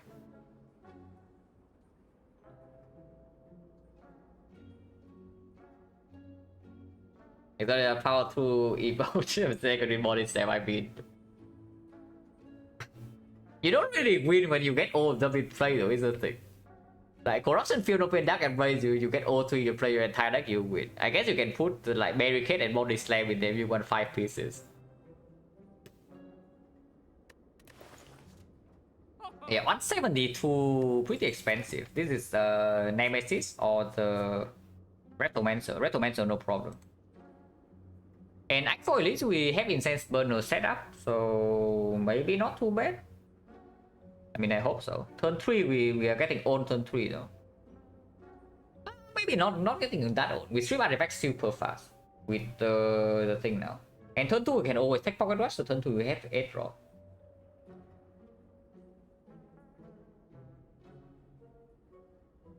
Wonder if I ask a bunch of characters what they call Exodia medium that by corruption, so that's Field Open, yeah. That base corruption without Field Open actually is quite difficult to block the heart though. I have that a couple of times. It's actually not that easy. But with Field Open, you overblock like crazy, so you can always save enough block to last like 1 more cycle. With only Dark Embrace Corruption, you run out of block really fast because of the garbage beat of death.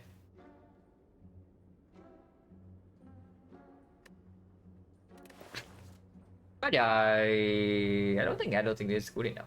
We have better things to buy. So we leave.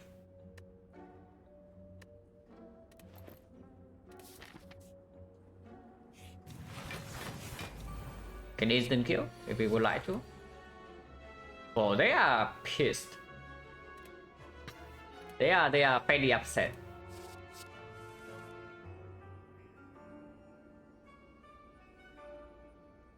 I kind of want to feed here instead of instant killing. So can we do that? I need to either get Metallicize to discount the Immolate, which I can force. But then I can only kill 1 of them. Transmutation, yeah, sure, transmutation need to feed, yeah, but stalling this fight. I mean, I guess I can do it with Barricade. Actually, we can do that with Barricade.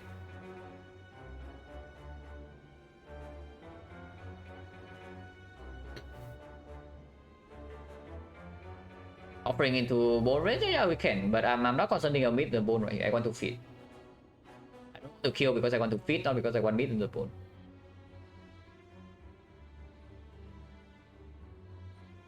Probably should actually just do that, like headbutt into defense, and then Metallicize discount Immolate, and then we deal 39, 40. It's not enough, but offering drawing into any attack would kill, and offering draws 6. Yeah, offering draws 6. Like, come on. So headbutt first, and if we kill anything, is this thing. Contact floor, Jorgon floor, and hardest combat in this game. You can watch this run on floor 1 and you tell me again that Jorgon's harder than what we fought. Yeah, you don't need to go too far. You only need to go back to floor 1 and how much I complained on floor 1. And then you think about the Jorgon again.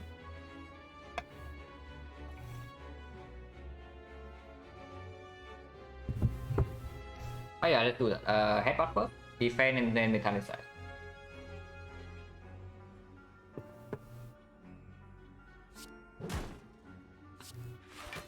Yeah, turns off Necronomicon. Oh, that's cool, right?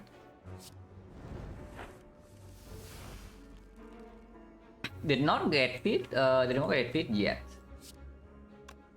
Wait, 29 now is no longer 49. So 29 now is how much? It's 1 but 1.7, so that's 1, so plus 1.7 plus 2.7. 51. Doesn't kill. So if I do shockwave into immolate, it weakens these, but it doesn't actually kill either one. Also kill this guy.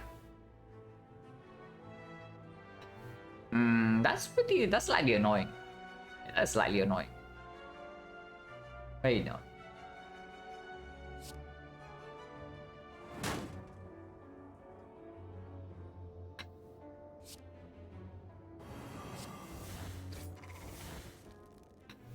Okay, barricade, which we can play.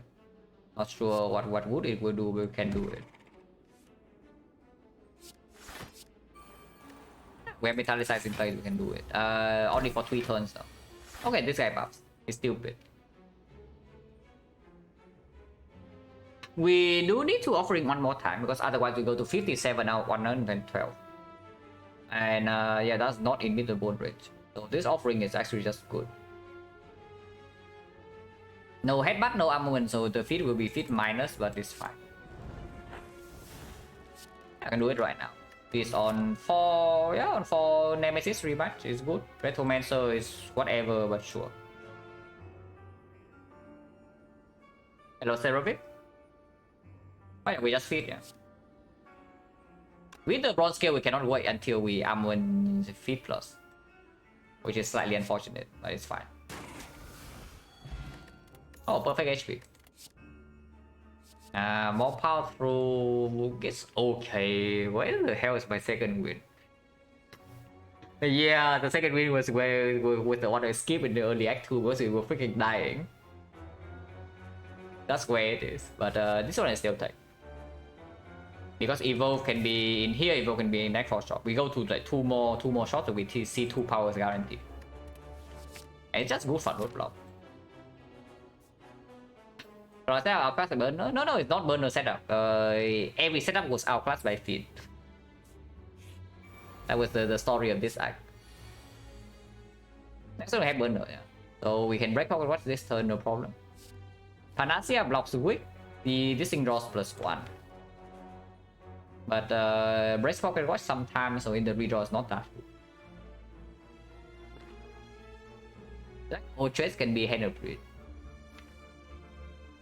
Panacea doesn't always block weak, it can also block better trends. I'll just take this. I don't need 2 burns for any reason, so we can just play a single immolate double carnage.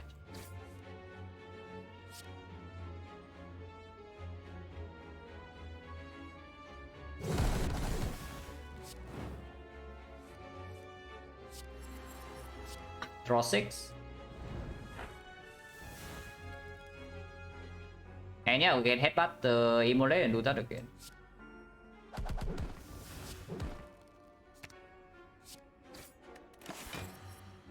Need to make sure that she doesn't die though, and flower setup is no, not flower setup, but the burner setup is actually important.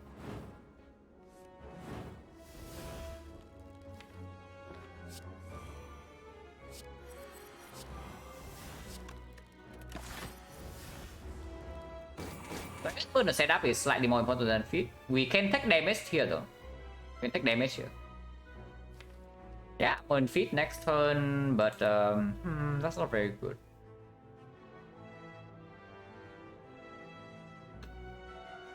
Cannot even play headbutt anymore if she doesn't resummon. So if we want to our feed, or we accept burner on 2, but I don't know. Are we actually good enough in this fight that we accept burner on 2? And once again, we go up to 119, so we need to go down to 59. So we need like 2 more, even after offering. No, 116 is 58. Oh yeah, 58, but fit heals for 4, so we need to be 54, we need to take 9 damage. Maybe I wait.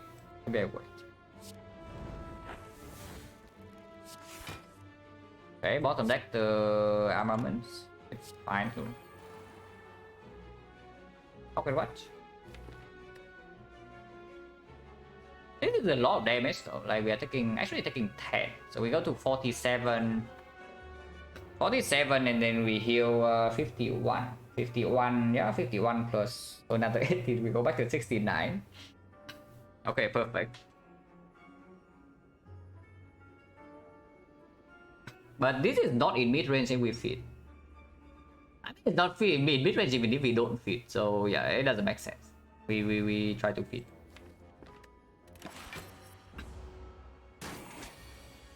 But I hope that she doesn't die before that. Yeah, the power tools I'm playing. Oh, it was still good though. Okay, we can do that one more turn.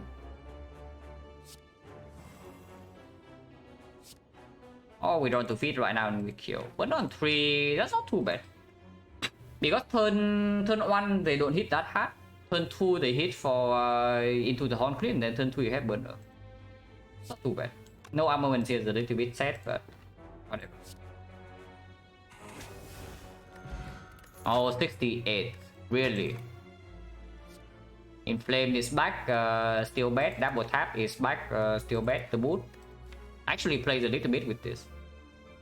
And Orichalcum with double metallicize is, yeah, could be worse. So many common relics, no potion bell. So surely potion bell is hiding here. Don't need anything here, right? No double tap. Double tap is slightly better with the pocket watch, but also slightly worse. It makes one big turn stronger, but then it's just gone. And there's no Reaper debuff overlays after we strip all the artifacts. Inflame doesn't matter, Sword Boomerang doesn't matter. So skip.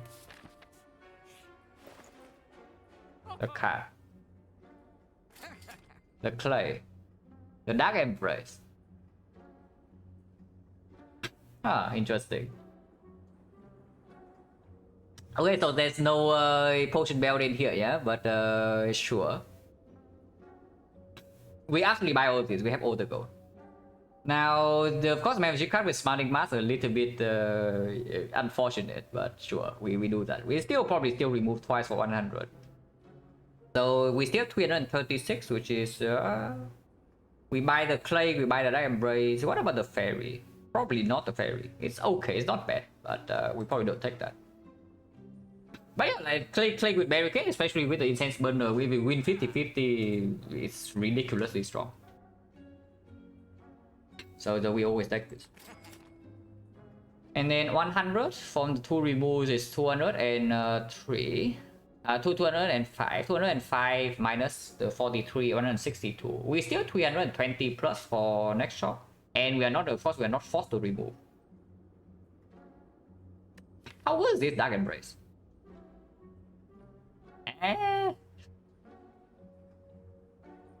It's not even good. I mean, sure, we have Mummified Hand, but yeah, what are we actually exhausting? Like, we have no recurring exhaust in our deck. Follow Draw is okay, but Follow Draw we already have the Pocket Watch for. But yeah, seriously, like, what are we drawing with this Dark Embrace? And if he did energy or not? Whenever we play Offering, yeah, the first Offering play is already drawing 10. So the Offering is not a real Dark Embrace synergy. Double Shockwave, yeah, we draw Dark Embrace into Shockwave, cool. We draw 1 card, and then we have 0 energy, which we spend 4. Interesting.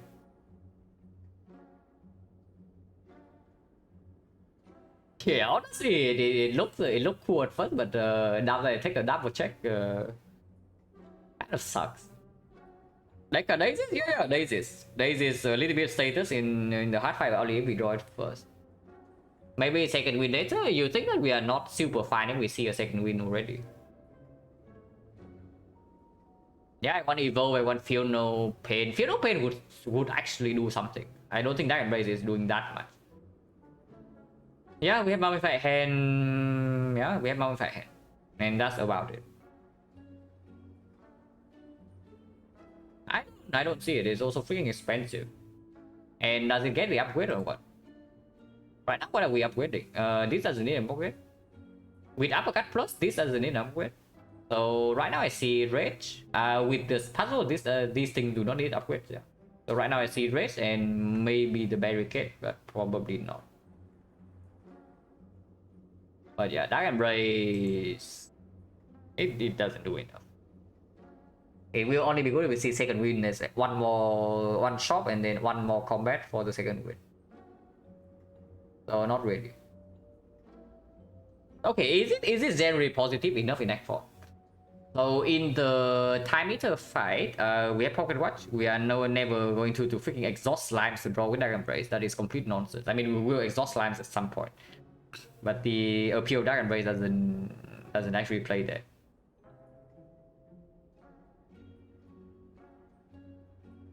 Doduan Decker, after we kill the Decker, we have freaking barricade the Pocket Watch. So yeah, Dark Embrace is useless. And I don't think we take that long to kill the Donu, especially if burner setup on 3. Awaken one, yeah, you want Dark Embrace in Awaken one. With a deck that probably already struggled the most in that fight. Curious, probably not. I want a manual exhaust. Is there any exhaust in here, like a true wit or something? There's not a true wit, but there's a havoc. I can very slowly exhaust my deck if I do headbutt havoc combo. Very slowly. Or I can remove 2 cards. I remove a strike here, I remove a strike in the next shop. And I carry 400 go in Act 4. That's just better, right? That's just better. The Awakened one, I guess I'll play. Okay, I guess I'll play the Awakened one is that Metallicize Plus is neutral in that fight. With weakness, sometimes it's positive. And with permanent weak, sometimes it's positive. So we can even play all the Metallicize, play the barricade. And then with the armaments Pocket Watch, we upgrade all the defense. And I guess that is how we deal with the Awakened one. Like rush down the maybe rush the first phase. I don't even know. Ideally we rush the first phase and then play Metallicize, then we cannot build up block.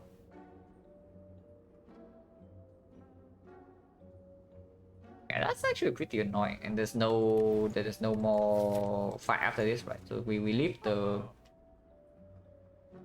we have to leave the thing with this.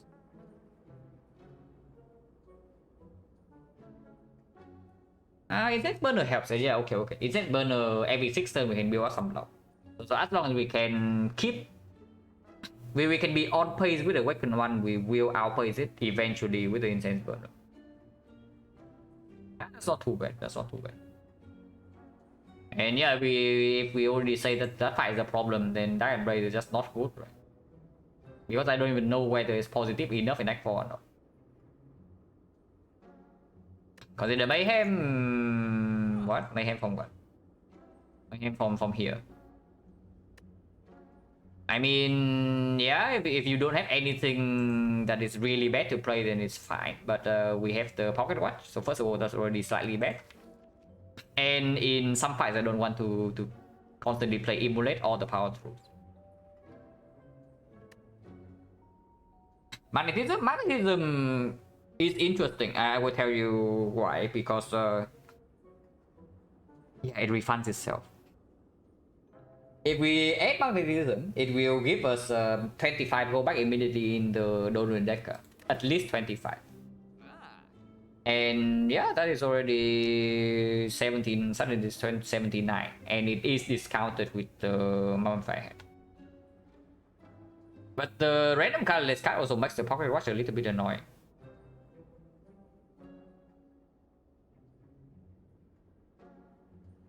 And I don't think we are that desperate yet with the Incense Burner into Act 4.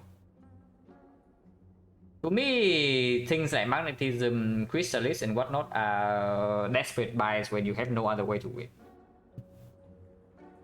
Right? I don't think it's just we are at this stage yet. And I mean, Magnetism for free from this. Like, why are you going to play 104 gold? I just remove strike and get out of here.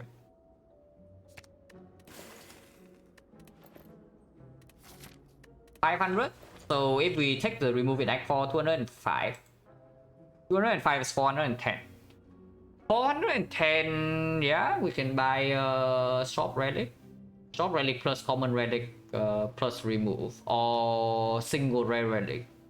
We can buy anything. We can float gold as well, but not that likely, because when we enter Act 4, maybe I open Entropic Brew to heal 5 immediately, and then especially if there are wood potion in the shop, and open Entropic Brew to heal 5 fat load in early Act 4, and then we replace potions. Najaku doesn't do enough for his cost, I don't think. At least at this stage. What would we buy in Act 4? Like the very expensive stuff. Apotheosis, maybe. The Captain's Wheel, if there's nothing better, sure. Dead Branch, if there's nothing better, sure.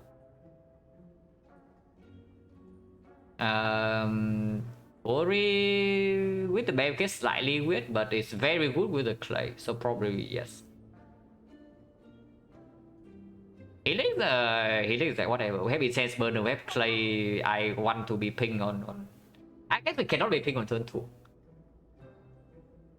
Huh, is that a reason to ever set a burner to 3 before the hard fight?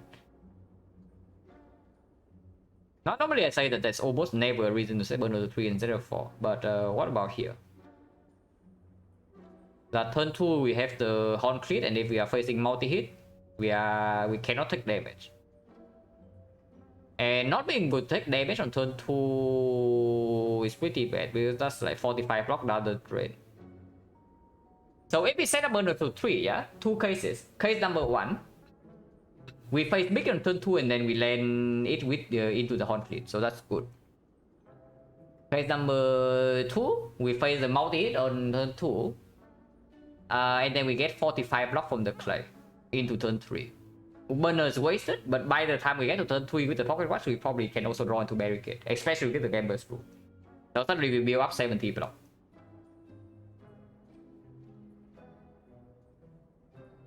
Hey, that's pretty nice. But we'll think about that later when we actually get to Act 4. If we get to Act 4.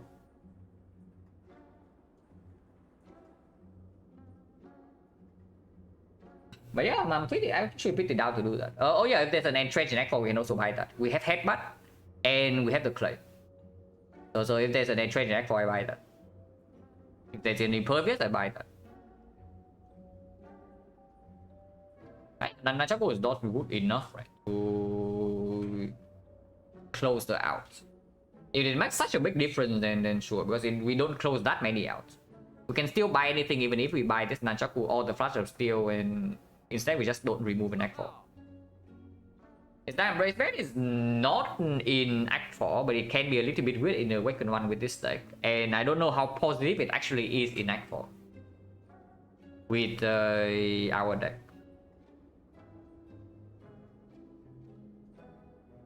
But yeah, we have 2 upgrades incoming. We can rest before the boss, but probably not. With this much HP, if we rest anywhere in Act 4. Oh yeah, what am I talking about? Like, yeah, we cannot rest. But yeah, upgrade 2 cards.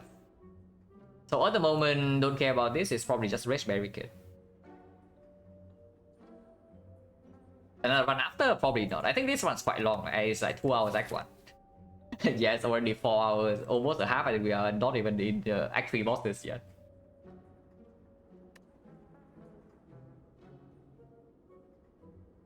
Also, TI group stage in a few hours, so I have to watch that.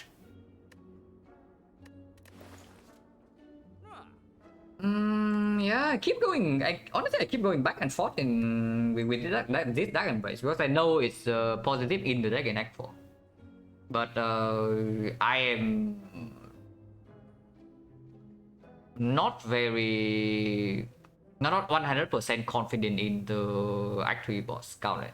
Especially considering that the second fight is the fight we want to control the most.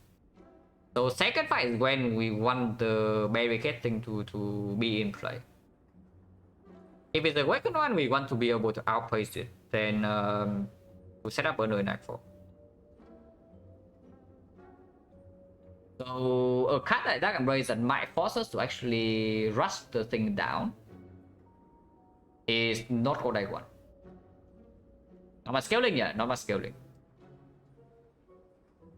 Our scaling is basically Paper Frog and Economic Code. That's our scaling. With some we get some scaling block, not that much.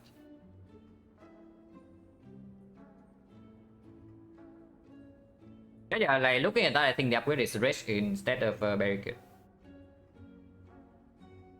It's not even true because Rage eventually gets upgraded by armaments. I don't know when it's eventually, but in a fight like Time Eater or Awakened One, it will be. Yeah, the fight is long enough that it will be upgraded. On the other hand, the Barricade. On the other hand, the Barricade, if we draw Barricade together with the two cost cards like Shockwave or the Uppercut, and we cannot play the debuff, it gets bad. With so many wounds that burst, yeah. One burn and 4 wounds, and we can headbutt for like plus 2 wounds. I don't mind Barricade upgrade, but I don't think I want this. So do I want the Nunchaku or not? Because Nunchaku can't help. Nunchaku can help. Not that much really can. 176, 126, 250. Cannot even buy uncommon relic. I would absolutely buy even something like ornamental fan if there's nothing else. Yeah, ornamental fan drop, so I don't know, maybe 20, maybe even 20 plus in the hard fight. It's good, especially with an economic one. And yeah, of course I want to have the... Oh yeah, Lizard Tail would be absolutely something I buy. So Captain's Wheel, Dead Brand Story, Lizard Tail... Yeah, a bunch of things. So we can save, but this doesn't even do that much. Real talk though, if there's something like a True Wit or Burning Factor, I buy that. But they are not here. So yeah, go here, upgrade the Barricade and then enter the boss gauntlet.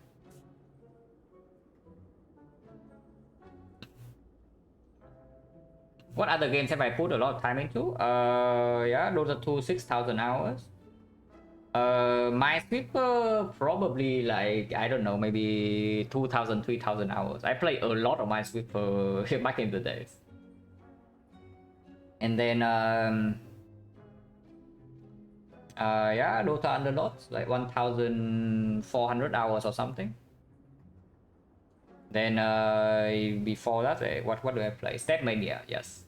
Rhythm games. I played rhythm games for like 4 to 5 years, so also probably something like 2,000, maybe 3,000 hours. How fast am I? 50 seconds expert.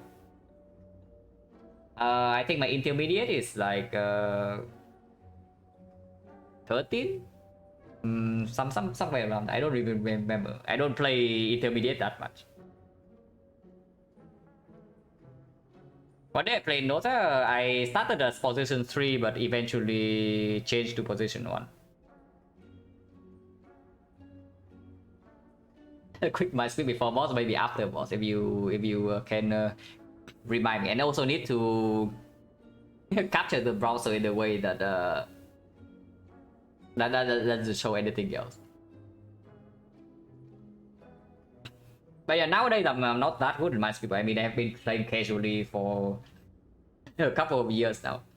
I can probably still do sub 60 like decently often, but okay, average clear right now is like 70 seconds something. Do I play chess? I play chess for 2 days. So of course, as a child, I play chess like for on and off, but as an adult, I play chess for like 2 days in the last, I don't know, 10 years. I made a Lee chess profile, play some games, and then never play again. Back anti-mage era, my best patch was when was the sniper and throw warlock patch, if you remember that.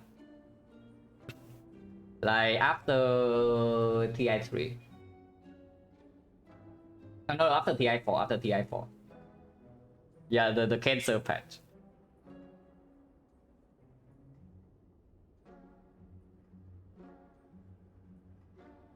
Fourth time since somebody asked, can we get 5? Yeah, sure. But yeah, we move on. Upgrade the barricade and then enter boss garden.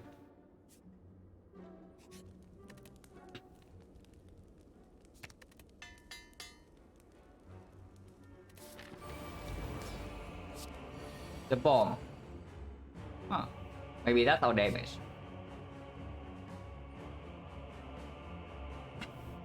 Now, I mean, we have double emulate already, so probably not even that good.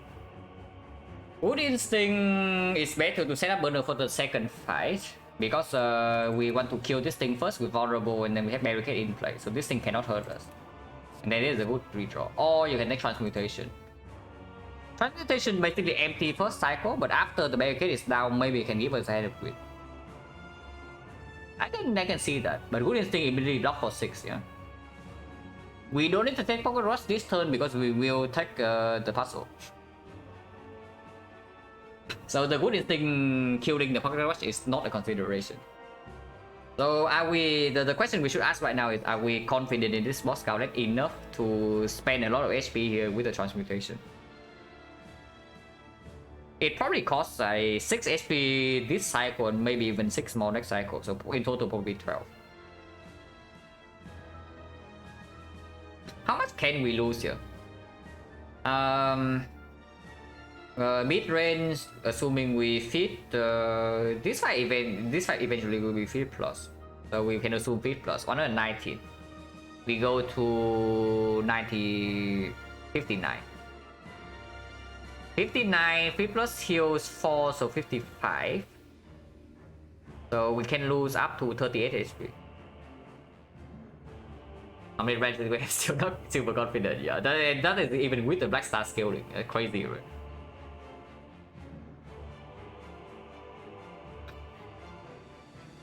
But we can lose, yeah, we can lose yeah, 440, no, wait, 119, 59, 55, 55, yeah. So we can lose 38. If I do not pick this Queen's thing and lose 24 this turn, next turn we lock for 20, we can lose 10 more. So we have burner.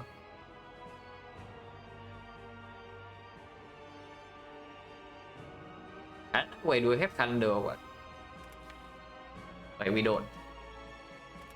Oh yeah, we have Orichalcum. We have Orichalcum. So the good instinct is not even good. Like what I'm even talking about. Yeah, we don't pick. Then we just pick the. Honestly, it might even be the bomb. Now the bomb doesn't help us blocking in the second cycle, but if we can spend O energy on damage this turn, they can also see double emulate into the bomb, deal 100 AOE. Take 18 to our face, he'll get 6 block with clay, next and block 20, and then we can strip artifact with uppercut shockwave. Of course that's potentially minus 20 gold, but or 25, but yeah, probably not. I have to find the bomb. Oh really? Okay, so I guess ooh, that's bad actually. That's quite bad. If we play offering, our hand is way too expensive. If we play offering right now, we cannot get puzzle for next turn. But if we don't play offering, I guess we don't lose that much. We can also just do shockwave into double carnage the thing here. And then even pummel after for 20 damage. Like we don't need the pocket watch because we are taking puzzle.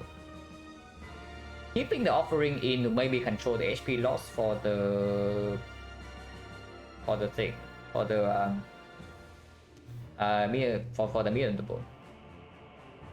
It's not that bad. It's still 50. It's still 58, 78 damage on this. Strip 2 layers. That one is just better than Emulate.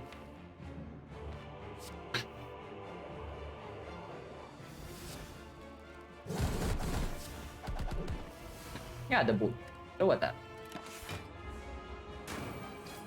Okay, barricade turn 2 is decent. Turn 2 we have the thing.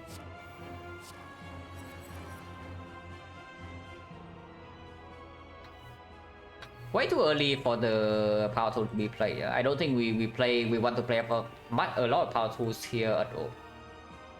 Defending it right here, we don't advance the fight, but pocket watch is here and we gain 3 block. Yeah, we gain 3 block with the play. But it's okay. Our main source of damage is still Necronomicon anyway, so we want to draw into our uppercut, get vulnerable down, and then headbutt back the Carnage or something.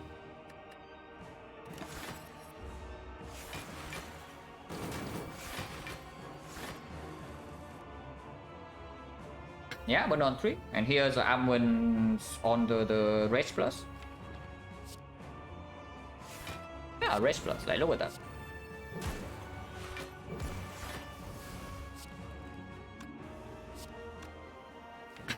And this block for 12 is just better than Struck. And also deals a lot of damage. Get back the Carnage over the Immolate. Yeah. Not too bad, right? This means that we don't go into mid-range. So we probably don't play Offering. 100.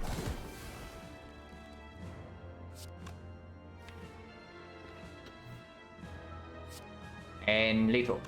So that's perfect. Okay, now the fight is completely under control. So yeah, that's great, right? I don't know whether that's good or not, but that's what we end up with. Now the Carnage can go. We can still also play the Carnage for 100 if we want that. That's probably still okay. Shouldn't take real damage from here. With 7 Metallicize now. And permanent weak.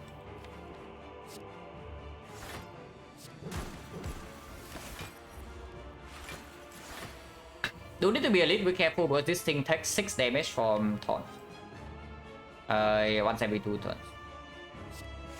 But our goal right here is to get armaments on the feet and then feed this guy and then set burner to what? Probably 5 is okay for the next fight. Yeah, 5 Awaken 1 not too bad because then no. 5 Awaken 1 means that we cannot take the 5 or any fight means that we cannot take the Pocket Rush for not Pocket Rush but the puzzle for turn 2 because we have the Oracle. Maybe 3 is just a good number for this deck. Like turn 2 Horn Fleet cover, turn 1 usually don't get front loaded by that much damage. And then turn 3 is when we get owned, but we have the Incense Burner in play. And also, Barricade is usually drawn by turn 3. So we have one more turn to set up.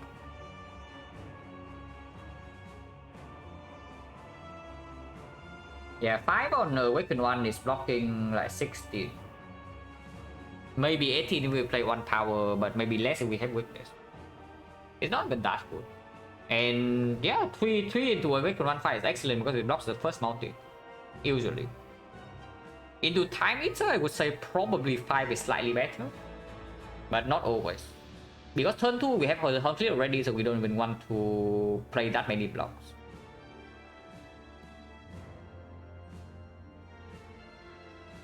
So like we burner on 5, turn 1 we also don't need to block, so we just play like some attacks. And turn 2 we draw 8 cards with the Pocket Watch, or we draw 5. But we also don't need to play that many blocks either, so like once again it's a little bit wasted. Yeah, I don't mind on 3,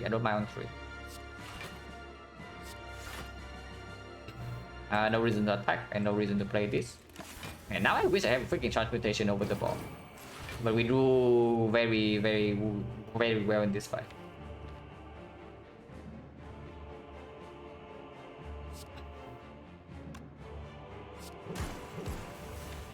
Headbutt the Shockwave maybe, but probably doesn't matter. Next time we have this thing.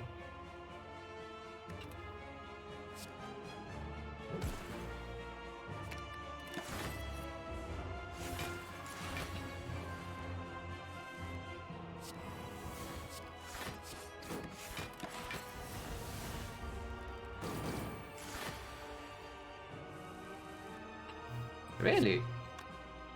We can't kill right now, but that seems to be a pretty bad idea, so let's not. Necro, not just Necro, right? Like, yeah, the barricade plays. We have Necro and the Paper Frog. That is an insane amount of damage. And let's exhaust now, we don't care. I still need to play Headbutt. Headbutt is 13 with 175 as well. 3 out of 4 minus 4 times 3 is plus 9. So 22. 22. Oh, it's okay. It doesn't hurt. Even if I play this here.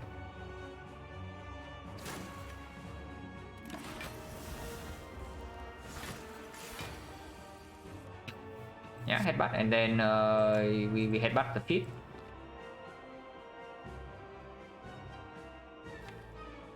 Headbutt the feet right now, and next turn do armor and feet. Perfect.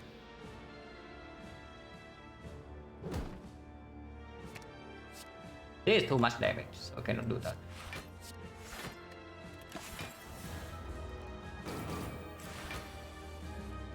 Yeah, perfect. Only we can draw to the angle this turn. I guess we do this. 15 to 22, exactly calculated, guys. 37 damage. Okay, it was not calculated, but I was thinking it was enough. But yeah, perfect, yeah. Flower on 2, burn on 3.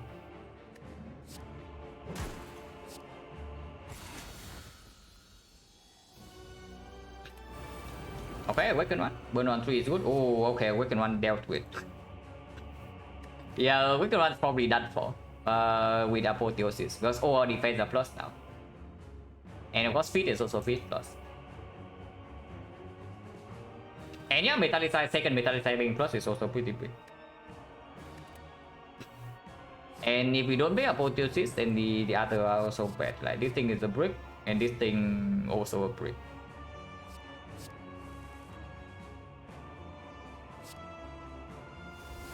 We take the puzzle this turn, so there's no need to. This fight is a little bit annoying because we do have two burns in our thing now. But we still do that. Of course, we still instantly kill the minions. Yeah, this thing is also weakened, so it's not that bad. We take 8.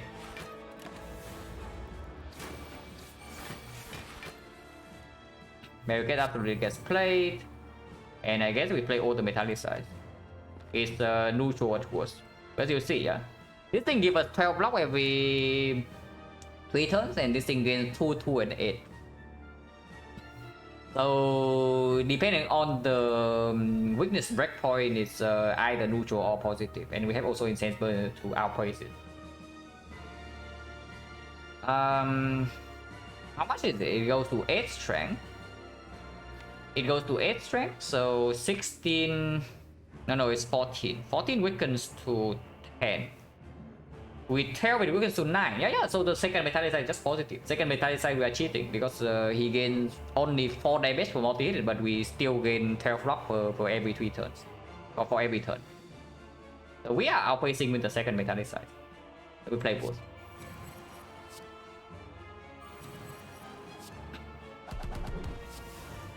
The boot. Don't need to play offering. Like HP loss in here is actually real, so if we don't need to play offering, we don't play offering. Yeah, loser. Carnage can be exhausted. This fight will probably be played long. We want to outpace with thing, especially with 2 burns in the deck.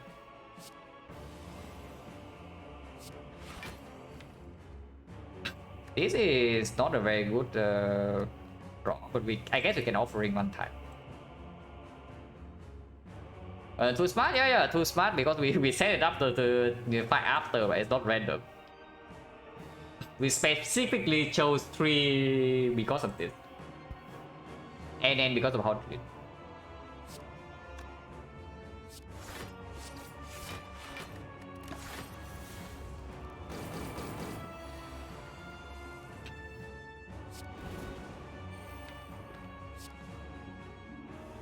Hebo is just positive. Hebo right here is 7 block. We do play the Hebo. And I guess we not playing offering is way too greedy, so we can also do that. Like 1 shockwave, second shockwave probably safe for the second half, and then headbutt the defense plus. Damage is also very high. Oh yeah, we can also cheat one more turn of block with the with it lining up with the turn we kill. For example, here actually 17 and then 29. It's not enough. Yeah, 29 is 40, 51. Actually, it's 50, exactly 50. So we don't actually kill this turn.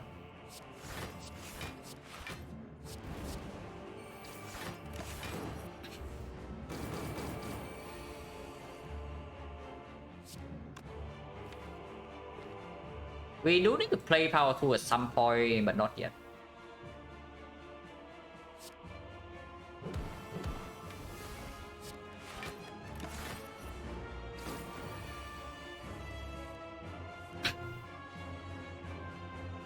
Next turn is the multi-hit. This guy multi-hit one turn earlier than the usual cycle, so we are a little bit in a little bit of a weird spot here.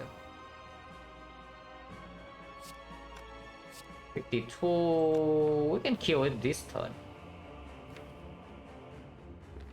Okay, actually.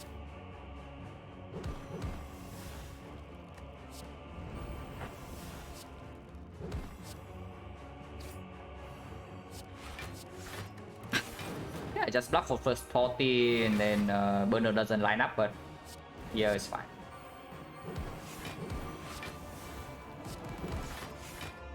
But yeah, we spend no more HP than this. This is enough. And now burner still on 4. Like spear and shield is cancelled enough that the Horn Cleat blocking turn 2 is not a thing. We actually set burner to 4.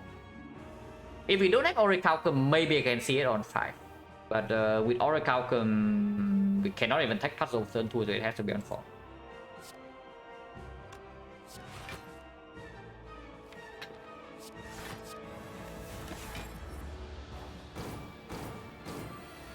Yeah, burner block the multi-hit, so that's not too bad.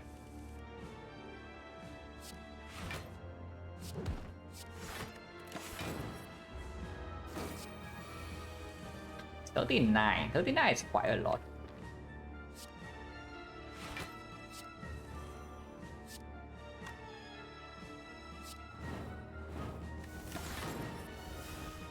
Probably time to push a little bit of damage. And now I'm willing to play the power 2 because we have 88 block still remaining.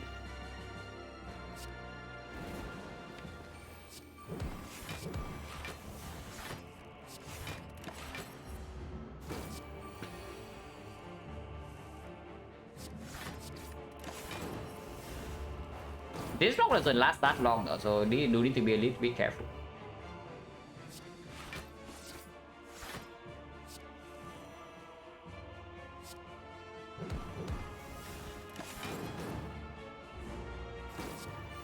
Ideally we land Pit Plus, but not a huge priority because we are losing blocks slowly.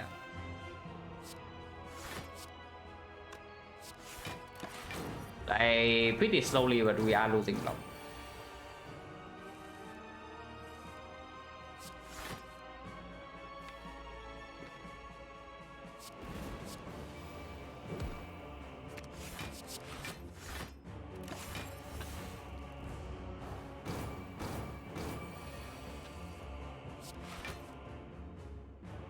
Two more turns from now. Yeah, looks fine. Okay, actually, yeah, we have to 170 even with 6 turns. Drawing feet first this turn is slightly sad, but it's fine. We can feed right now and burn on 3, but I don't know. That seems like a not very good idea.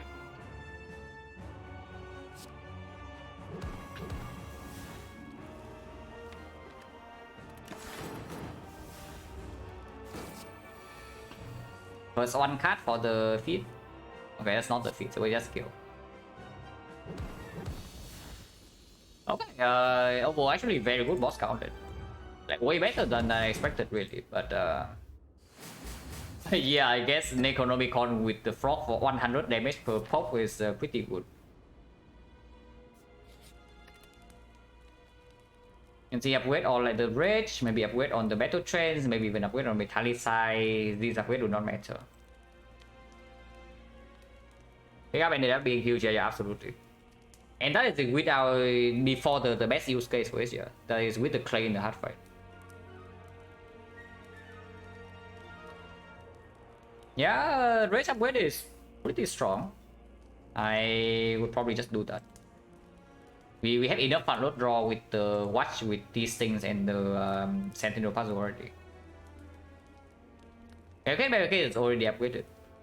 We upgraded it and the factory.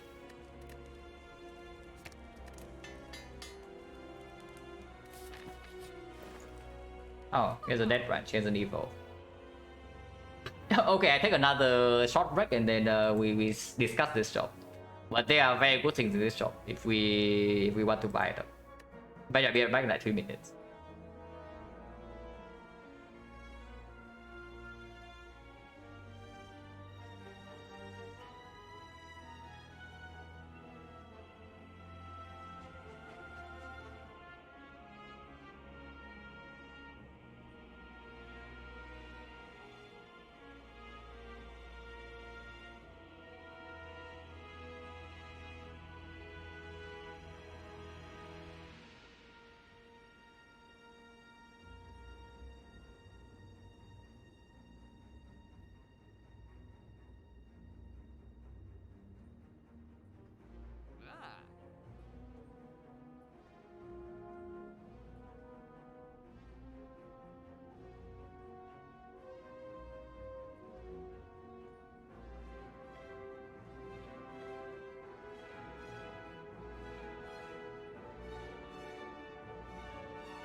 Okay, so what are the strong things in this shop?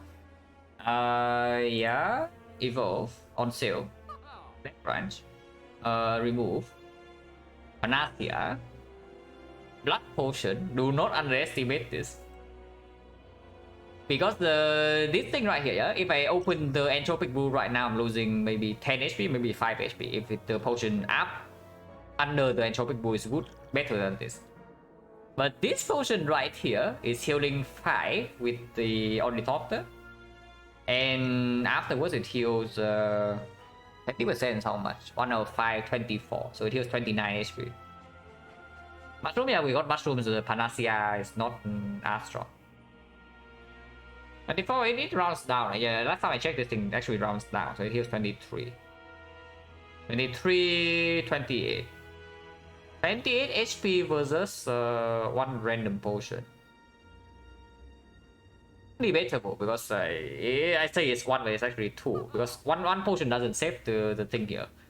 Usually one potion doesn't actually save 28, so we will open Entropic Brew and then I will toss the whatever this is away. Most of the time. And then yeah, blood potion comes in, but that is actually taking it over 2 potions. No, probably not. I probably still keep the entropic brew here. Yeah, 2 potions after gamblers, which will happen in the hard fight pretty early on. I need barricade to be down by like turn 3. Here can be 24 if I feed next fight, but I just want to win the next fight. Evo is probably fairly clear, right? I mean, with the pocket rush, it's slightly less necessary, but I think we need to play more than 3 cards decently often in the hard fight. Whenever we have bridge, we want to play more cards. Whenever we draw into a wood attack like 2 cost Necronomicon like Carnage, we want to play more than 3 cards. So Evo to be able to freely play powerful is also very good. And it's also picking on sale, so let's buy this first. We have bonfire head. And then here, Death Branch. What does Death Branch actually do? 1. Hot shuffles in 3 exhaust, so 4, 5, 6, 7, 8 each, 9, 10. Yeah, 10 random cards. From 2 box, potentially 11. And of course, those things can also multiply into other things. Yeah, it's good. Is it better than Ornamental Fan? Because last time I checked, if we are dealing damage with Necronomicon, the Ornamental Fan is blocking probably like, I don't know, 30 damage in the hard fight. It's probably not 30 damage, it's probably something closer to 20-24. Feed, yeah, feed, did I not count feed? Maybe I did, maybe I did. It doesn't matter too much. I probably didn't count feed. I don't know, we can count again. But yeah, 1, the hush was in 3, so 4. 4, 5, 6, 7, 8, 9, 10, 11. Yeah, 11. Okay, so it did not count feed the first time. With the 2 boxes, almost 12. Price full synergy, yeah, sure. Good thing that we cannot buy both. Yeah, so the question is just, is Death Branch better than whatever this 40 block is? Honestly, if I buy Branch, I can also buy no, I cannot. I have to remove card. Remove is definitely better than buying like mostly armor or whatever crap is in here. Draw 3 doesn't matter as much with the Pocket Watch, the Centennial Puzzle, and the Gambler's Pro. It's probably not stronger than whatever's in Entropic Pro. Another exhaust, yeah, it also doesn't come for free though. If it comes for free, I will pick one. Especially if I take Death Branch. But yeah, is the Tail of Exhaust in the hard fight stronger than Ornamental Fan? 20 block? Probably yes. Because honestly, even if it gives all attacks, it's still fine. Like any Super Soul is actually very good. Any 2 cost attack works with Necronomicon. 1 cost attack or 0 cost can work with the Rage Plus. Bludgeon freaking kills the heart. Cannot be that bad. Yeah, we can take Death Branch. We can take Death Branch and then remove Strike. Or remove Anger, but with the Rage Plus, I think Anger can still stay. Yeah, with Rage Plus, Anger can still stay.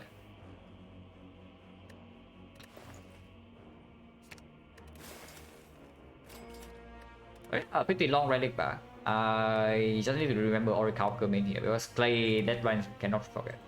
And the boot. Already slam? No. If we already have Necronomicon paper for damage. If we get to a point where this actually deals damage, we have won the fight. That's basically the thing. If we get into a point where this consistently deals damage, we have won the fight. So we do not care about this whatsoever.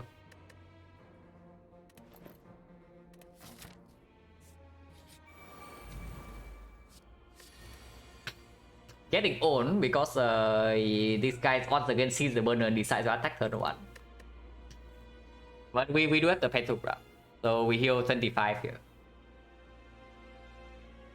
I guess we are taking damage, so cards can also be picked. Crystallis can be entrenched to secure this fight, can be exhumed to do the feat. But it costs 2, yeah? Finesse is just mediocre start bet, considering we also have the Oracle. I don't mind Crystallis.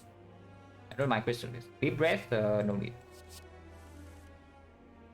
Hey, maybe we don't take this Silver Big here.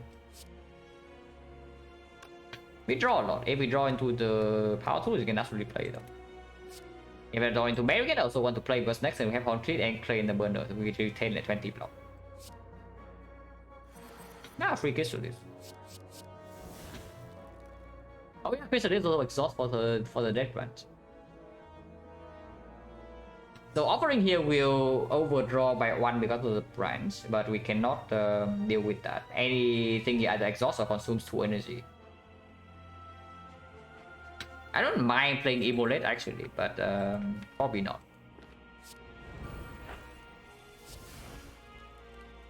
Okay, feed is feed plus now.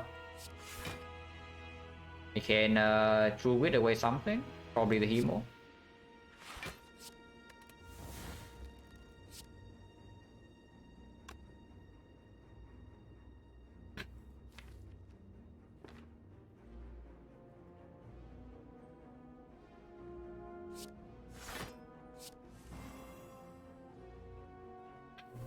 Drawing 2 Shockwave this turn.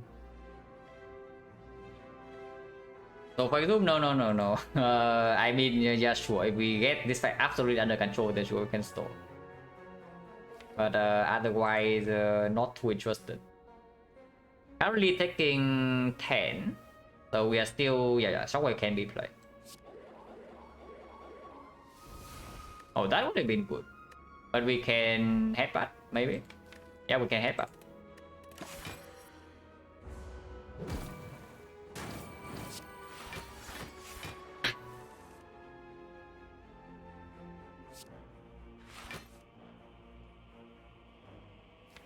Yeah, let's turn around.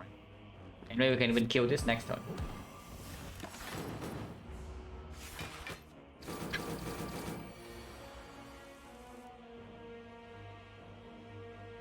We can kill it right now. Or we can headbutt the Feel No Pain, but yeah, I would like to kill this. So we headbutt the Immolate. Headbutt the Immolate plus 100 damage, and then we Burning Pact draw into it, and then we double tap, triple Immolate, kill this immediately. Let's do that. But I still need to play the power, and I don't want to discount my Immolate, so I can play the powers first.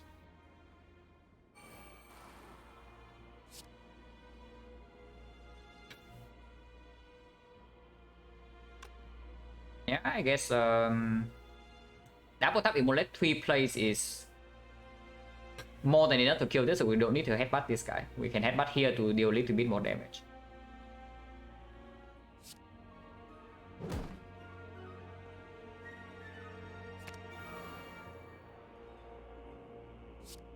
Burning Pact the Necro, I guess.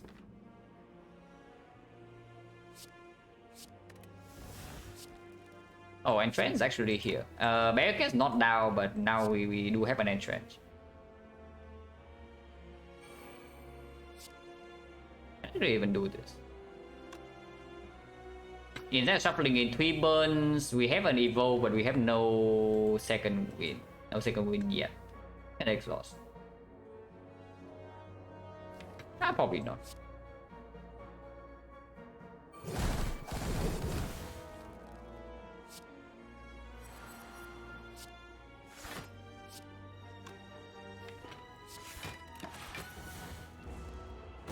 -4, yeah, sure, -4. Yeah, it's actually -4 because they have a dual wield now. The discounting this is actually good because now we can weaken it without breaking Pocket Watch.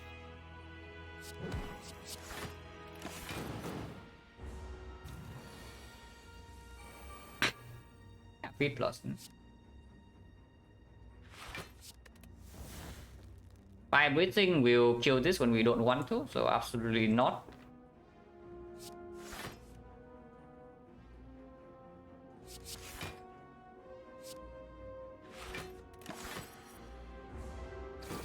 Burner, but yeah, now we actually need to think about like what we want burner on. Honestly, I'm pretty convinced that burn on 3 is just better than on 4. Like the difference between 3 and 4 comes in the third deck cycle. When yeah, burner comes 1 turn earlier, third deck cycle. So no, not third deck cycle, but third attack cycle. So if we cannot block third cycle no matter what, then burner buys us on more turn to kill, and we don't need to rely on winning 50-50. But yeah, I think the logic for the clay and the Horncleave is pretty sound, right? We either block the big hit with the Horncleave, or we get the huge multi-hit clay on turn 2. And then turn 3, we have the Intense Burner to block the big hit. And then we draw into Barricade, we retain like 70 blocks then into second cycle. That's pretty good. Yeah, I think the logic is sound.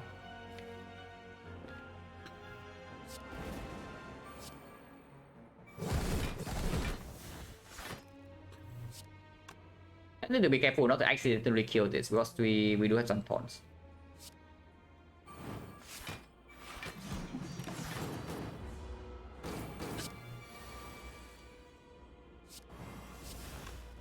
Blast, yes, exactly what we need.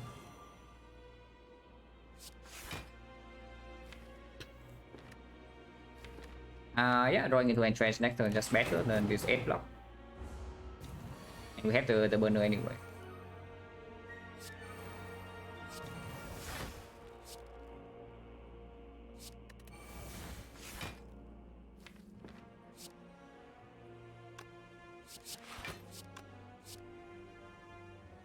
So on 3.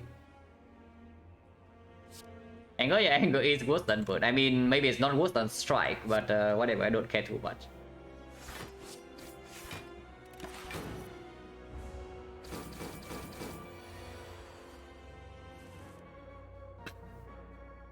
Don't do anything. And we kill next turn.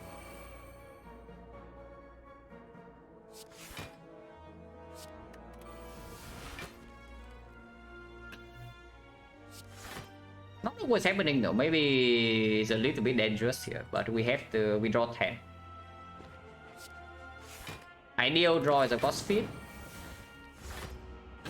Oh, that is not the draw I want. Okay, feed is good. Okay, so it's so perfect, yeah. Burn on 3 exactly as I want. Power on 2. We get feed plus and we full heal with the pantograph. So absolutely perfect. Marbles is okay with the paper frog, actually deals at 100 damage turn 1. Immortal or in phase 2, yeah, interesting. Surely it will not screw us over ever. Shock it out first. Shock plus, yeah, shock plus attack. Heavy blade with the Necronomicon and the Basra and the Death Punch is a little bit cute, but yeah, no. Essence of Steel not stronger than this. Full HP? Magnetism. Huh. Interesting. I mean, we can take it. 25, no, it's not just 25. We have Death Range and these things. After we get Barricade in play, we no longer want to use clay. Yeah? So any multi-hit we generate Dark Shackle is just like amazing. Any panic button can we play 1 turn before burner or before the off turn. So we can take this.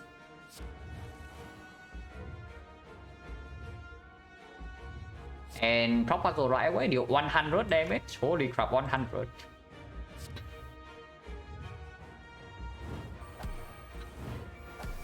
Evolve top deck is good. Okay, so we can actually play every power. This is enough ping and Evo is in play, so I guess I don't take 2 more. Maybe I can take 2 more. If it's big hit next turn, I actually want to take this. Or I play close line. I should just play Clothesline. Because we don't have any guarantee whip yet.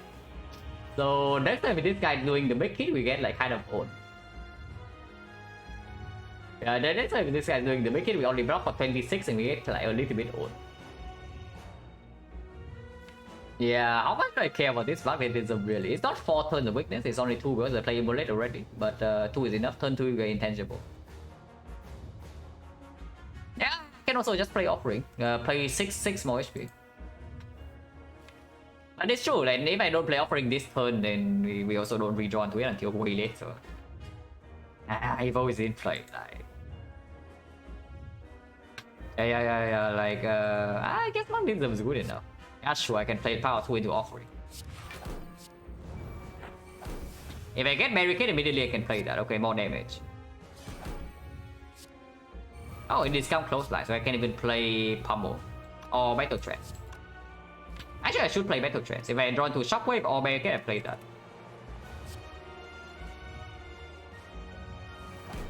Okay, no such thing, but we can exhaust the feat. Such thing, we can exhaust the Pummel. Apparently we deal 200 damage turn 1. Yeah, interesting.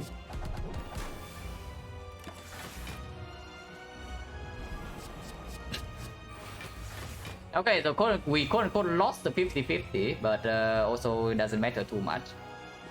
Because you know what guys, turn 3, we are intangible.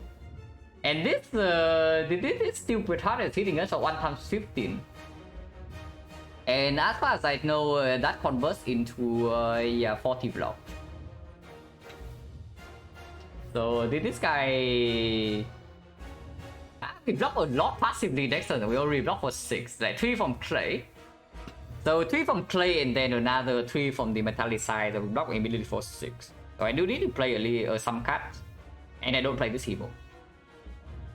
But yeah, thinking ahead. Can we play... I want the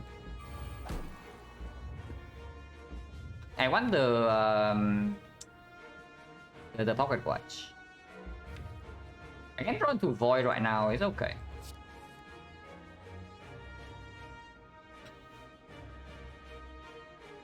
She is better next turn.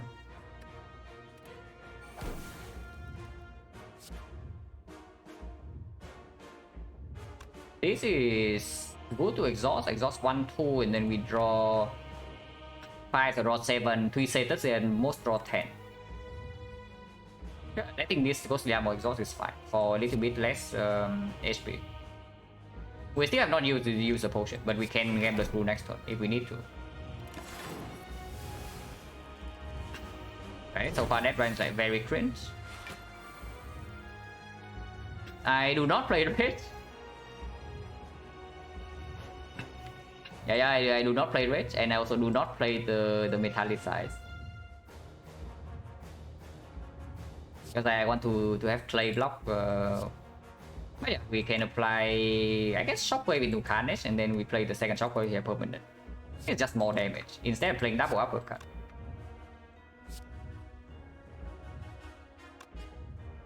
That lose me 2 block. That's okay. I mean, this is slightly more vulnerable weakness in case I don't draw Shockwave next turn that guarantees for the second cycle. It's not even that much less damage. Yeah, sure, let's do this. No, I have blind already, so I can do Shockwave. Oh. Well, that maxes out damage this turn. I mean, not maxes out. Reroll hand? No, reroll hand twice. We reroll hand twice and max out damage. Let's do that. So we burn our Rage Plus, but I don't think it matters too much.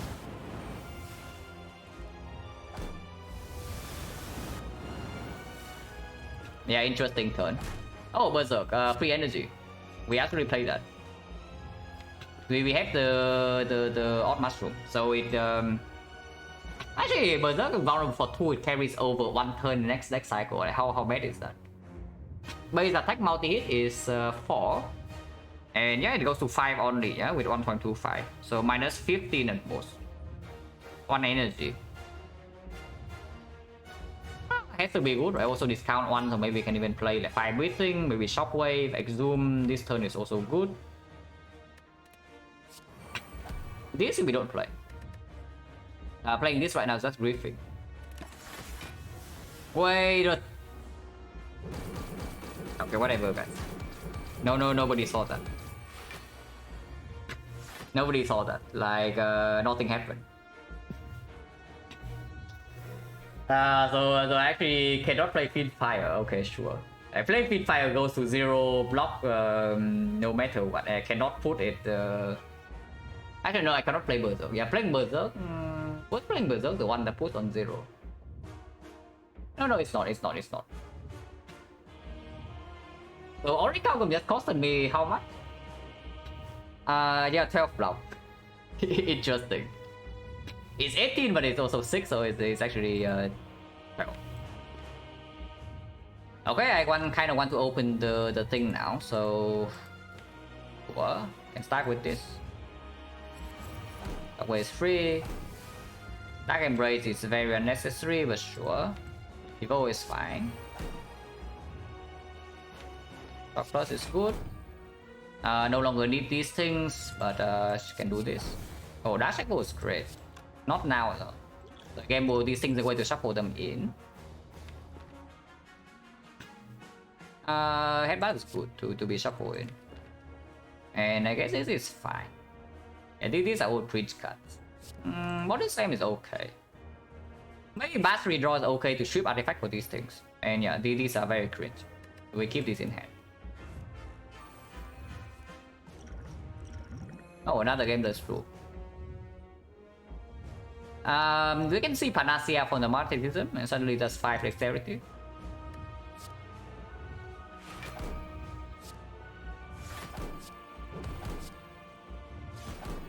I mean, this thing also dies like soon. Like really soon.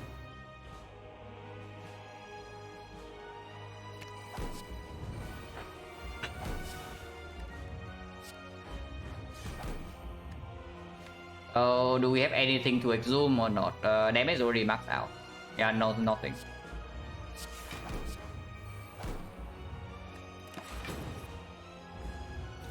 Time exhaust, yeah, also don't need to do that.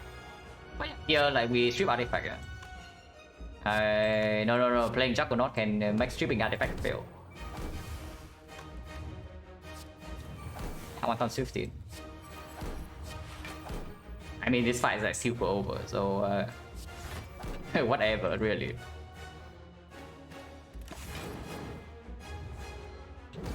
In Berserk is certain, yeah, probably, but honestly, my mind is already checked out this run, you know, like the fight is over.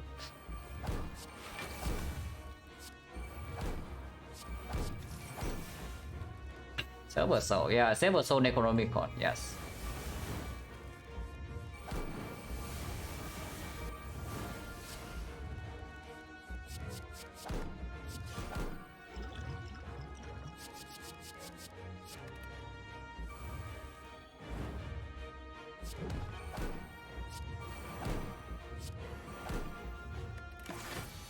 Juggernaut.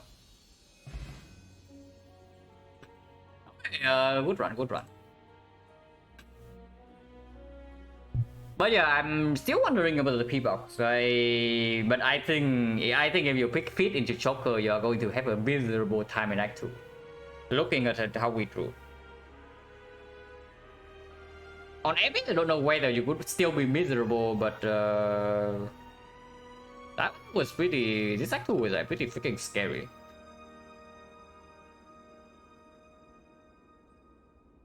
But yeah, like Black Star paid off hugely in the end, of course. And we also roll freaking like the Nutty Colosseum. Yeah, you can see the relic quality after Black Star is actually extremely high. This we bought. This was from event. These are very good. This doesn't play, but it's okay. It's still like 0.9 per fight. It's not too bad. Bottle Flame actually was insane because we no longer bottom deck of Immolate like every single fight before that. This was from chess. This actually ended up being 200 plus, so it was good. This one is very good. These things are very good. Boss relic good. This thing is like whatever. This thing is very good. This thing is useless. These are amazing. Okay, this is okay. This is amazing. Toolbox we bought. This thing grief us, but it's okay. This thing is whatever, this thing we bought, this thing we also bought, this thing we also bought. And this is the last drop. For very high quality relic bar.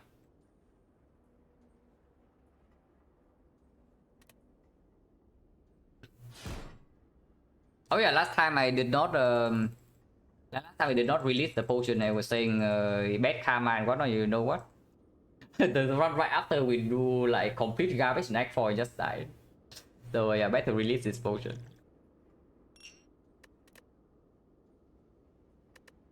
Pretty low score considering we are farming max elite with Black Star. Yeah, Minesweeper, yeah, sure. I don't know how fast I can get it clear though, because if I'm trying to play fast, the Minesweeper win rate will be like really low. In a perfect fight, didn't we even get any? I don't think we perfected like any fight, you know.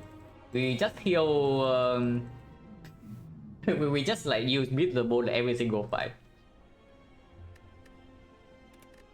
Crazy run, yeah, crazy run, but in a different way than you expect. Yeah, this fight the draw was average. This fight the draw was really bad, and the pattern was really bad. Yeah, Necronomicon and GG by the way. And then we suddenly can die here. We suddenly can die here, and we can suddenly can die here. We had also a very small chance to die here. So in 4 fights in a row, we had a chance to die. But only because we bought some deck evolved in every single one of them. So yeah, cool.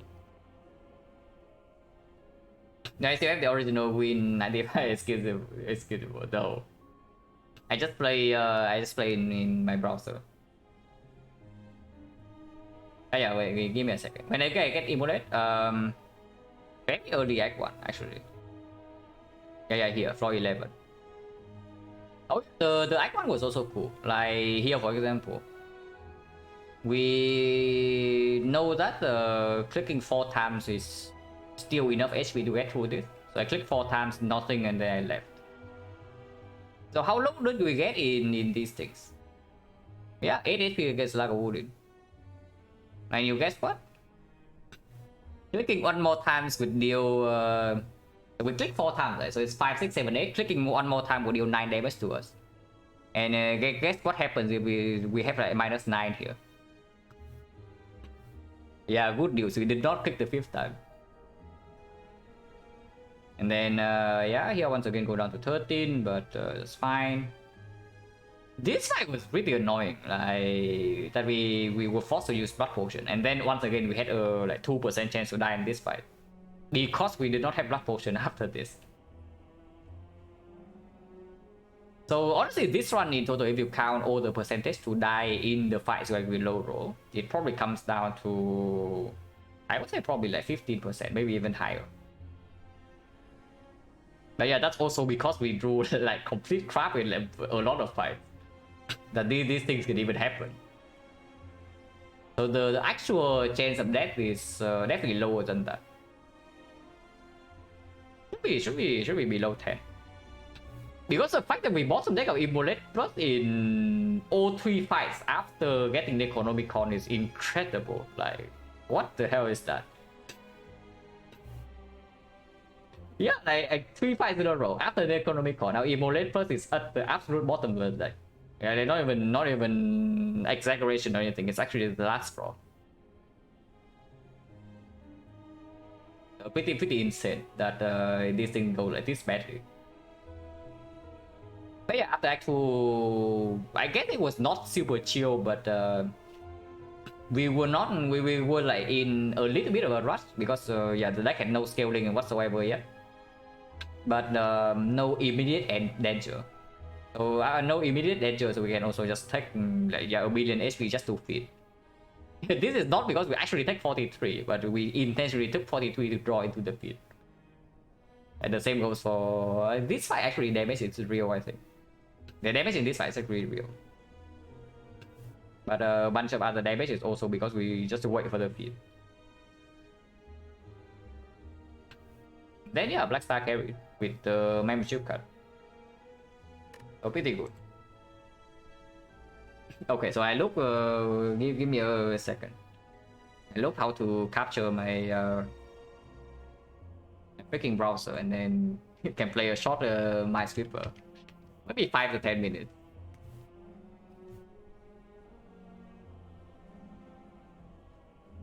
Okay, so this work.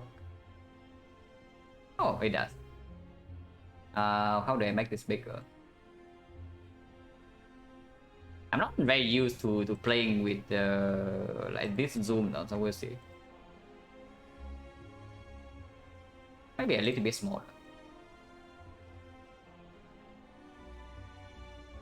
Okay, is this too small or is it okay? Minesweeper, yeah, I play a quick Minesweeper run because Selber wants to see it. But yeah, let me warn you, I will die a lot. Holy cow, this is way too big. I need to make it smaller. Yeah, I'm really not used to like this zoom at all. But it's fine.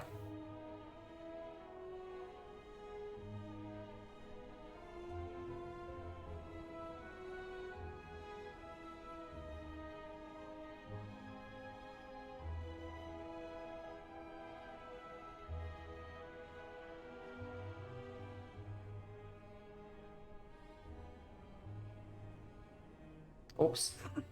Yeah, this is what I was gonna play with, like try to play fast. I just freaking misclick once and I die immediately. But yeah, maybe we will be smaller.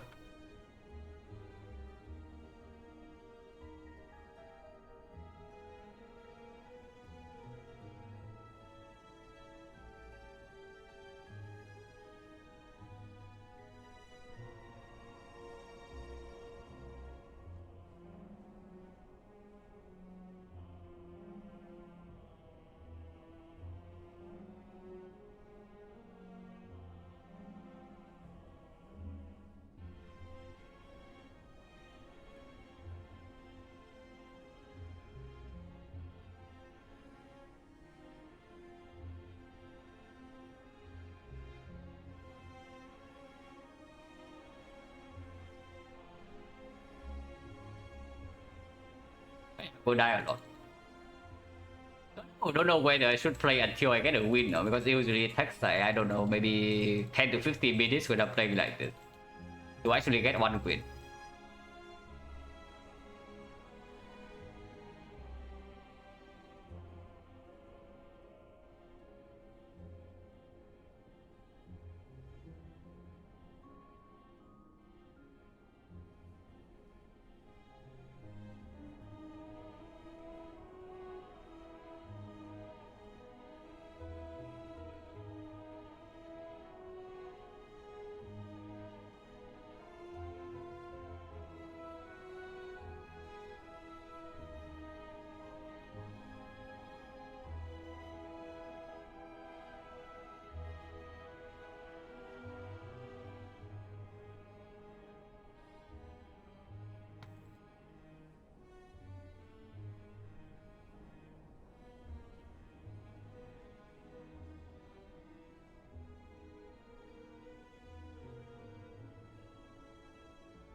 So this was probably sub 60 if I actually got this 50-50 correct. Have I played even cron? No. But yeah, there are a lot of 50-50s you take when you try to play by super fast. Probably do one more like close to soul and then if I die, just die.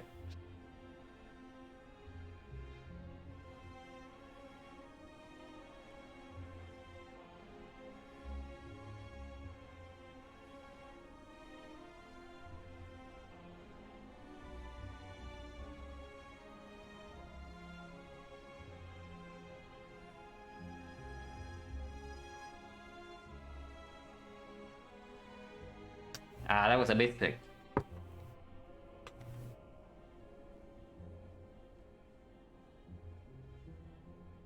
But yeah, when I was actually riding times for Minesweeper, I was playing like I don't even know, maybe even 6 hours per day, all like this. And when I think when I got my first sub 60, it was like 20,000, 27,000 attempts or something. So the reset happened a lot. Of course, eventually I got faster, but still it took it would take a while to get up.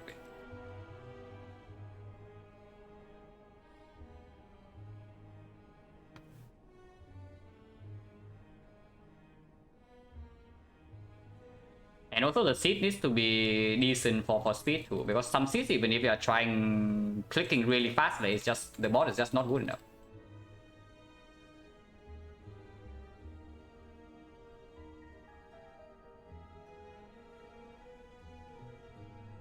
Yeah, that was a misclick. My mouse control is actually so freaking bad nowadays when I try to go fast. But good thing I don't really play FPS. Because I actually just cannot. Yeah, I misclick all over the place.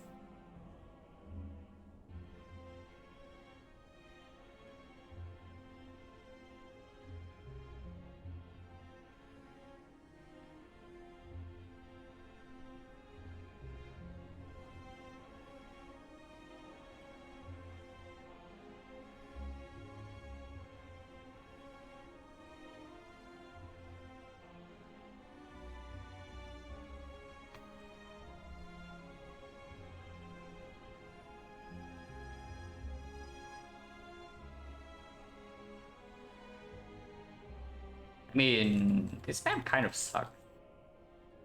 It takes so long to actually open regions here.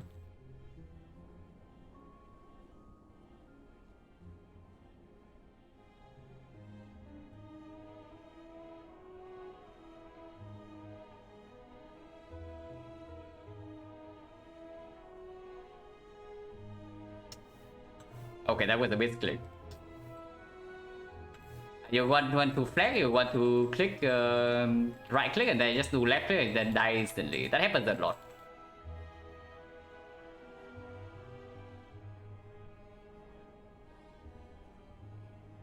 Complain about the map. Yeah.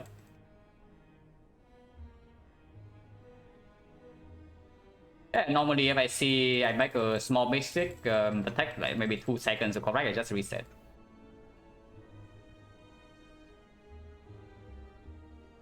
Or I die. Like one of the two.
Okay, maybe 5 or 10 more attempts.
It's so dense.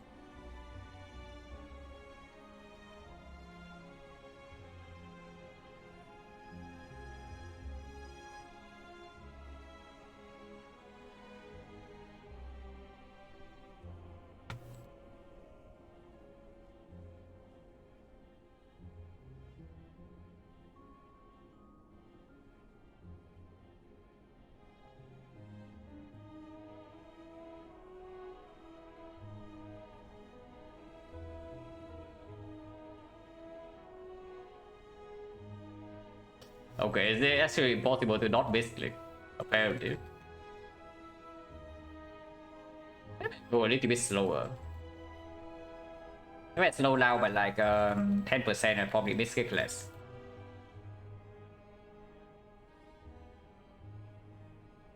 Let's be a little bit slower.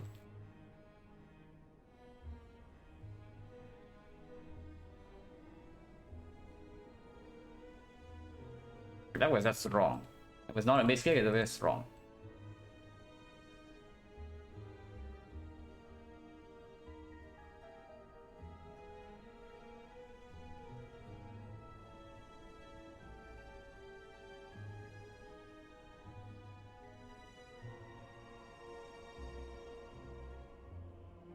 That was also wrong.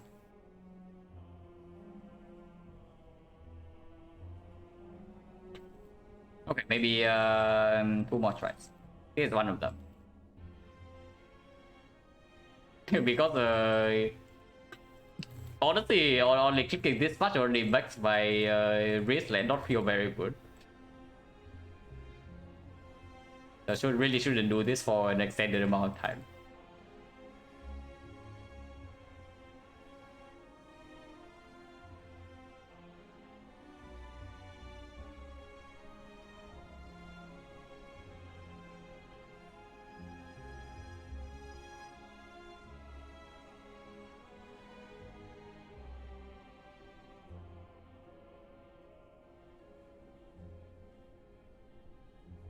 It's so slow though. I mean, I'm not seeing the timer, but I know this is like quite slow.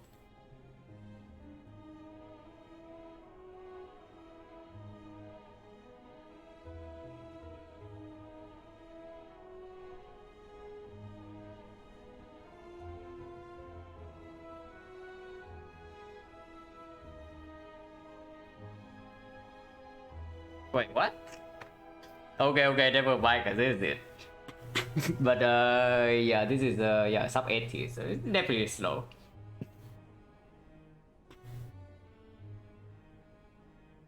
But yeah, I really should not get back to grinding Minesweeper. It just probably just kills my wrist. Tilted, yeah, kind of. Like I would say, I was like 2 clicks away, right? Just click. I don't even know whether it was a misclick or not because I knew that the one I was clicking is a mine, but I think I didn't mean to left click. But I think yeah, almost.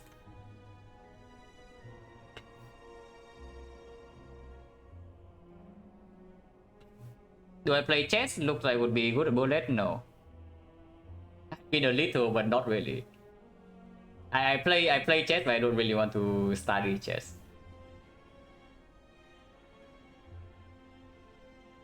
And there's not, I mean, I have been first place in on this site before, like for like 1 week. When I got like 51 seconds, I was actually was on top of the week, but that was like super long ago, so people were not as good. Now you see like every single week somebody is at like 45, 46.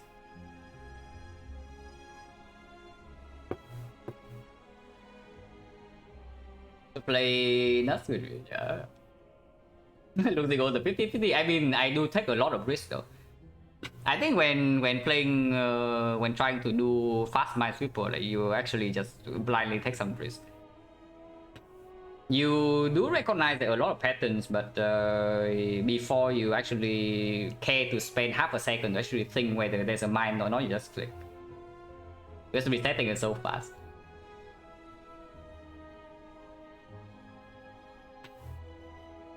But I'll send you guys somewhere and then yeah, go watch the eye. Yeah, Family Fish is on. Doing the last run of 50. Holy crap, my wrist just for playing like that for a few minutes is already hurt.